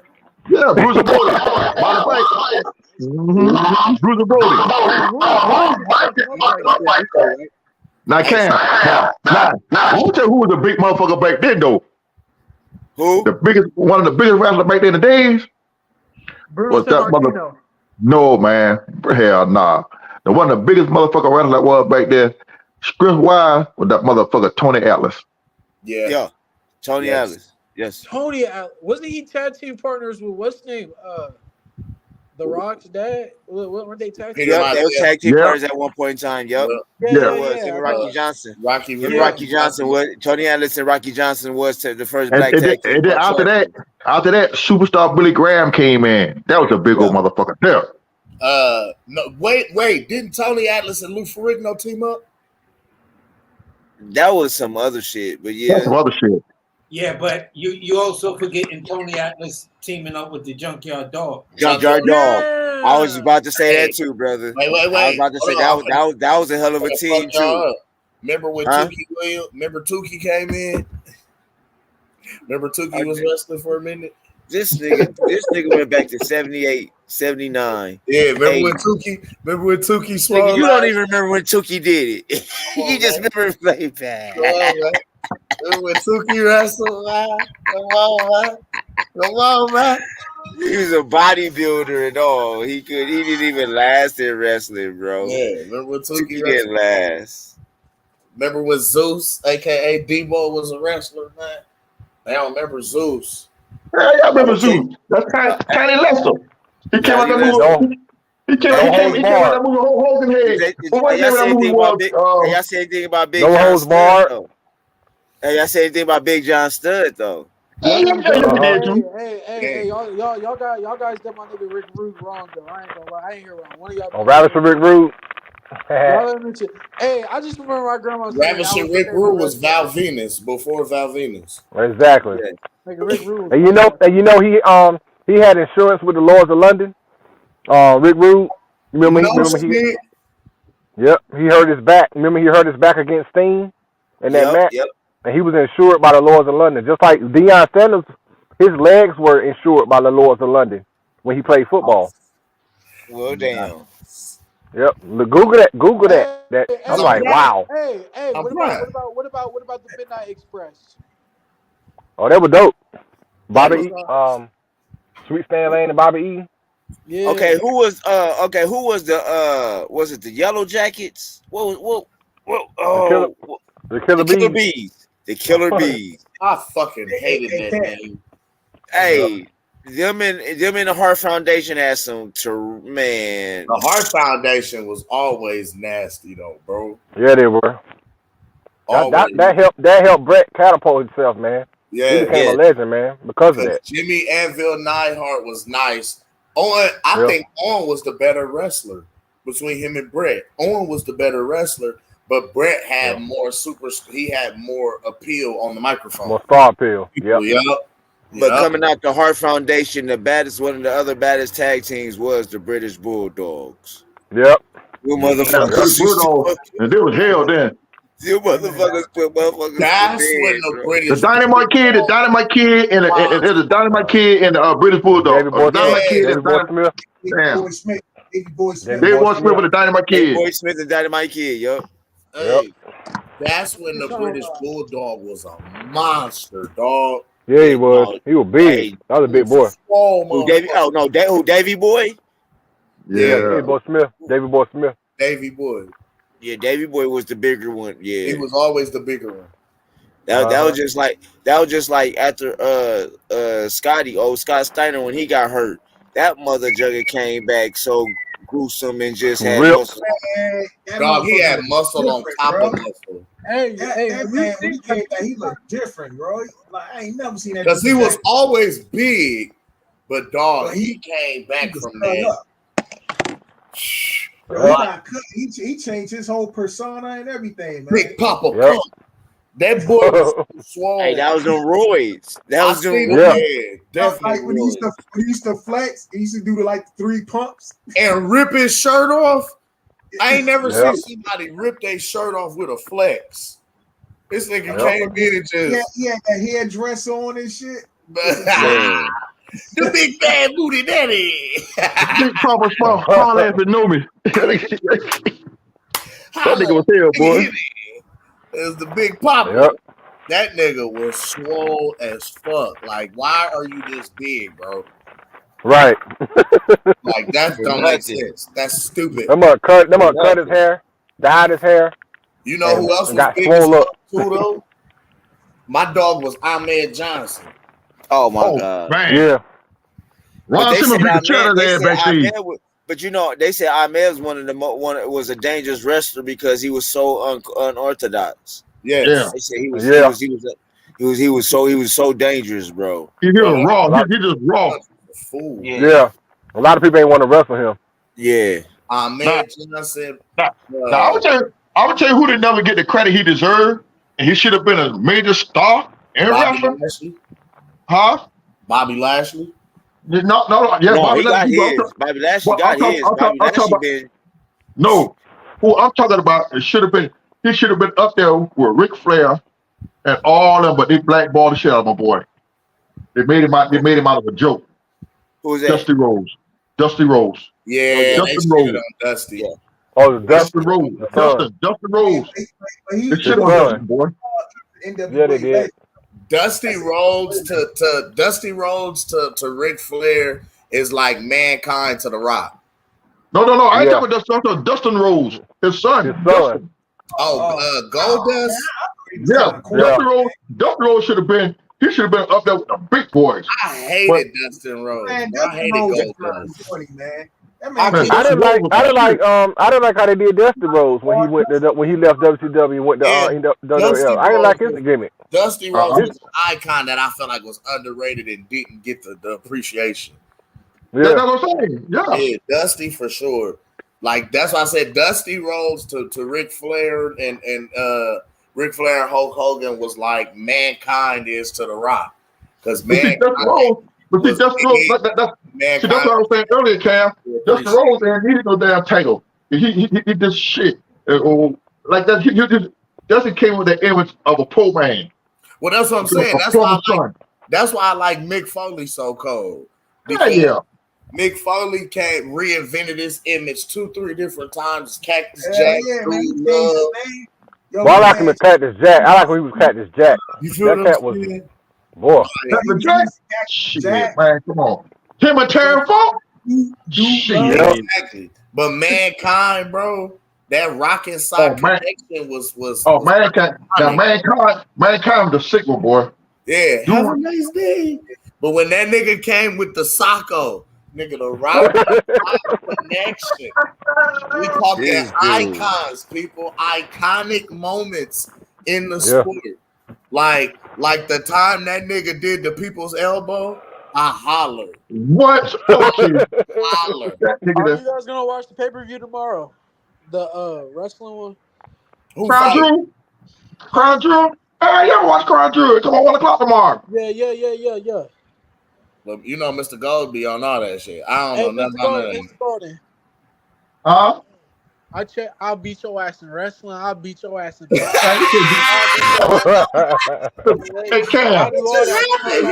Hey, Cam. What's up? Hey. I told that nigga on that picture I had of him with Bud on. That's what I told him. I said, I'm very proud of you, nephew. I said, you're going to need all the work. I told that nigga, you're going to need all the motherfucking help you're going to need when I come and beat your motherfucking ass. Hey. You know I didn't see your comment. This is crazy. Guess what, though? First That's of all, I'm wild. gonna hit y'all. I'm gonna hit your ass with the AJ right hand, and I'm gonna hit your ass with the people elbow. Knock your ass out. Send your ass to retirement. Not the most electrifying move in sports Hey, entertainment. That's crazy. and then you're gonna wake up. You're gonna wake up in the morning, and then you're gonna be like, "Hey, yo, Sugar J, what am I doing here?" I'm gonna hit your ass with the people's eyebrow. Be like, "Hey, Do you swear that Sugar J is Your ass up. I'm that gonna is beat you. crazy. I'm gonna That's beat you like crazy, I hey, own man. don't you. worry, don't worry, don't worry. It's gonna be right in the comforts of Savannah, Georgia. Okay, it's gonna be right in Oh, the it's comforts. true.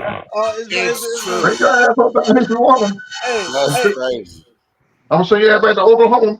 Omaha, Mission. That's hey, good low, stuff. That's hey, low key though.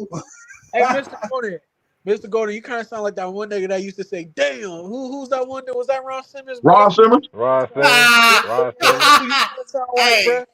hey, listen. If you know Ron Simmons, you gonna understand that's Farouk.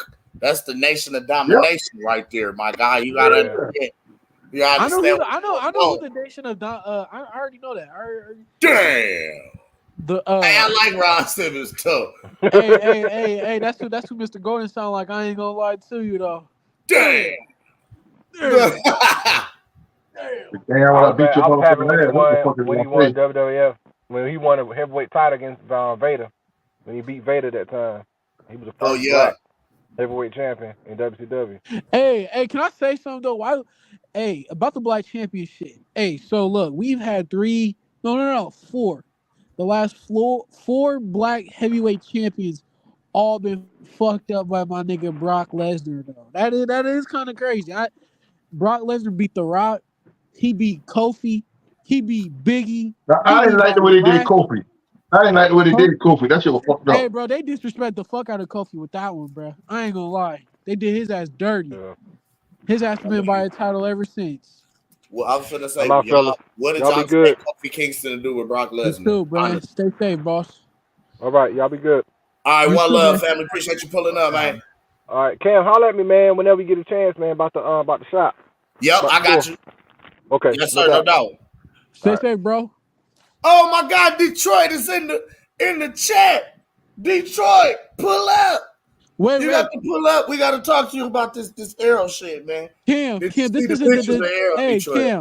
Cam, this is not the Detroit that said that Jerron Ennis was better than Terrence and Errol, right? This is not that one, right? That's exactly Oh yeah, I need his ass to the hop on. Detroit. I haven't had to talk to his ass He ever said since. Jerron Hey, Ennis is better than who? he said Then Bud. this before the fight. He said that Jerron Ennis was better than Errol Man, and they Bud. still got Buzz slander all over fucking Hey, social media now. hey, check this out. They also said this is before Errol and Bud even fought. He also said that Bud is ducking both of them, and that Errol was ducking Jerron Ennis too. I was like, what the fuck? Get out of here. Get out of here. I've been waiting for his ass to come back. Yeah. This is my thing. Like, how can they say Errol Spence and Terence Crawford is ducking a prospect? Like, that shit don't even make sense. Hey, that's like whatchamacallit? That's like fucking saying Tyson Fury's ducking Richard Torres, bruh. Like, what the hell? Get out of here. Get out of here, dude. Like Yikes! This is that's a good ass comparison. hey, for real though, like that's like getting mad at Tyson Fury and Usyk fight for Undisputed, and you getting mad because they don't fight Jared Anderson or Richard Torres, bro. That's lit. Oh, they dunky. They don't want that smoke with Big Baby Anderson, bro. They don't want that smoke. Come on, man. Hey, mind you, this is the Big Baby Anderson that went 5 rounds. That went the full distance with Charles Martin. He don't want that smoke though. They don't want that. Big baby on a cell phone with Tyson Fury. I'm talking about, I've been calling you out since 2018. Man, Come on, what? hey, That's but check this out crazy. though. There's a difference though, because you see Big Baby, he know his role. He know what he got to do. He ain't doing all that hot talking shit. That's why I like Big Baby. But when you guys got guys, but when you got guys like that's gaslighting, boosting shit, it's like, come on, bro, let's keep it a buck. You know what it is, and those That guys shit are. is crazy.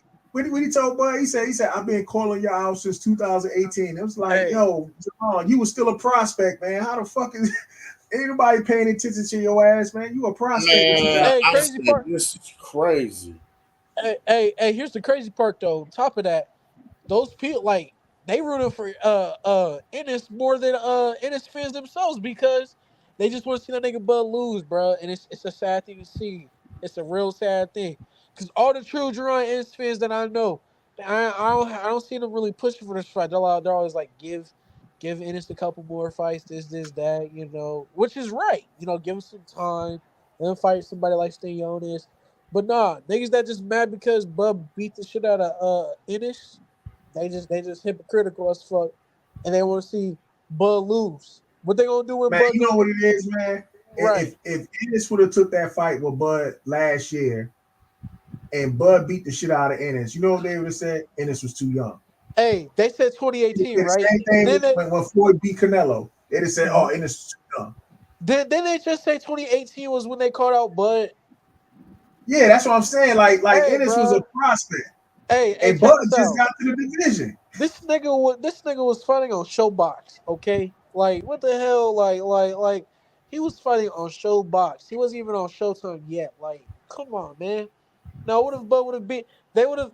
Hey, and check this out. Mind you, if this was before Errol, the whole thing would have been Bud's fighting a bunch of undefeated tomato cans. So Ennis would have been on that list. And then He fighting a bunch of young nobody. Basically, Ennis wasn't even fighting a 6-round fight at that time. He beating up on Bud, beating up on kids. Why won't he fight Errol? Yeah, right. He's a daycare provider. He beating up on kids. He a Come on now, babysitter. man. Yeah, Come on they now, gonna do all that. Yeah. Sometimes they'd have made up that Canelo excuse when Floyd Mayweather beat his ass. Hey, They check were like, "Oh, this he's out too though. young." Hey, but check this out though. Here's the thing though. Canelo had more fights than Floyd, but we ain't gonna talk about that. We ain't gonna talk about that though. We're not. We ain't. Because he don't have his O tag. Nah. So they couldn't I'm judge it. talking about when he fought Floyd, he had more fights than Floyd at that point. I know. Canelo? Yeah. Hey, they always they had the same amount of fights. Nah, he had like 2 more fights. I think Floyd had one more fight than him. That was it. When Canelo fought Floyd, Canelo had like 45, 46 fights under his belt. Floyd had one more fight than Canelo. Yeah, but they what had I'm saying, Canelo had like 40-something fights under his belt. Yeah, he did. He had 40-something fights. He had like the majority of he them had like 43, and Floyd had 44. Yeah, the majority of them shits was in like Mexico. They was all in the back room in Mexico after the donkey show. They both had the same amount of fights. They was both had at 45. They was both at 45. Yeah, he would fight right before the donkey show. They both fought. they Tim, you fucked up, bro. Why you talking about my peoples, man? Hey man, I'm saying that's what. Come on, man. They will fight right before. Why you talking about my peoples, man? They will fight right before the donkey. Come on, bro. Come on, man. What you talking about? They fight right before the donkey. He will fight right before. I'm saying Kim. Canelo will fight right before the donkey show. That's like that's like if I pad my record by going down and fighting at the 2 right before a nigga starts shooting. So wait, is Devin Haney's resume in question? Uh-oh. I love Devin Haney. And that's my guy. Okay, Devin Haney had 30 fights, right? 30 fights. Okay. That's what we saying. I mean, how many fights has he got in Mexico? Well, hold on. Devin is now a champion. Jerron Ennis. Not a champion. Hey, but Jerron Ennis. Okay, I'll say this, right? Jerron ain't shit. Jerron Ennis is an interim champion. He's they had a chance to fight for a world title and jumped into the line to go become an interim. Whereas, you know, Devin Haney is undisputed. So even if he did fight, you know, a few fights right before the donkey show in Mexico, he still fought his way up the ranks and became a world champion. To me, though, it's like became undisputed. To me, though, it's like, yo, my guy Ennis, I could low key see himself one day going up to 168, 175, stopping shit up there too one day, bro. Here's the thing, I love Ennis. Like, you know what I'm saying? Like, I do. I like Boots too. Like, to me, it's like I was talking to Kim, you know my guy Chance, the coach. We was talking like, bro, Ennis is fire as hell, man. He's quick, all that. We get at. But bro, that's the ops. You know what I'm saying? At the end of the day, we you know, and Ennis is not ready for that. He's not. So Ennis will go from fighting guys like what's his name? Who was the Villa, who started out at 135 and just jumped all the way up to 147. He'll go from fighting guys like that to one fight fighting Bud. And who knows how that shit will do on his career mentally if he gets his ass beat by Bud. What will we say? His shit could go down the drain. And then, you know, it'll be one of those things because you will get those fighters, those young fighters, they get those big fights too young and then they get mentally fucked with. And then their career is just not the same. It's not on the same trajectory that it once was on. You know what I'm saying? It happened to Tiafimo before he beat Josh Taylor. His shit was like going down. I was like, oh, you know. So you got a solid point.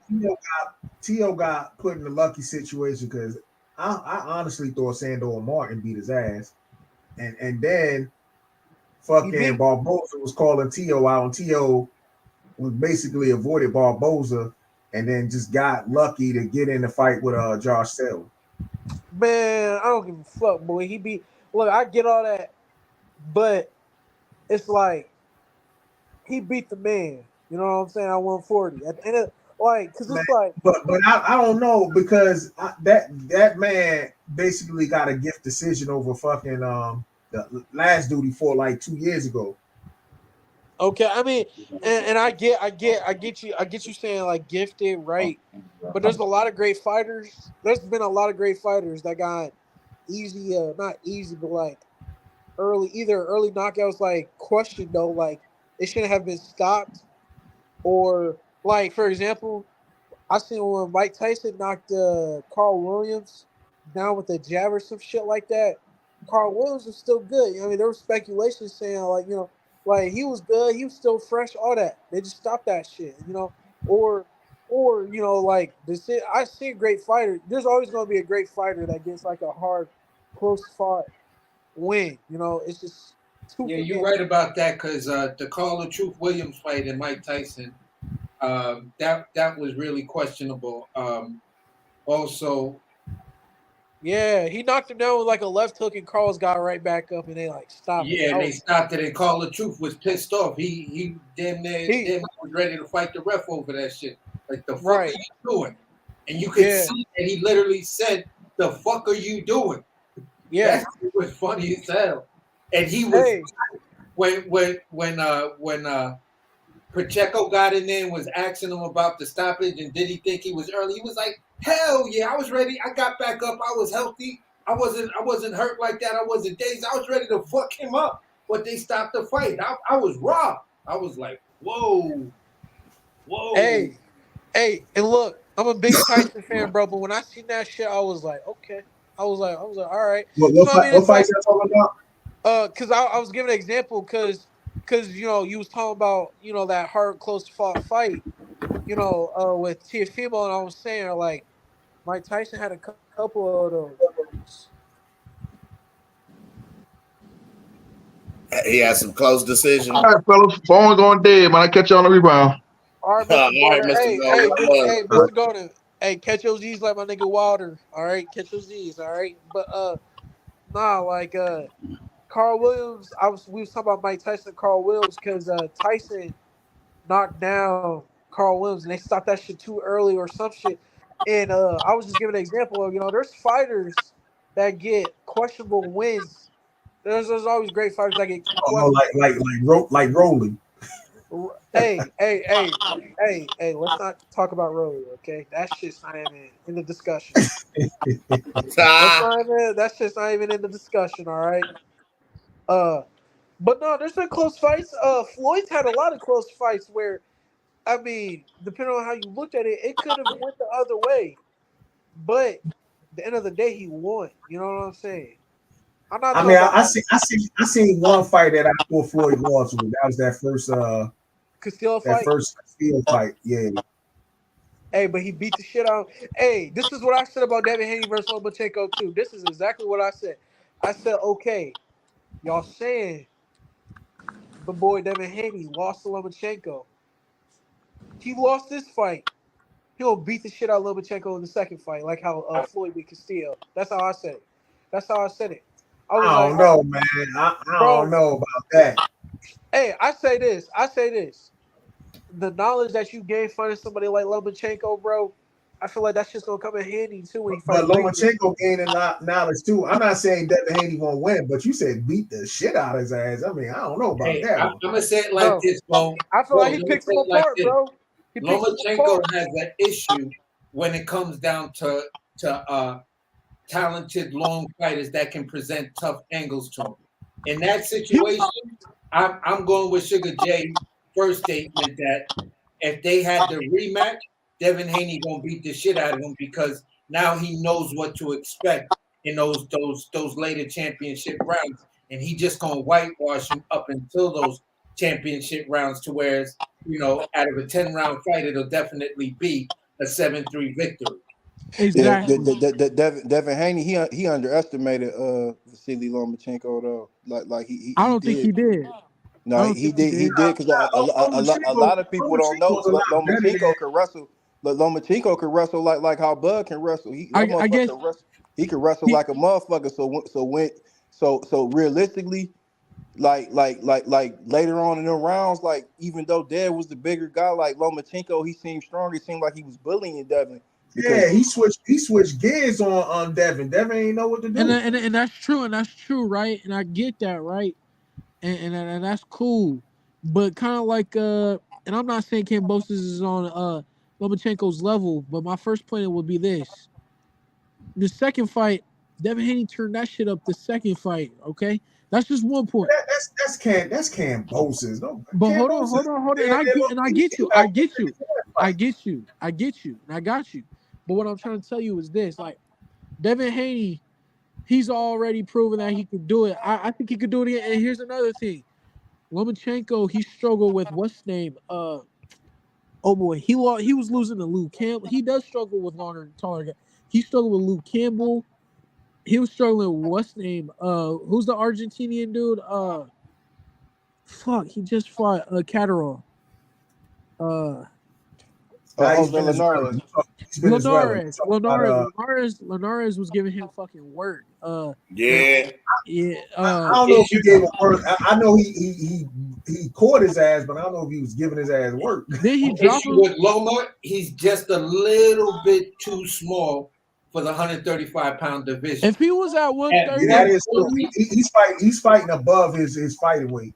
Exactly, and that's why I'm actually gonna say, I'm still gonna rock with what Sugar Jay just said about him really turning it up on Loma in the second fight, because then looking at it in the second fight, he would know what to expect. You But feel see, what I I'm don't know, man, because Loma has a high ring IQ. Yeah. So does Devin though. Even though Dev is young, he still has a high ring IQ for such a young fighter. And No, that I could see what you and Sugar J saying, because I say the same thing. AC and Sugar J. I feel like for Dev to even be in there and compete with Lomachenko, somebody with his type of experience at that level shows where his ring IQ is, and it had to exceed after that. But he not. But it's just at that weight, I don't think he can't do nothing at 135 anymore. He definitely can't beat Shakur at 135. No. My only thing is like few years ago, Dev was like, "Oh, Loma ducked me." Just imagine if they'd have fought the time when he accused Loma of ducking him. Loma would have schooled the shit out of him. Hey, but hold on though. I disagree with that because Back in like 2019, you don't think because I don't think Dev body had fully outgrew 135. I think he was still kind of fresh, like his Dev was still he wasn't getting knockouts. You feel what I'm saying? Because I got to think when he fought Moran, when he got knocked out of the of the year, and then he stopped the Russian guy in like the fifth or sixth round. But he still had a little pop to his punch. Then He he knocked was out moving. Santagio. Yeah. He was a little more athletic. You could tell like around that JoJo Diaz fight, maybe even that Linares fight that it might have been time for him to leave 135 and move up. Yeah, and I agree. Like, and I say this because I like Lomachenko. I really do. If his ass was at 130, I think he beats Oshaki. He beats all them dudes down at 130. Now 135. All day. I agree with that all day. Loma drops down to 130. That motherfucker's a problem for Hey, if he all of really them. wants to be And if you undisputed, talking about Inoue coming up to 130, that is the fight to see. Loma versus Inoue at Lomachenko beats the 130. shit out of. I'm sorry. No, Anyway, he's look. stopping Lomachenko. Hey, hell no. in a Hell way, no. hey, look, Get the fuck out of here. in a way, the truth, man. He is, man. Hey, okay. Yo, Hey, hold on. I'm a I big got the fan. decision. I'm a big fan of anyway, man. But I don't see him stopping no Lomachenko, bro. I think he's gonna get Loma out of This there, is where I man. got this shit in I the don't book. know. I don't know I at got 130. I'm 50-50 on that fight. Hey, see, hold At on. 130, I don't know. Hey, check this out, right? Check this out. This is why I have issues, because this is the same shit we was talking about Canelo 3-4 years ago. Niggas was always like, oh, Canelo could go up to heavyweight if you want. Like, this is where you gotta stop that shit. Because look, in a way, he's at 122, right? 122? Am I not mistaken? Where Stephen Fuller and all them are? Okay, I feel like in a way might run into somebody at 126 with all them guys up there. I feel like in a way, Robeisy bro, Ramirez. you got Robeisy. dude. That's just you. If you just name the contenders that they got, you got Brendan Figueroa, right? You got guys like that. I feel like they'll fuck with Inoue. They'll give him some good work. And then you got Lara, you got Leewood, you got what's his name? You He'll got fuck Leewood up, man. you He'll got beat the shit out Benito of Leewood. Lopez. You got Benito Lopez, the dude that's under Coach K. You got too many guys. You got guys like Warrington and shit like that. There's too many So for him to go to 130 and just be like, I can stop Lomachenko, bro. I don't know if you can get past 126. I don't know, man. I like Inoue. I do. But let's not forget the man's 30. You know what I'm saying? Canelo, I remember when Canelo was like moving up and down in weight, a lot of people was always like, oh, Canelo could go up to cruiserweight and heavyweight. He was sparring Frank Sanchez, and then it was trying to put some hype behind that shit, saying Canelo could be a heavyweight champion and shit like that. I was like, all right, bro. But you got to remember, going Canelo was moving up, but he was being strategic. So when he fought Kovalev went life and death with fucking Anthony Yarde, and 2 months later he's back in the ring with Canelo. Can I ask you a question though? For Canelo, right? No matter how strategic you want to be, there's no fucking way he was gonna beat the heavyweight champion of the world. And people were really thinking about that. So no matter how strategic you was gonna be with that, he was not beating Anthony Joshua by a long shot.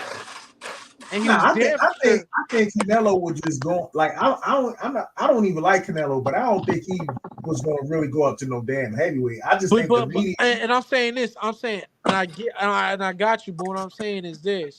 That's how people was painting the picture when he stopped Kovalev. They was like, oh, he could go up to cruiserweight, heavyweight. You know, limiting their fantasies.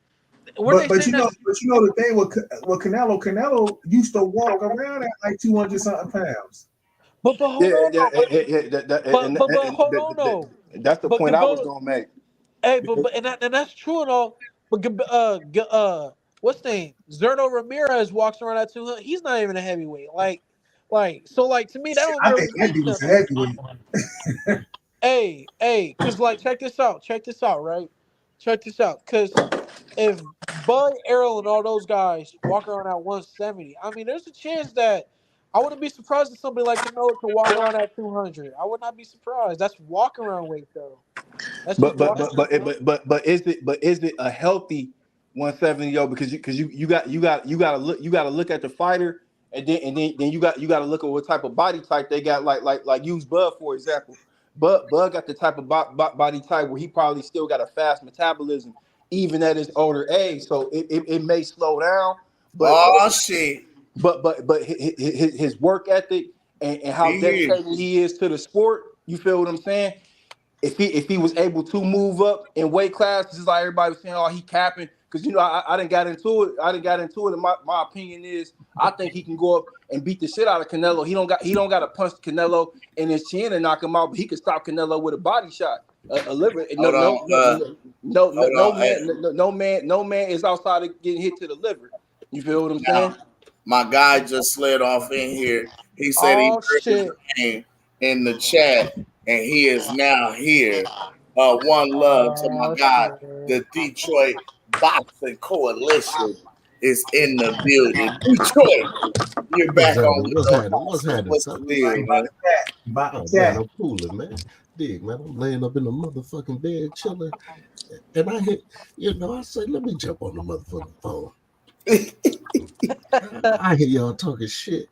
And my man say, hold on, where that nigga at? Tell him pull up. Is. Hey, nigga, what's happening? What's happening, nigga? Hey, Detroit is here. You still think Bud and Errol was ducking Ennis? You still think that? Nigga, I am still rocking with boots. Yes. I said boot will fuck over both of them. You are tripping, man. You tripping. Hey, I'm standing on my word. Like I I told you. I like that. I thought Earl would do something. My nigga got embarrassed. He didn't do shit. He didn't do shit. Is that the new play? Like, since y'all thought Errol Spence was going to win, and after Errol Spence got his ass beat, now it's Ennis? Hold on. Hey, you heard my man what he said about me before I came up, right? Yeah. I've been saying that.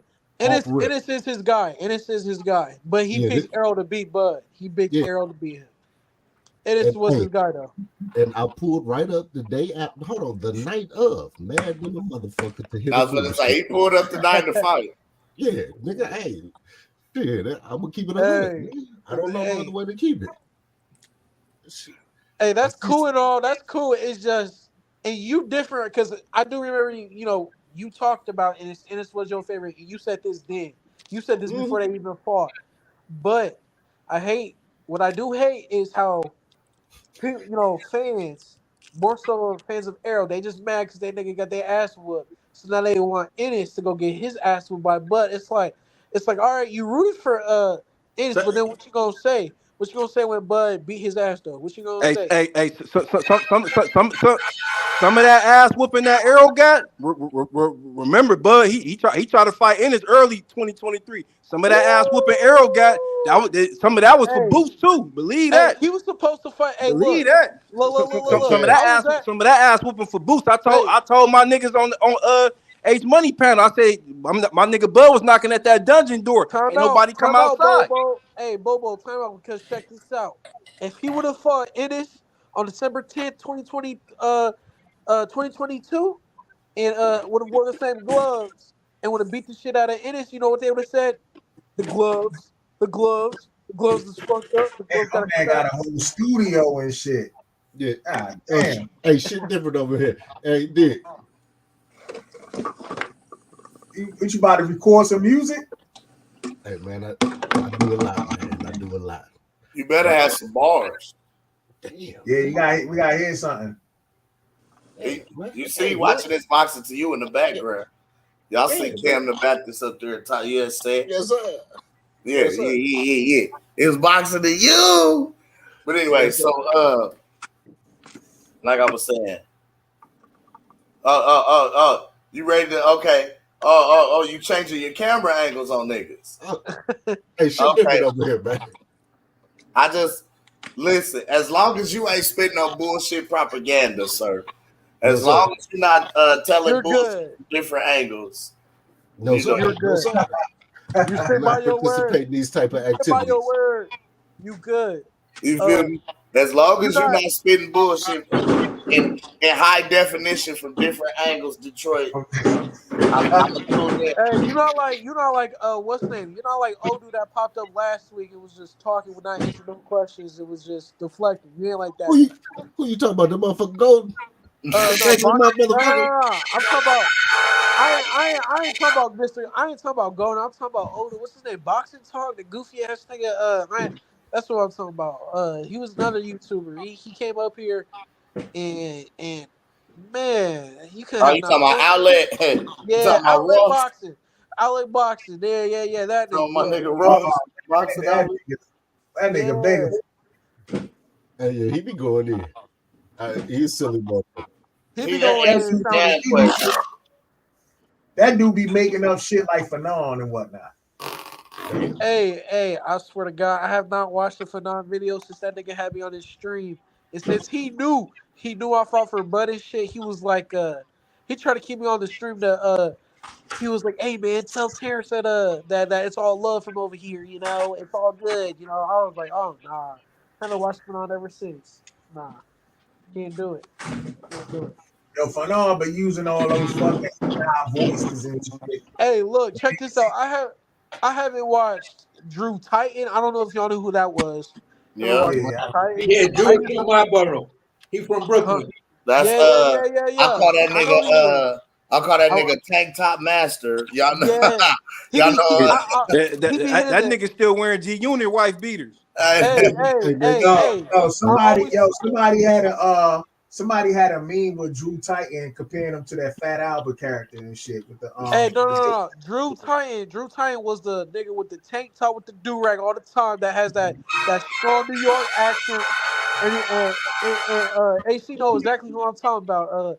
I used to watch him. I haven't watched him in the LDVC in like 2 years, but his Timbs ain't official though. His Timbs don't have That nigga a little Duval looking ass nigga ain't. Hey, I be seeing him. Don't that nigga be the he be the dude that be hitting the jump ropes and shit and all that. I know exactly. Yeah. Drew from Brooklyn. He was a cop or some shit. Blue blood from Hempstead. He lived not too far from my homie. You feel what I'm saying? My homie, I went out there to go check him. He was like, yeah, the nigga Blue Blood lived right there. You feel what I'm saying? AC. You be boxing them niggas, you be like, ooh, what you Nah, doing? man, niggas won't. They don't like where Drew live at. Yeah. It's not really the hood like that. Oh, he don't live out there? No, he lives out here, but there's certain parts of Brooklyn that they done gentrified a lot of shit. Highly Brooklyn is so big. There's certain parts. I get what you're saying. I get. You feel what I'm saying? Like I Hold on, live in Bed-Stuy. Bed-Stuy is heavily gentrified, but there's always those moments that let you know you in Bed-Stuy. So don't drop your guard like that. Where Drew live at, you can drop your guard like that. You feel what I'm saying? I would say fucking Bed-Stuy. Like my grandma passed a few years ago. I'm in Bed-Stuy. Fucking now you see fucking white crackheads up in and shit. Yeah, that's what I'm talking about. And every once in a while, because I don't live too far. I don't live too far from Roosevelt. You feel what I'm saying? The PJs out here. So every once in a while or all summer long, Roosevelt lets you know that you still in Brooklyn. Right. Hold on, man. I got to ask, man, for the brother that was saying this. You talking about a damn near 50-year-old man with kids. Do you want him to reside in the hood where it goes down at? Or should a motherfucker be trying to get up out of there, man? No, I'm going to say it like this. No, not you. Not you, the other cat. Who, me? Shit, I don't know. I think it's the brother up top of you. No, yeah, that's me. That's me. What I'm saying is this: when I was going, I'm getting all my information together, right? Right. You cannot complain about there is no money in the hood when you have all of these Jewish people and Chinese people, and I'm not being racist. You have all these Jewish people and Chinese people that bought up all of these abandoned lots and abandoned shits and now making these condominium style buildings. Now, what I'm saying is this. Me personally, I don't want my kids to grow up in a neighborhood where they've never experienced life. Just because you live in a super suburban neighborhood doesn't mean you get the opportunities to experience life, because the minute you travel over here, you get that scary look in your face, and this is where you become food for somebody. But if you live in a hood, but you carry yourself a certain way, you don't get caught in a mix like that. But if you put yourself in a mix, then you're in a mix like that. So you can grow up in a hood, make plenty of money and shit like that, and have a very productive life, go to an Ivy League school. You feel what I'm saying? Get a scholarship to it, because that's what happened to me. I went to Hofstra University, and you could look at Hofstra University, and that school is an Ivy League school. You feel what I'm saying? So I went to an Ivy League school off of a scholarship because I kept a high GPA. But I was still on the block smoking weed with every nigga that I knew that sold crack. But that don't mean I was on the block selling crack. You feel what I'm saying? So I got to experience both sides of the coin, that which is hood and that which is rich, and then that which is highly educated. So this is where my perspective comes from, and the fact that I'm so grounded no matter how much money I make. So at the end of the day, bro, it's not where you live, it's how you carry yourself. So even though, all my kids have grown up in Brooklyn in hood areas, my son grew up in Brownsville. You feel what I'm saying? My daughter, my second oldest daughter, grew up over on Herkimer in Brooklyn and shit like that. Oh shit, my father, my grandma on my father's side lived on Herkimer. Yeah. So you feel right what by the train station. my youngest daughter, she's over there on Church Avenue. You feel what I'm saying? So at the end of the day, it doesn't like, I'm just a person that would rather my kids be able to see everything and understand what life is really about. Like there are certain people you just can't fuck with. And if you don't know these type of people, you'll get yourself caught in the mix and or taken out of here at a young age because you just didn't know no better. So that's all I'm saying. You feel what? Now, do I want them to live? Now, here's the question. The hood is the hood, but the hood is not a drug-infested area. Do I want my kids to live in a crackhead-infested building or some shit? Hell motherfucking no. You feel what I'm saying? Because them niggas are, you leave an open window, you in the middle of the night, you find some crackhead. Like go in your shit. Like when I lived in Crown Heights, that shit was fucking rough, man. Yeah. So I can attest to that because I lived in Crown Heights for a minute and I hated it over there. I was like, these niggas shoot reckless. They don't, they have no morals or scruples on just running up on the dude. If you're gonna pop his wig or put two in him, you run right up on that dude. You don't duck behind a car and just fire reckless like that, because then you always gonna hit an innocent bystander. You feel what I'm saying? So at the end of the day, it's a give and take. It's 50-50. I teach my kids how to carry themselves in the street, what to look out for, and when they with me, they see how I get down. They see when we walk on certain corners, dudes just like, yo, murder, what's really good, my nigga, and they see me giving dap and everything, and it's like, yeah, I got to keep it moving. I got the little ones with me. You feel what I'm saying? I know what y'all doing, but I don't want them boys to come up here on some Task Force Tuesday or Thursday shit and think I'm involved in something and I got my little ones with me. I'll see y'all when I'm dolly. You feel what I'm saying? So it's just shit like that, bro. And at the end of the day, it's all in how you carry yourself and how you discipline your kids to let them know what's really going on. So you could live in I don't have a problem, because I did grow up in a highly affluent neighborhood in Long Island when I moved to Long Island with my aunt for a minute. You feel what I'm saying? Because I started to go in the wrong direction. Pops moved me to Westbury, Long Island and shit like that. We living in the most affluent part, close to Old Westbury, and at the end of the day, I was just like, wow, there's really fucking hedges out this bitch and a lawn. You feel what I'm saying? Family got a motherfucking landscapers coming through to mow the grass and trim the hedges and shit like that. That shit was culture shock for me. So, you know, I get to experience all different sides of the coins, and at the end of the day, I just made the conscious decision to say, listen, we right here. This is a beautiful building. This is a beautiful brownstone we live in. Why the fuck is we moving? And nowadays, this same neighborhood, you know, this same brownstone is worth millions and millions of dollars. You feel what I'm saying? Because of what came into the neighborhood. So that's all I'm saying, bro. I get where you coming from, Detroit, and there's nothing wrong with you said. It's the proper question to ask and shit like that. But it all just depends on the individual and how you carry yourself. That's all.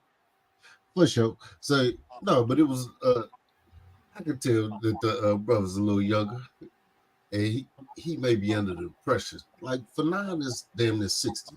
No. I never said nothing about that. That's not what I didn't say anything about that. No, when you said he was saying the Blue Bloods stay down the street from his partner, and Drew from Brooklyn. I thought he was from the Bronx, but same shit. No, all I said was, no, that's not what I said. I said, oh, do you see them? He said, no, they live around the way. I didn't say anything like that. Oh, all right.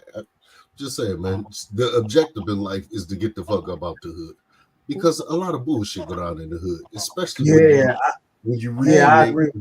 I agree 100%. And do better. But you know, the hood is the hood, and we all love that motherfucker. Ain't no place like it. But shit, you know what it is.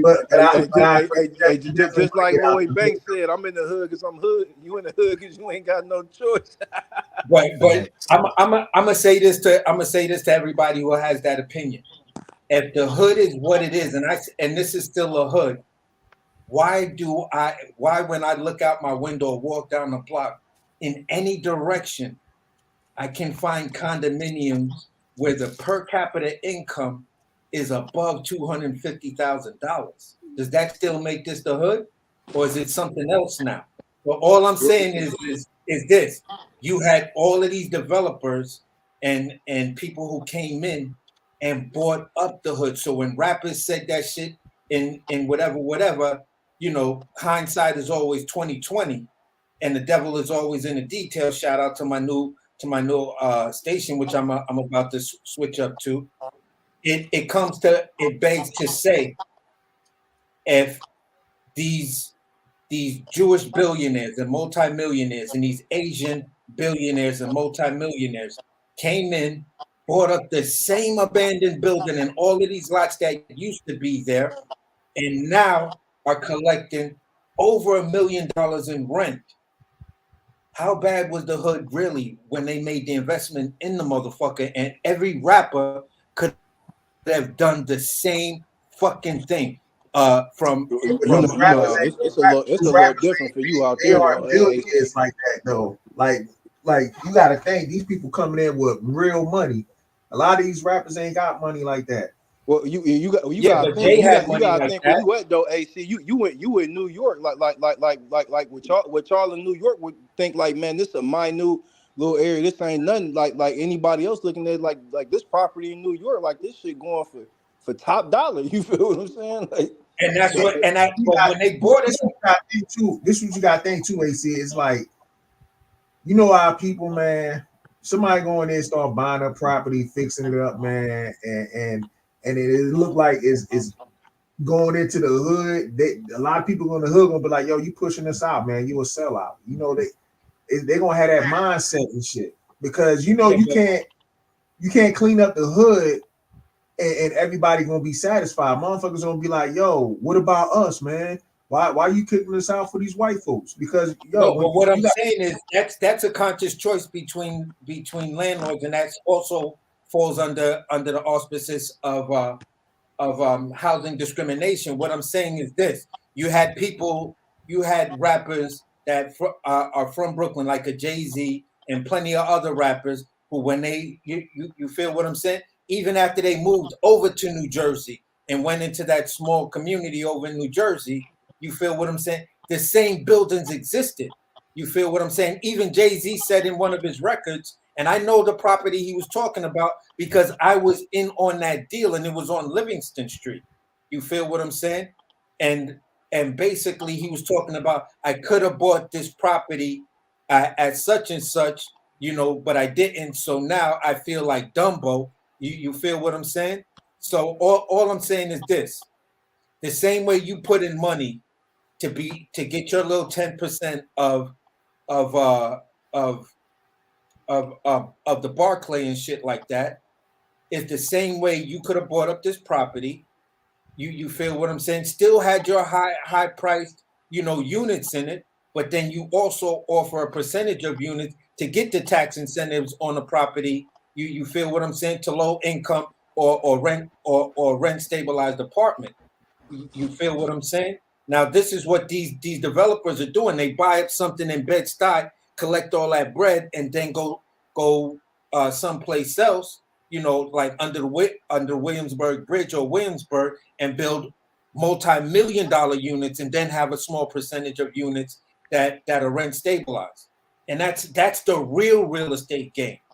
But what I'm saying is you claiming that you got all of this money, and what you rather do is buy alcohol and have, this is the Ciroc, this is the Diddy Ciroc, and everybody in the hood is running around saying, I be drinking that Diddy Ciroc shit.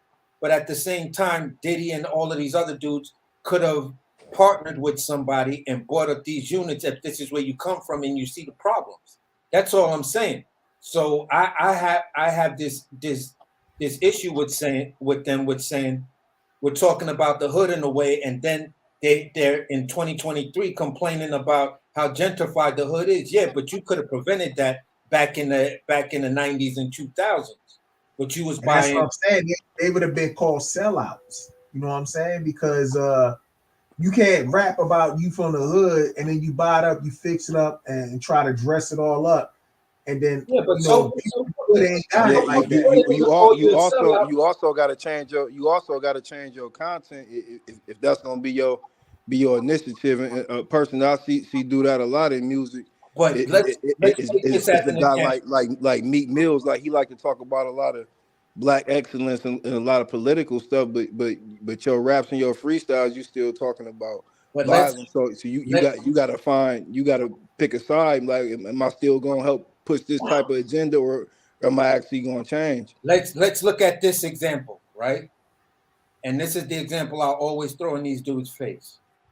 Let's look at the Master P example. He bought up damn near every fucked up gas station or paid them out in his hood and along a stretch of highway. You feel what I'm saying? So when you do something like that, you can effectively bring down the gas, but you're also bringing in capital to the hood or whatever, and you can now become an investor and a developer. It's all about how you maneuver. Now, Jay-Z always wants to talk about, you know, in the blueprint, I'm giving y'all information and yada yada yada and this and that. All I'm saying is this: you can still rap about the hood. You can still rap about where you came from, but now that book or that story you telling has a happily ever after ending. It doesn't have to end with now the hood is basically owned, you know, by you can't go to a corner store that used to be a Spanish store, now it's an Arab deli. You feel what I'm saying? Who's not selling nothing in the hood. He doesn't do anything to contribute to the hood. You feel what I'm saying?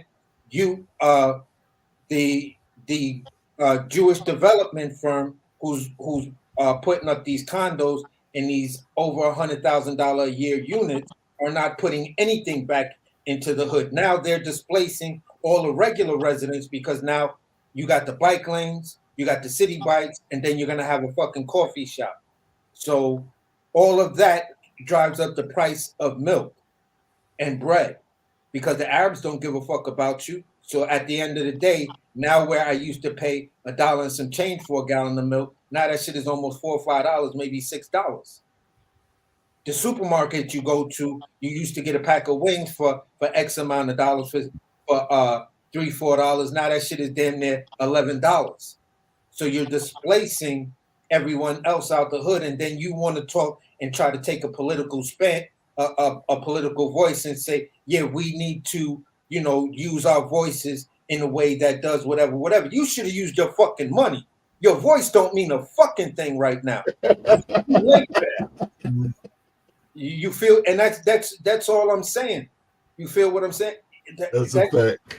So it's basically like, look, I don't want to hear you sit there on some BET or Degrio show and we breaking it down with the kings of the division and we got to use our voice to empower our people. Nigga, shut the fuck up. I don't even want to hear you. I'm about to turn the channel because you talking that fuckboy shit. The opportunity was during the 80s and 90s when y'all niggas was caking hand over fist type money with selling albums. Your album is going diamond and platinum within 3 fucking days, 72 hours. You done sold over 1 million fucking units. And now you want to tell me about your voice and empowering something when everybody else bought it up already? And then you in your same songs, you talking about you disrespecting the people who are left in the hood. Yeah, these are your aunts. These are your cousins. These are your homies and these are the motherfuckers who bought your albums religiously. Cause they was like, yeah, this I grew up with this nigga. This nigga's my man. Yo, and now you talking about you stuck someplace. Like, bro, shut that stupid shit up, man. Don't nobody really want to hear that right now because if I'm gonna call a nigga a sellout, I'm gonna call you a sellout for what you doing right now, not the fact that you bought the building, not the fact that I could ride one of my bikes. You feel what I'm saying, on my motorcycle down Marcus Garvey, and I could look at Jay owned this building, he owned that building. Yo, I know for a fact. Yo, if you come with me, I'll show you this big ass luxury joint that Jay bought, and yada yada yada, this and that, and be like, yeah, that's why I respect this dude because he really did it like that. AC, what was the name? You said Marcus what? Marcus Garvey. Marcus Garvey. Oh, okay. I'm just keep going. My bad. You feel what I'm saying now? Yeah, I just think when it comes to with hip hop music, you gotta think your fans who really supporting a lot of cats from the hood, and then you start buying up property, and like I said, and these motherfuckers can't afford it, then they gonna be looking at you like, yo, you done side with the man. You know what I'm saying? Because that's the whole problem with the hood. It's like, yeah, you want to get your bread, you want to look out for the cats in your hood, but that shit don't work, man. That's why like a lot of people, man, that they go entertainment, like especially in sports, a lot of cats in the hood be like, yo, man, we want to see you make it, man. Just yeah, but look at what LeBron did. LeBron brought up old buildings and turned them shits into charter joints in the hood. Bud Crawford opened B&B in the middle of the hood. So you feel but you talking about, but boxing is really more hood like, you know what I'm saying? Like motherfuckers got to come from the, I ain't gonna say everybody, but mainly a lot of people. It gives you the persona of who you are. I get it, but it's the same. If you look at the persona that's supposed to be presented, I came from the mud, and even in hip hop, you find legitimacy in saying that I came from the mud. A perfect example when you look at when you look at Biggie Smalls versus a Rick Ross. Rick Ross was a CEO. That kind of fucked up the whole beginning of who he was, and then he took someone else's persona. You feel what I'm saying? Biggie Smalls took his persona from the 1970s movies with the actor who played the big gangster nigga. You feel what I'm saying? AKA Biggie Smalls with Sidney Poitier and Bill Cosby in them. You feel what I'm saying? So that was like an iconic comedy movie with 2 iconic black stars. Rick Ross took his from an iconic street dude, the real Ricky Ross. You feel what I'm saying? But because people found out that you were a CEO in prison,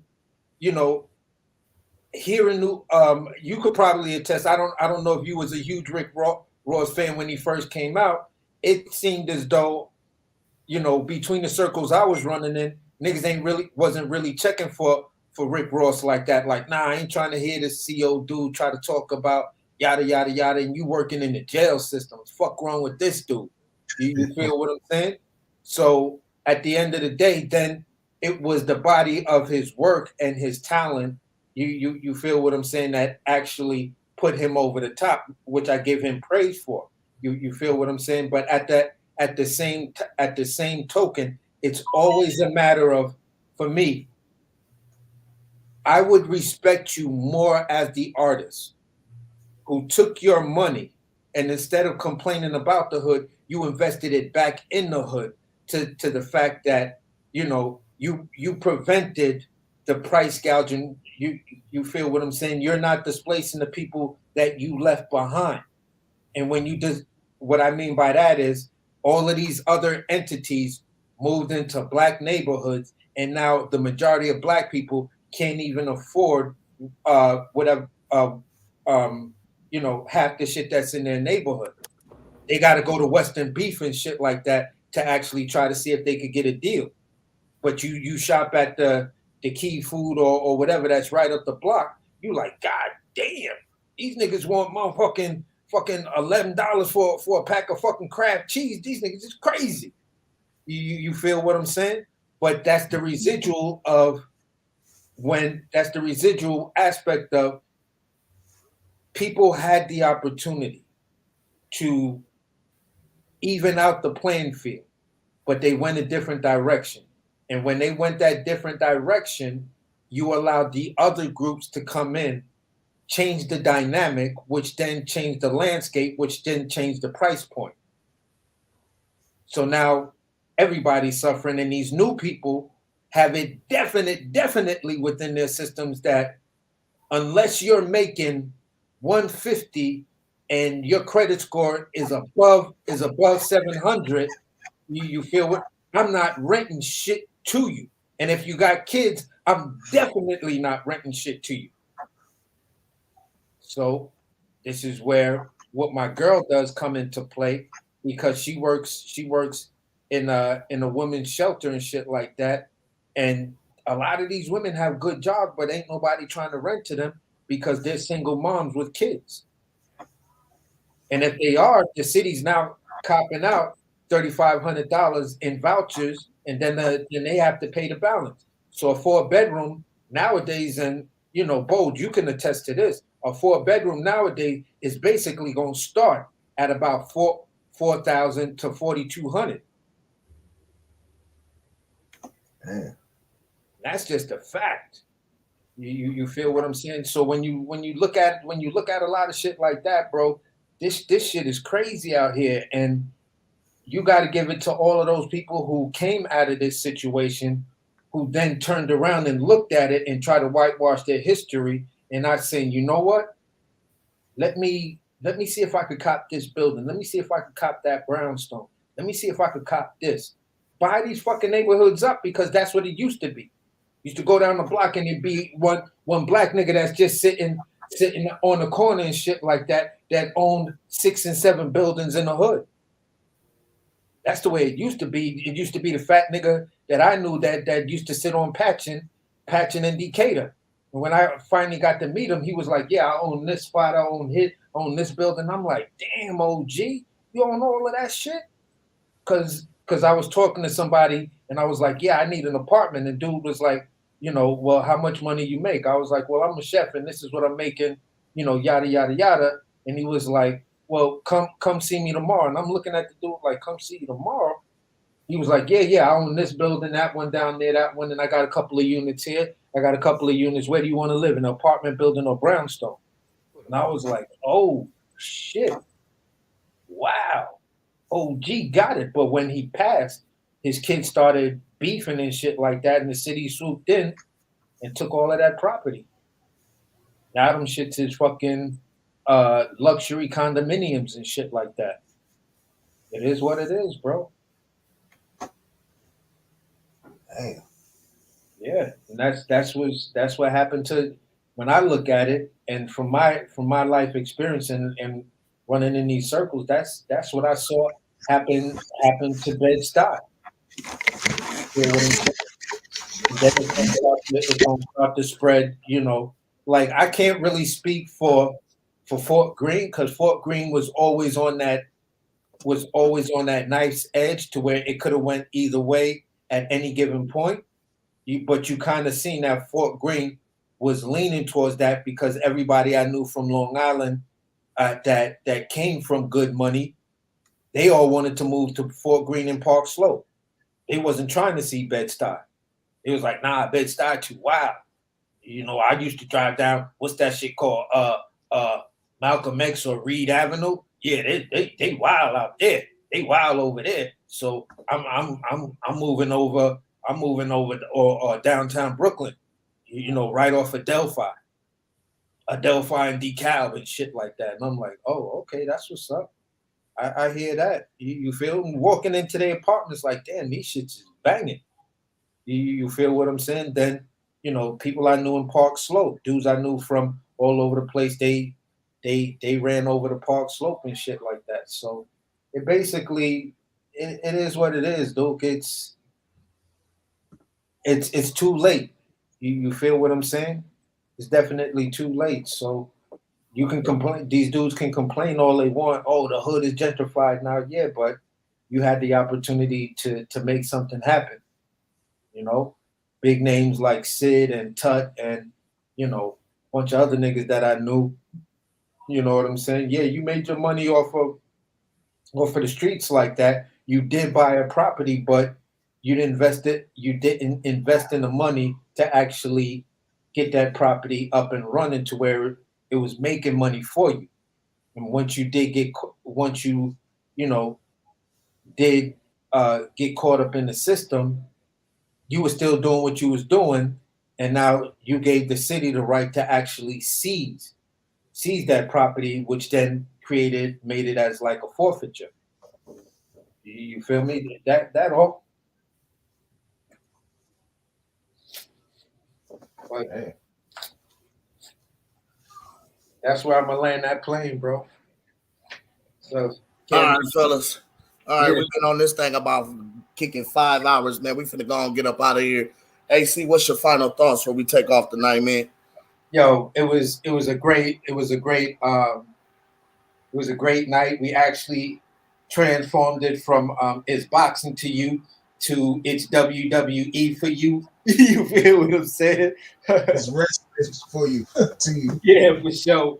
But you know, at the end of the day, it's always a pleasure to end the night on, you know, dropping the little jewels and shit like that and let people really understand what the fuck really going on out here. So that's where I'm gonna land that plane. Y'all have a great night, man. Bold is Yes, all. sir. One love to you, AC. Bold and understanding going out to you, my guy. What's your final thoughts when we get up out of here? Yo, it's very, very interesting topic, man. That shit was on fire, man. With the wrestling, the boxing and shit, man. The icons. That shit was real nice, man. Yeah, I enjoyed that. I did. I enjoyed that. Shit, everybody's coming in on that shit, bro. Hey, listen, man, the passion. Cats was, no. Ain't no way. Fuck that. No. Hell yeah. I appreciate that, man. I appreciate it for sure. But yeah, appreciate you having me on, man. Definitely catch y'all on the next one, man. Salute. Yes, sir. One love to you, man. Appreciate you coming through. And with that being said, ladies and gentlemen, it's your main man, Cam the Baptist. We about to get ready to head up out this thing for Pastor Gooch and Sugar J. Look, they done bounced and left me in the ring. They just Gooch supposed to be, I'm coming back. I'm leaving in 20 minutes. I'll be right back. That nigga ain't been back since. That's crazy, man. But anyway, main man Cam the Baptist. I'm finna get ready to get out of here anyway. It's Friday night. I'm finna run the streets. So yeah, you know, I got my haircut, shit. Got the waves out, shit. Yeah, shit. Got the waves busting, shit. You know what I'm saying? You know, waves busting, you know what I'm saying? Got the beard shaved up, you know what I'm saying? We gonna go ahead and hit the streets, you know what I'm saying? You know, get up out here. Y'all see them things buzzing, boy. That's make you seasick. That boy make you seasick, boy. Yeah, man. So I'm gonna go on run the streets, get up out of here. To the streets, Batman. One love to everybody that tuned in today. Make sure you hit the like and subscribe. Hit the share button. Tell folks it's going down out here in Omaha, man. The apostles are in the building to layeth the hands and spread the good news of boxing. Have you heard the good news, brothers and sisters? Once again, I am Cam Edwards, the co-host that be doing the most, Cam the Baptist. Y'all know what time it is, man. Booty Swing is available on all streaming platforms. Sick and Tired is available on all streaming platforms. Just dropped a new single that I'm featured in called Cray Cray with my boy Reese Beast, my nigga, my guy, Rebo. You know what I'm saying? That's on all streaming platforms. Man, y'all gotta tap in with us, man. The apostles, we out here, man. Try to be everywhere like air, man. But yeah, one love to y'all, man. Appreciate y'all coming through. With that being said, Gooch, I'm out. Peace. And with that being said, one love. I'm out this thing. Time to hit y'all with the hottest intro and outro in the mother game. You feel me? I'm out this thing, man. We gone. Toes. Peace.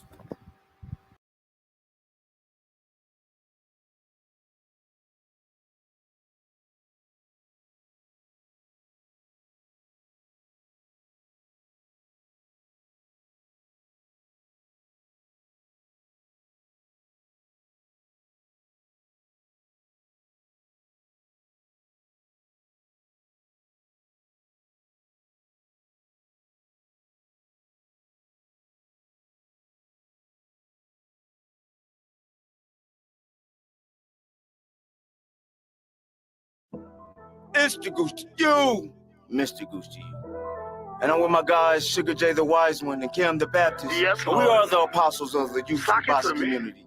And we're bringing It's Boxing to You. It's the apostles and we come to lay of hands. Half step, weave the jab, uppercut, pick up your mans. It's Pastor Gucci Cam, Sugar J the Wise Man. We bring them to the light, make these haters understand. Northside is where I stand, Nebraska, that's the land. We cancels out the jab from a southpaw stance. We beat the competition, knock it out with either hand. And we drop the link, so come and kick it with your fam. And we drop receipts, so keep your sources on hand. If you can't confirm that this facts, you spread propaganda. Make sure you hit the like when you subscribe to the channel. One love to the playback gang and the panel. It's boxing to you. It's boxing to you. It's boxing to you. It's boxing to you. It's boxing to you. Represent the 402. Being Team Crawford, that's what we do. It's boxing to you. It's boxing to you. It's boxing to you. It's boxing to you. What it do? Represent that 402. Team Crawford, BNB, yeah, that's what we do. Y'all know who it is. It's the Goose to you, Mr. Goose to you. They said we weren't gonna do it, Cam. They said we weren't gonna last in this bitch, but we here. The apostles of the YouTube boxing community. We laying hands on their ass. Y'all see what it is. We got young Sugar J, the switch hitter from BNB, coming out 2023. One love. Y'all know what it is, but y'all gonna see what it is. Mr. Gucci, you, Kim the Baptist, Sugar J the Wise One, we are the apostles of the YouTube boxing community.